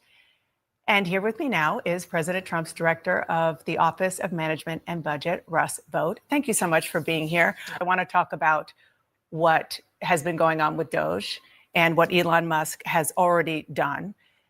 He says it was $175 billion in cuts, and these are cuts to funding and programs that Congress already passed, already signed into law, the law of the land, before you took office. You say that you're going to submit about $9 billion in cuts this week for Congress to approve to make those cuts that you've already done official, largely in foreign aid and public broadcasting. But you're hearing from members of Congress on both sides of the aisle that they want you to submit approval for all of the cuts that you've done through DOGE. Will you? We might.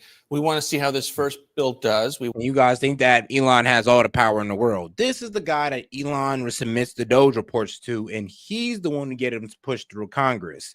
For those of you guys who just think that, oh, Elon's running the government. I mean, yeah, guys. Nope. That's not what's happening. Not at all. But, hey, people will believe what they want to believe, huh? We want to make sure it's actually passed. It's the first of many rescissions bills. Some we may not actually have to get a Congress to pass the rescissions bills. Why? Some we have executive tools. We have impoundment, that 200 years of presidents had the ability and the recognition that they had the ability to spend less than the ceiling. If you have $100 million that the Congress says we want you to go and use for particular use and you can do it less, for 200 years that was totally appropriate.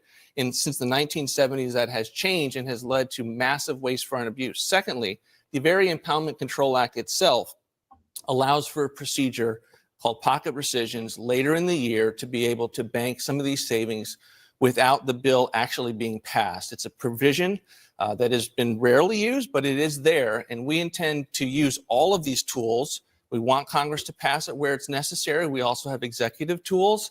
And that is something we're going to be working with Congress. But it's very important to pass this bill and to see whether there is a will in both the House and the Senate to secure the votes for it. Let me just unpack a couple of things that you said. First, you said that there is 200 years of precedent of presidents taking what Congress passed. And of course, people who are watching this know that the Constitution says that it is Congress that has the power of the purse, which is why we're even having this discussion. They have the power. Well, that's what I want to ask you about. So there's some dispute about the 200 years, but most importantly, a law passed in 1974 because of this dispute that you mentioned, the Impoundment Act. And so because of that law, which has now been in place for more than 50 years, it is the requirement of the executive branch, except for in situations where you're having discussions with Congress, to implement what is signed into law. I know you don't believe that that is constitutional. So are you just doing this in order to get the Supreme Court to rule that unconstitutional? We're certainly not taking impoundment off the table. We're not in love with the law. It's a law that came after 200 years of precedent in history at the lowest moment of the executive branch. Congress says that you're just breaking the law.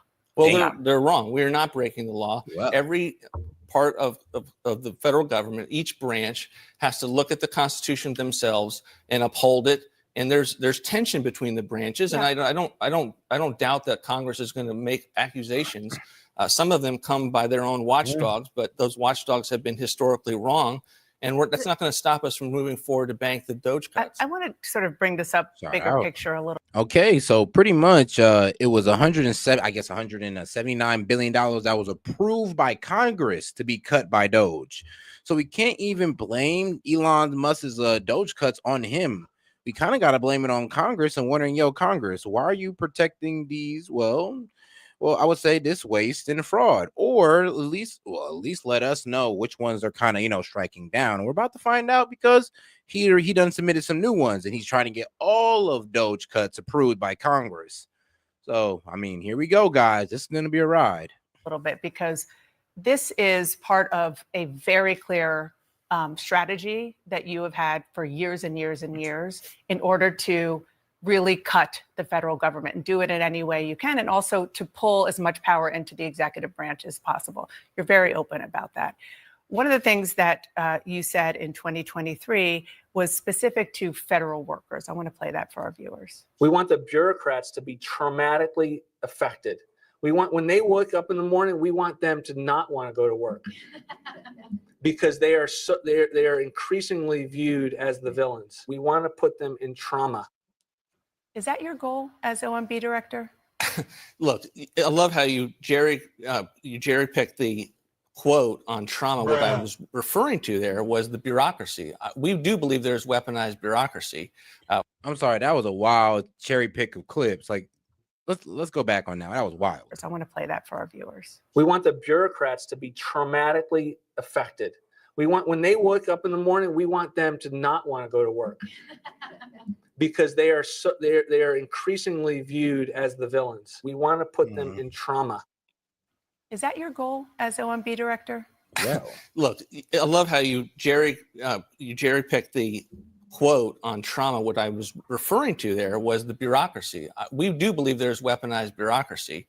We do believe that there are people who have been part of administrations that are fundamentally woke and weaponized against the American people. When you have the EPA put a 77-year-old Navy veteran named Joe Robertson in jail for doing wild ponds to fight wildfires on his lawn, that's not just the FBI, it's the EPA. And we do want to defund and put those bureaucracies out of business. But I was trying to fight wildfires and they arrested them.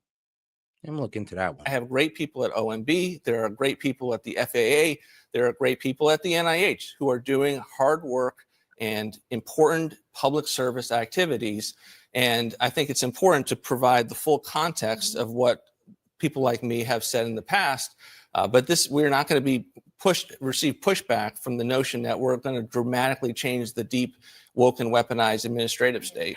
I want to talk about what's going to happen in the Senate this week, which is the president's spending and tax cut bill. Multiple Republican senators say that they can't support the bill as written for lots of reasons. One of the reasons is because they think it really adds to the deficit. Another person who said that was Elon Musk. Listen to what he said. I was disappointed to see the massive spending bill, frankly, which increases the budget deficit, not just decrease it, and undermines the work that the Doge team is doing. I love Elon. This bill doesn't increase the deficit or hurt the debt. In fact, it lowers it by $1.4 trillion.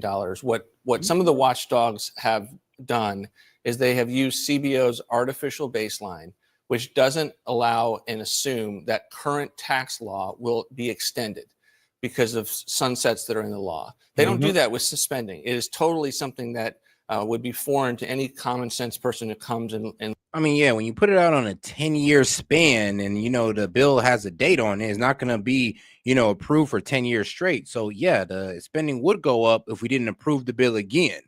So projecting it on a 10-year span is a bit outrageous because, who's to know if this bill is going to be approved? And if it doesn't, then, yeah, I can see why there's a crazy spike in you guys saying that there's going to be increased spending because that would happen if this bill doesn't get enacted. And looks at how we budget in this. Or I'm sorry, but doesn't stay enacted. Just like the Trump tax cuts. A lot of people are going to see a crazy rise in taxes if it's not enacted. Country. And so when you assume the extension of the president's tax relief from 2017, this budget or this bill, and it's really a reconciliation bill. It's not really a budget bill. Yeah, the bill pretty much they did it for our bill as well. So when they brought out the CBO scoring, they had it from 2025 to 2035. I know, right? Yes, 2025 to 2035. You can actually look it up. It's been shown in the Senate multiple times. You can look it up on, I think it's the Congressional Budget Office scoring. They have a website you can look this up on, and you will see how they pitched it from 2025 to 2035. They did the same thing with the big, beautiful bill. They said, well, yeah, if it don't get, enacted back again, it would raise spending. It would, you wouldn't see the growth. But here we are. So it's the same math they did back then. It's the same math they're doing today, where they're just overextending the bill past its effective date. It is using a budget process. This is a $1.4 trillion over 10 years deficit reduction. It's $1.6 trillion in mandatory savings. Obviously, we have a little bit of spending in there as well for border and defense. Of course. But that is the biggest mandatory savings package that we have seen since the 1970s, 1997. It's very historic. So you have your work cut out for you to explain that to We do. not just Elon Musk, but to people who actually have a vote in the Senate in your own party. The other reason why we're seeing some pushback is because of the Medicaid cuts that were passed by the. Yeah, but not from our side. I mean, that is from the Democrats who want to fearmonger, saying that, oh, people are going to lose their benefits. And, well, actually, no, Medicaid funds are being cut. And it's no, people are going to get cut off Medicaid because they've been finessing the system through being childless, able-bodied, and a grown adult. By the House and that are going to go into the Senate. There was a town hall, which I'm sure you saw. Iowa Senator Joni Ernst was asked, it was pretty raucous, about the Medicaid cuts. And she responded by saying, people were saying that people are going to die. And she said, we're all going to die. But the question that she was getting were from constituents were concerns about Medicaid, food stamps, and other government support programs leading to people dying and premature deaths. What do you say to those concerns? I think they're totally ridiculous. This is AstroTurf. This bill will preserve and protect the programs, the social safety net, but it will make it much more common sense. Look, 1 out of every $5 or $6 in Medicaid is improper. We have illegal immigrants on the program. We have able-bodied working adults that don't have a work requirement that they would have in TANF or even SNAP. And those are something that's very important to institute. That's what this bill does. No one will lose coverage as a result of this bill. That's not what Josh Hawley, who is not exactly a liberal Democrat, said. He said it's wrong to cut health care for the working poor, and that's what we're talking about. That's what we're not, but we're not doing that. That's the wild part. So we'll say you guys are fear mongering because we're not cutting we're not cutting Medicaid on the working poor. Now, the working poor usually have, kids and all that good stuff. So yeah, Medicaid, there you go. That's usually one of the reasons why the working poor gets Medicaid, because they got kids. Now, if they're an able-bodied adult who's not working, who's just sitting at home collecting a check with no kids, I'm sorry, but yeah, get off Medicaid and save it for somebody who needs it. Here with Medicaid. Well, we continue to work with people in the Senate as to working them through the specifics of the bill, what it does and what it doesn't do. And you know what? I get that Dems may not agree or, understand that that's happening, but I'm pretty sure you guys agree on the sentiment, right? Of course you do. We'll continue to do that. And I think at the end of the day, the Senate will have a resounding vote in favor of a substantially similar bill. Before I let you go, one of the things that you have become known for is that you were one of the architects of Project 2025. Yes, he was. And one of the things that was noteworthy during the campaign was that President Trump really distanced himself. He said he doesn't know anything about it. It's not something that. But there are a lot of conservatives that are on, that's part of the Heritage Foundation. So it's like you can't really say, oh, well, just because he has somebody on the Heritage Foundation as a part of his party, always connect to Project 2025. Like I said, Project 2025 or the Heritage Foundation, it's a think group, and they just kind of wrote out what they would like the president to do, as they've been doing for, since the Obama, honestly, for a while now. Many presidential administrations have taken, I ain't gonna lie, they've taken advice from the Heritage Foundation. Democrats and, Republicans alike, liberals and conservatives alike have looked at the Heritage Foundation and said, you know what? I don't agree with everything y'all say, but y'all cooking on some points. He had any knowledge of. But obviously you did, and you're now there. And I just want to show our viewers just some of what was on your checklist. A lot of them have been checked off from Project 2025. There are others that are kind of. On God, though. On God. Project 2025, freeze foreign aid and federal. Yeah, that was on Project 2025, but that also aligned with Trump's, positions in the beginning. Impose Medicare work requirements. Ban medication, abortion pills. Didn't do that yet. Eliminate the Federal Reserve. Bruh. Hey, nah, I ain't gonna lie. They cooking. Hold on. Really? Nah, they cooking though with that one. No, I like them. I like that. Add lifetime cap on Medicaid benefits. Phase out Title I education funding. Eliminate Head Start. And privatize Fannie Mae, Freddie Mac. Okay. In the pipeline, including ending funding for PB. Ending the Federal Reserve, though. That's just such a wonderful idea, guys. For real, though. When I heard that, I can see what they're doing, what he's doing. I can see it. I feel it. I can. He's cooking. Yes, NPR and many other things. Is it fair to say that what you are doing now is, in part, enacting I mean, guys, come on now. You tell me you guys disagree with all of Project 2025?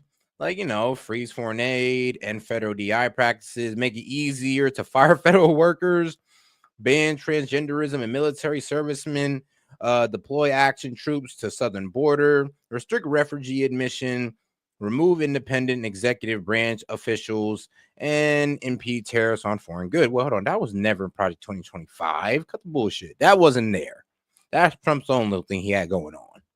Very document that you and your colleagues worked very hard on, Project 2025? No, of course not. The only people that are delusional about whether the president is the architect, the visionary, the originator of his own agenda that he was very public about throughout the campaign, in which you are seeing him in rapid fashion go through and accomplish, are his adversaries. And I think it's one of the reasons why you had to have the last segment with the leader of the Democrats, who are in such disarray, because instead of talking about the real issues of the forgotten men and women, they're coming up with these fake news stories. I'm not suggesting that he's not in charge.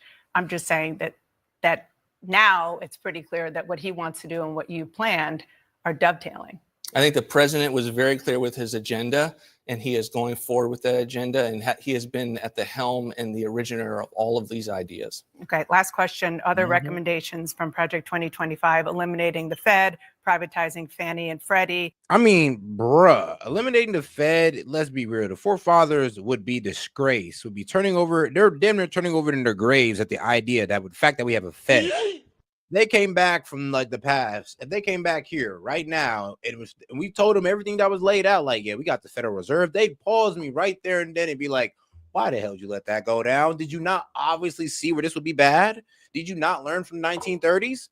No, we didn't. We just kept rolling with the punches. Banning medication, abortion, are those still on the agenda? What's on the agenda is what the president has put on the agenda, most of which he ran on. And you will continue to see the things that he's interested in doing, and those people like me will be executing that vision. Russ Vogt, the OMB director, thank you so much for being here. Appreciate your time. Thank you. Thank you. All right, now let's go ahead and get on to CNN on their little breakdown of, what was it, trans athletes at the center of Trump's threat advance at finals. I mean, come on now, guys. Here's the thing. They say that we kind of harp on this, but I'm like, all right, if we harp on this, why do y'all still bring it up? Gavin Newsom is searching for an identity that he thinks will be sellable to run for president of the United States. And you know what? That's disgusting. If you want to have a position that I disagree with, let's have a conversation. But to shop out your position, to put you in what you believe is a better position, no one is going to buy that. They're going to see it as raw politics, and I have no respect for that at all. It's like, it's Tuesday. What Gavin Newsom are we going to get? But speaking of Quinn, I don't disagree with what you just said, but isn't that? I mean, Gavin Newsom got he definitely grifted the hell out of it, but he definitely took his ass and ran his ass to the center. Well, excuse me, but yeah, he definitely took his ass and ran to the center because that was just the smartest thing to do. He kind of seen that the Democratic Party was pretty much collapsing in on itself, and he's like, yeah, I kind of still want to be in politics, so it's probably beneficial if I just don't, go straight on full leftist and act like I didn't learn nothing. Maybe I should just go to the center and be like, hey guys, look, I changed. Kind of par for the course in the world of politics. I hope don't their views evolve? I mean, I believe when President Obama ran for president of the United States, he was against gay marriage, and during his term of the presidency, it evolved, and he was for it. Gavin Newsom has historically been one of the most significant allies of the LGBT community there had been.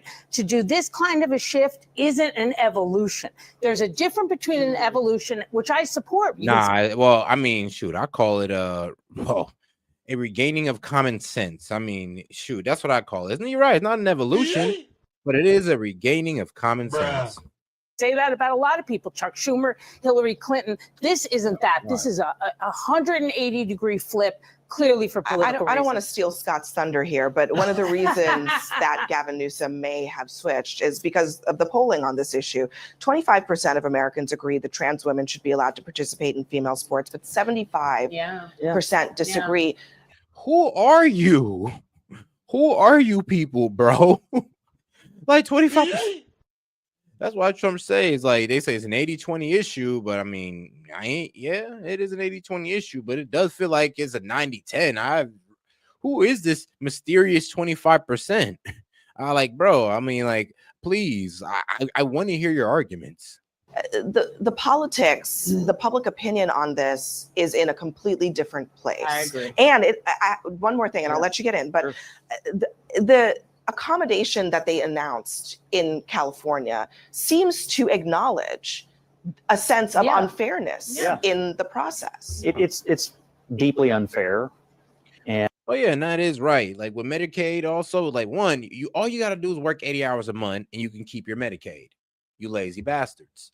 All you gotta do is, do some community work for your people. I don't know, nursing home, pick up trash. You lazy goofy. So please cut it with the whole, they're taking Medicaid away from people. No, they're taking Medicaid away from like lazy people, not sick people, not old people, not people who actually need this. It's just the lazy people. And for all these parents that have little girls who work very hard in all these sports, whether it's track and field or the softball situation that's going on in Minnesota right now, where they've got a team that's dominating the rest of the teams because they have a trans pitcher on the team. Facts. If you're a parent of one of these little girls who worked their whole life to get to something like this, only to be aced out at the end by a completely unfair competition, it must be deeply frustrating. And politicians have a responsibility. And that's what I'm saying. I'm like, you guys want to say this is a non-issue? Why do people care? I'm like, yo, tell that to a parent who done pretty much like put money, time, and everything into their kids' sports, into their daughter's sporting, niece, and whatever female in your life that you support, that you sit there and you support their sporting or athletic endeavors. Yeah. How do you think those men feel? Like literally when their daughter or female in their life's dream gets shattered by a man who's a coward who just wanted to wear a wig because he can't compete with the big boys. Responsibility, A, to listen to their people, but B, to take real stands. And the true best real stand here, and it also happens to be very popular, is just to say it's fundamentally unfair, and it's deeply unfair to women. It's unfair to girls. It's unfair to women in these sporting events who are being knocked off of podiums. Have been happening for years. Trump took a strong stand on it, and a lot of people rallied around him, and it's because... And this is crazy because you guys are the party that's supposed to championing women, and you're over here championing people who just wear wigs and pretend to be women. What is wrong with you? Like, what? Why? And I'm like, and I know it's not all of you guys. Of course, I know it's not all of you guys. But why did you guys ever think that this was okay just to ignore and stand on or even to defend? Because even those of y'all who disagreed with it was defending it and try to say it was a non-issue. But it's in like, hold on now, this is affect women. Do you not care? And then you guys try to minimize the damage of it. I'm just like, okay, so it's not y'all don't care. It's just that you don't want to realize honestly, you don't want to realize what you guys have done. You don't want to realize that, yes, do your policies, you guys have caused suffering among women and the American people. And I get where that may be a bit too heavy for y'all to deal with, but it is what it is. The American people agree. I just want to say this. My background is in sports. I'll start with that. I don't want to scare the people, as you said earlier. I don't want people to think that this is truly an epidemic, that young boys are competing in young women's sports and young girls' sports. These cases are few and far in between. They don't. Yes, but just one occurrence can ruin opportunity for millions upon millions of women. Like these, first of all, they play in their state. So that means every woman in their state has pretty much been cheated. Then they go to nationals. Now every woman in the state has been cheated. So yes, just one transgender can affect millions upon millions of women. I mean, every woman from the district, all that good stuff has been cheated. So you guys can't sit there and pretend like just 1, 2, 3, 300 does not affect millions of women. Don't happen that often. I agree that we need to understand what is happening and we need to get ahead of it. And oddly enough, I agree with you.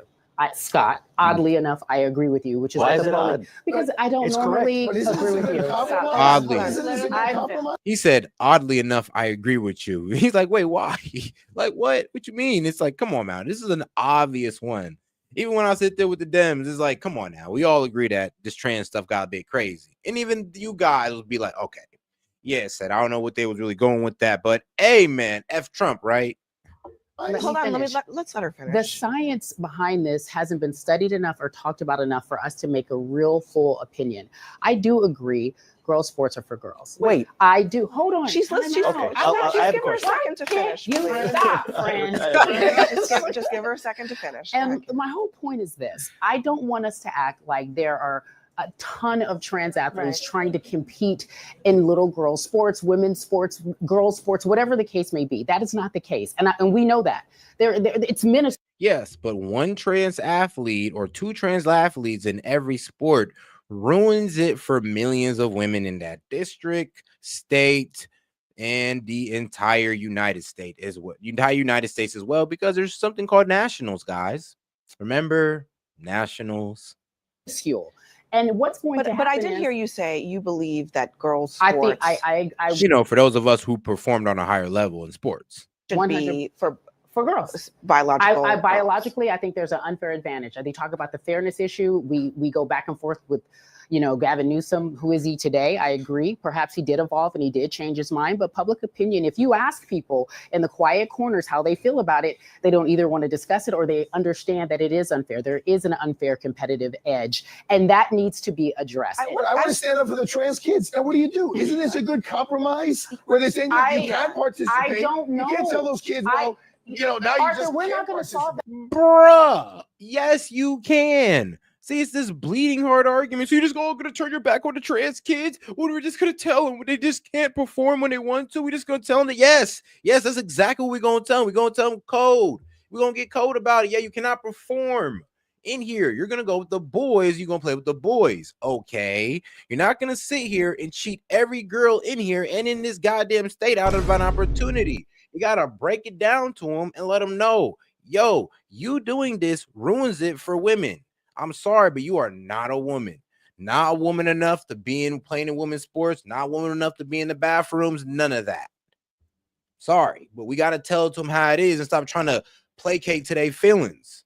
Fuck their feelings. I'm sorry. Like, I feel for the people. Like, no, I not really. Honestly, I feel bad for you people. But I do believe that you guys should be able to live your life however you want. But guess what? You're not going to impose it on our kids, and you're not going to tell us how we should go about sports or our daily life just because of you guys. We're not doing that for you. That in 3 minutes. What Right, I'm but I saying think is this is a good everybody can't compromise. just come to. We don't know what a good compromise is. One other we don't thing, have I mean, enough just to information for that. Arthur's point, it bears repeating that we're talking about kids here. Yes. Okay. This correct. AB Hernandez is a minor, a child, And she's been adults. Yeah, she has been the subject. As she should. Yes, we should boo that little boy and tell his ass, yo, I don't know what your parents taught you, but you need to take your ass back over there and play with the boys and go ahead and get stronger instead of you thinking it's okay to start beating up on females as a boy. What type of people are we creating with this type of agenda here? That's the problem.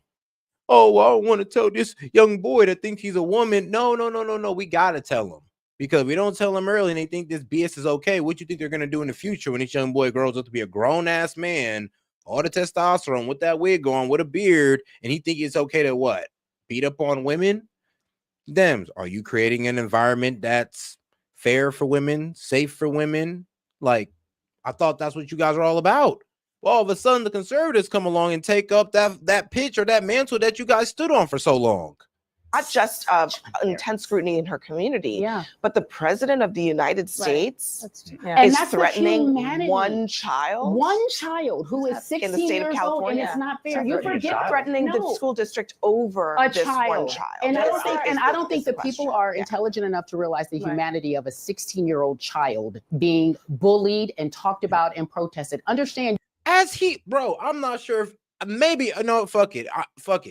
I have little heart for those who want to sit there in delusion and feel like we should all just feel bad for them. You're like, dog, people are going to make fun of you because you're literally pulling the most cowardice move ever. You're putting on a wig to play with the girls because you know you have an advantage on them. I don't care what they try to tell you. Deep down in their mind, they know they have an advantage. So that's why they're doing it. So that's why they're going to get booed. They're going to get ridiculed. Because in my eyes, no offense, but yeah, you deserve it. You deserve it. You're sitting there trying to take opportunity from women who don't work their entire life for this shit. Like, who the fuck are you? And excuse my language, but this is ridiculous. You may not like the policy, but where's the humanity of it all? I'm in her favor. I think she should be able to participate, but she shouldn't be able to knock someone off the podium. And California, I'm sorry, I'll give you. They should be complimented. They're trying to find a compromise, letting the child participate, but not take the child that Scott referred to, who's been training all her life, to get thrown off the podium because someone who's biologically different and has a train all their life, train all their childhood. I mean, like, dog, like even in the youth league, we got kids who've been doing this since they was damn near 3, 4, like getting into sports. So yeah, it ruins for people opportunity in the youth league. I mean, elementary, high school, all the way up.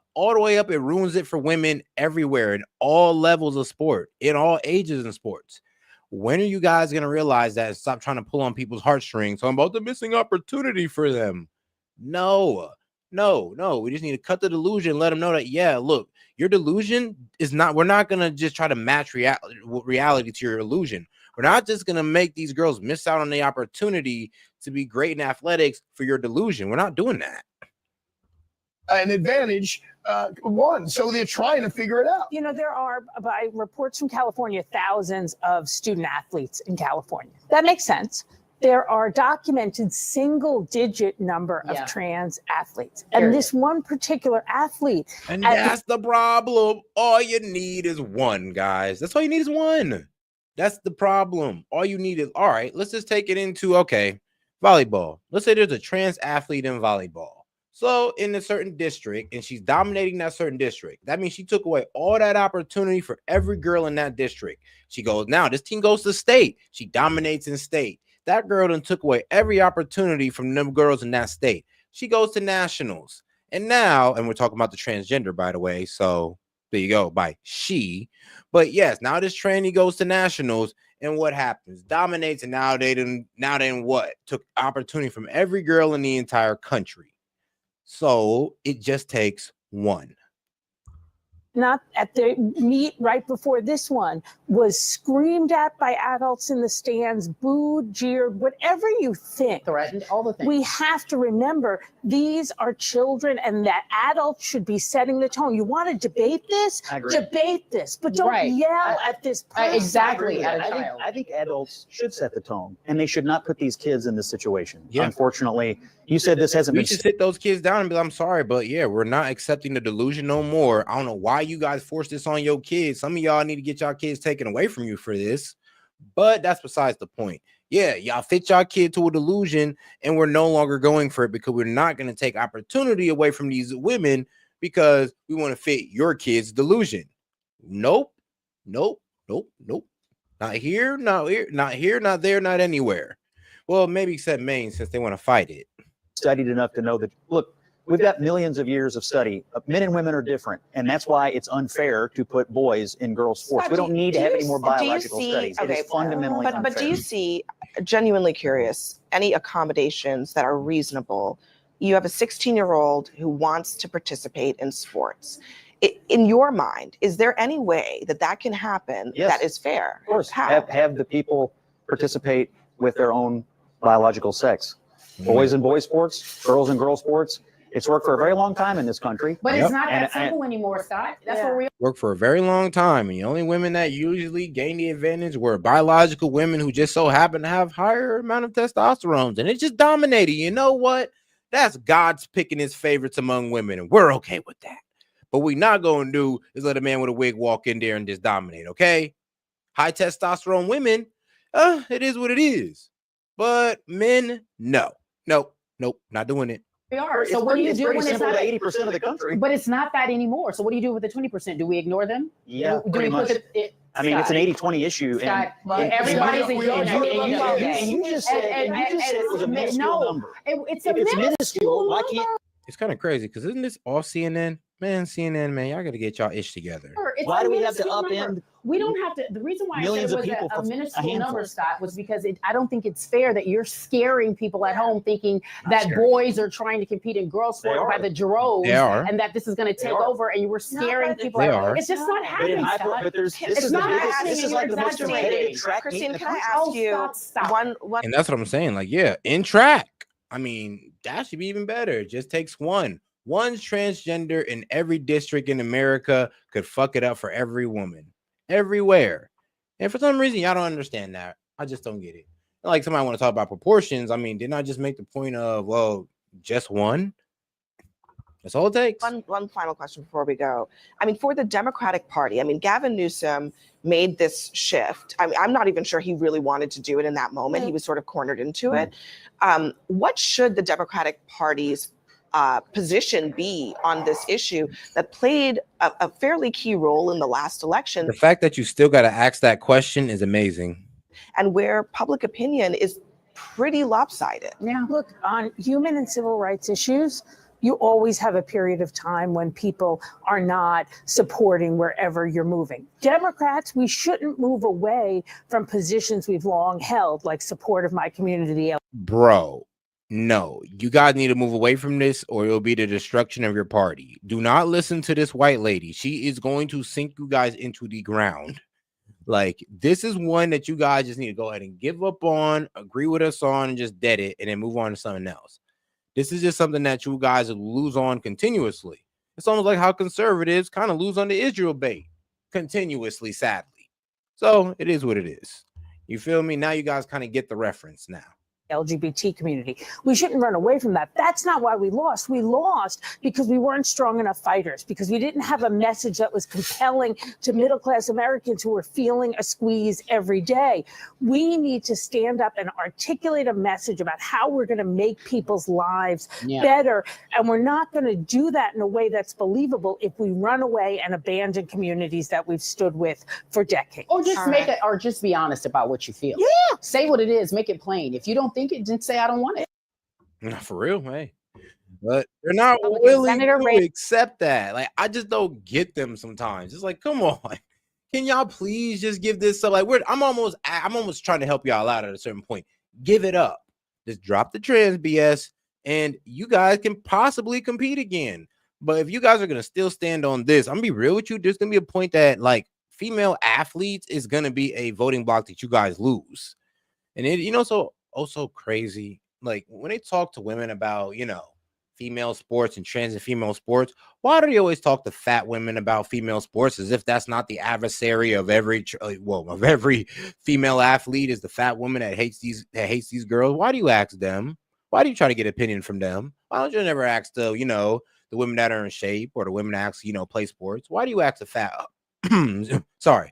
women? And we go now to Republican Senator Rand Paul, who joins us from Lexington, Kentucky this morning. Good morning to you. Good morning, Margaret. You just heard the Treasury Secretary say a number of things, dismiss the potential price increases that could come from the tariffs when it comes to retailers. He also played down the cost of this tax and border bill that just passed through the House. Do you agree with his math? Well, the math doesn't really add up. One of the things this big and beautiful bill is it's a vehicle for increasing spending for the military and for the border. It's about $320 billion in new spending. To put that in perspective, that's more than all the DOGE cuts that we found so far. So the increase in spending put into this bill. But remember, the guy who's doing the budgeting for the White House pretty much said that they haven't put through all the DOGE cuts yet. All the DOGE cuts have not been approved by Congress yet. So I understand what he's saying, but who's to say that $300 billion is not going to get filled in by these? Well, Congress approved those cuts. If Congress is not pulling teeth on that, if Congress, most likely they will. Not about trying to be the doomsday guy, because I'm a pretty positive guy. I'll be real with you. But I'm gonna keep the optimistic view and say that if Congress puts this through, that'll pretty much solve his problem. And if they don't and they pull teeth on it, then we will kind of see how that lays out and where are other areas that they will cut in. Because remember, his argument is that we need more cuts, which I'm not mad about it. I'm honestly in agreement with the man. But like I said, I believe, and so does Scott Besson and Trump's cabinet believe that these guys are going off the CBO math, and that's just not accurate. So, hey, it is what it is, guys. But all right, guys, we're going to go ahead and close it out on this one, man. And I'm going to go ahead and end out with a word from our sponsor, guys. So make sure y'all guys tap into Venice AI. If you want to go ahead and scan that link and go ahead and get in on that deal, 20% off the pro plan. But anyway, guys, this is S.E.T, I'll see you guys tomorrow. You guys have a good morning. Guys, today modern AI is quite advanced, except two problems. It is censored and it takes your information. Well, it's hard to find a tech company that don't, but let me introduce you to one. Shout out to my sponsor, Venice AI, which allows you to protect your information and avoid censorship. Now ask yourself, why should a team of programmers at these leading AI apps be the ones to decide what is okay for you to ask and think?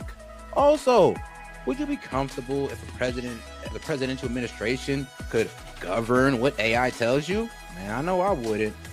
But also, while you think about that, did you know that, let me tell you this, it's gonna be crazy, but ChatGPT has a former director of the NSA sitting on their board right now, guys. And shout out to that man, Edward Snowden. He called this a willful, calculated betrayal of the rights of every person on Earth. And we all know how Alexa is. Alexa listens to us and recommends products based on our conversations. I mean, talk about a violation of privacy. But guys, these are just a few reasons I decided to team up with Venice AI and get you a better options or solutions to your AI needs. Now, guys, you can go ahead and check these guys out with my promo code. So shout out to Venice AI. Now, if you want to use AI without fear of handing over your most intimate thoughts to a corporation or government, you can get 20% off a pro plan using my link, Venice AI SET, and use the code SET. Man, so shout out, guys. So make sure you guys use the code. Put it one more time for you guys right there. Once again, guys, if you guys want to go ahead and have unleashed AI, uncensored AI, go ahead and tap in with my guys at Venice AI, guys. Hey, this is SET and appreciate the support. And shout out to the sponsor.